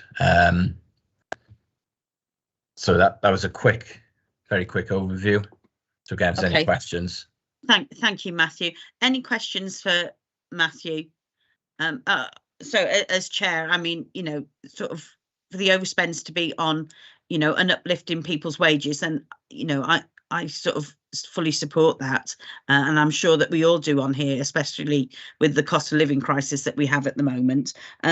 So this one is for one of the recommendations is that members approve the amended revenue budget for 22-23 as set out in Appendix 1. Are we all happy to sort of approve this recommendation for the amended budget? I don't see any dissent, so I'm assuming that yes, we do approve that. Okay, thank you. And that also that members note the arrangements and that the position of the authorities 22-23 revenue budget is noted as well. So thank you for that, Matthew. If we move on to agenda item 10, which is the last item on the agenda this evening, and that is capital monitoring for the period April the 1st to 30th of November 2022, and I assume it's another whistle stop. Sorry, Matthew. Yes. Thank you, Chair. So so the capital monitoring to the end of November. So the approved capital programme was 85 million, and then slippage from last financial year to this financial year was just over 11 million. So that took the total budget up. Additions to the budget then is 27 million, and slippage approved into next year's 33 million. So the approved programme is 90 million, and then we've got slippage requests in this report of a further 2 million, which takes the current revised capital programme for this financial year to 88 million. So there are requests within the report for changes to the programme, which fall into this committee. So again, I'll quickly just go through those. So removal of the monitoring and evaluation of the B4265 Aberthorpe of Jarlston and Fonwan scheme. That's just a small budget of 3,000, which is no longer required. And then there's slippage requests to carry forward money into the 23-24 capital programme. So land mice construction scheme, slippage of 540,000, and that is mainly due to more detailed economic appraisal being done on the scheme, due to the current benefit cost ratio falling below 1, and Welsh Government won't fund anything below 1, so further appraisals being done on that scheme. There's further slippage, on the BSC2 scheme, due to a sustainable drainage survey being done on that scheme, so 300,000 to be slipped into next financial year, and also for Barry Regeneration Partnership Project Fund, 86,000 to be slipped into next financial year, and that is to try and match fund projects in the new financial year as and when any external funding source becomes available. So there's some additions into the capital programme, and an addition is fire alarm at Community Enterprise Centre Home View, and that's 18,000 to be funded from reserves. The train shed roof in Barry, £24,000 scheme, again funded from reserves. And increase the local places for nature capital funding scheme by 17,000, and that is to be funded from a grant. And then there's one delegated authority that was used within the remit of the Scrutiny Committee, and that was to increase the budget for Barry Dock Interchange by 869,000 to 2.884 million, and that is again funded from Welsh Government grant. And then the report does note some progress on significant capital schemes, one of which is the waste transfer station and reuse shop, which I think Colin has covered, superbly tonight. So I won't go any further into that scheme. Okay, so again, any questions on that report? Okay, do you have any questions for Matthew on this report? Okay, I've got Councillor Ernest, if you'd like to come back in, please. Oh, you're on mute, Councillor, if you'd like to ask your question. Sorry, Chairman, I'm very pleased to see that funding for the local nature partnership has been reinstated into the programme. We had a little debate about this at a previous meeting, and it's good to see that the funding has been reinstated so that that project can go ahead. And obviously, I'd like to thank the officers for that. Thank you, Chairman. Thank you, Councillor Ernest. I think we all agree with what you're saying there. It was very interesting what they had to say when they came and gave us the presentation. So to see the funding continuing, it is good. Councillor Penn, if you'd like to ask a question. Yes. Yeah, just quickly about the Barry Transport interchange, the cost increases. What were the reasons? I mean, inflationary reasons possibly on the cost increases to that.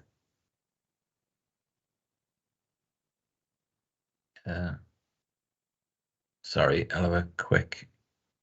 Do you know, Emma? Yeah, we have had some cost increases because we've had to do some additional work in respect of biodiversity, etc. And also, obviously, there's been a slight increase in the cost of materials, for the scheme, but the scheme is still well within budget. And if you have a chance, have a quick look at the dedicated website that we've got for it as part of the Vale website, and that will give you the update on the progress report for it. So yeah, it's all good and on target. Brilliant. Thanks, Emma. Thank you very much. Thank you, Emma and Matthew. So these recommendations on here are for noting. Committee happy to note the report? Yes, I don't see any dissent. So yes, thank you. I'd like to thank the officers for the marathon run tonight through this very long agenda. So thank you for all the reports that you've presented, questions that you've answered. Obviously, all the committee members for sticking with it, and the cabinet members as well. So I don't have any urgent matters under part 1. There's nothing under part 2, and I don't have any urgent members under part 2. So it leaves me to hello. Can I just come in a sec? It's Councillor Driscoll. Very briefly. Yeah, it depends what you're going to say. I'm just going to apologise if anyone was offended by my robust discussion earlier. I do apologise. Okay. All right. Sure. Thank you very much, Councillor Driscoll. That's appreciated. Thank you. So yes. So the date of the next meeting is the 14th of March. We're back to normal time, and I don't think we're due for a marathon committee scrutiny meeting that time. So thank you very much for everyone for participating. It was really good debates that we've had this evening, and that's what obviously we know what scrutiny is for. So thank you very much, and well, enjoy the rest of your evening. Okay, thank you. Thank you. Good night, Chair. Chairman. Bye. Good night. Bye-bye. Bye all. Thanks.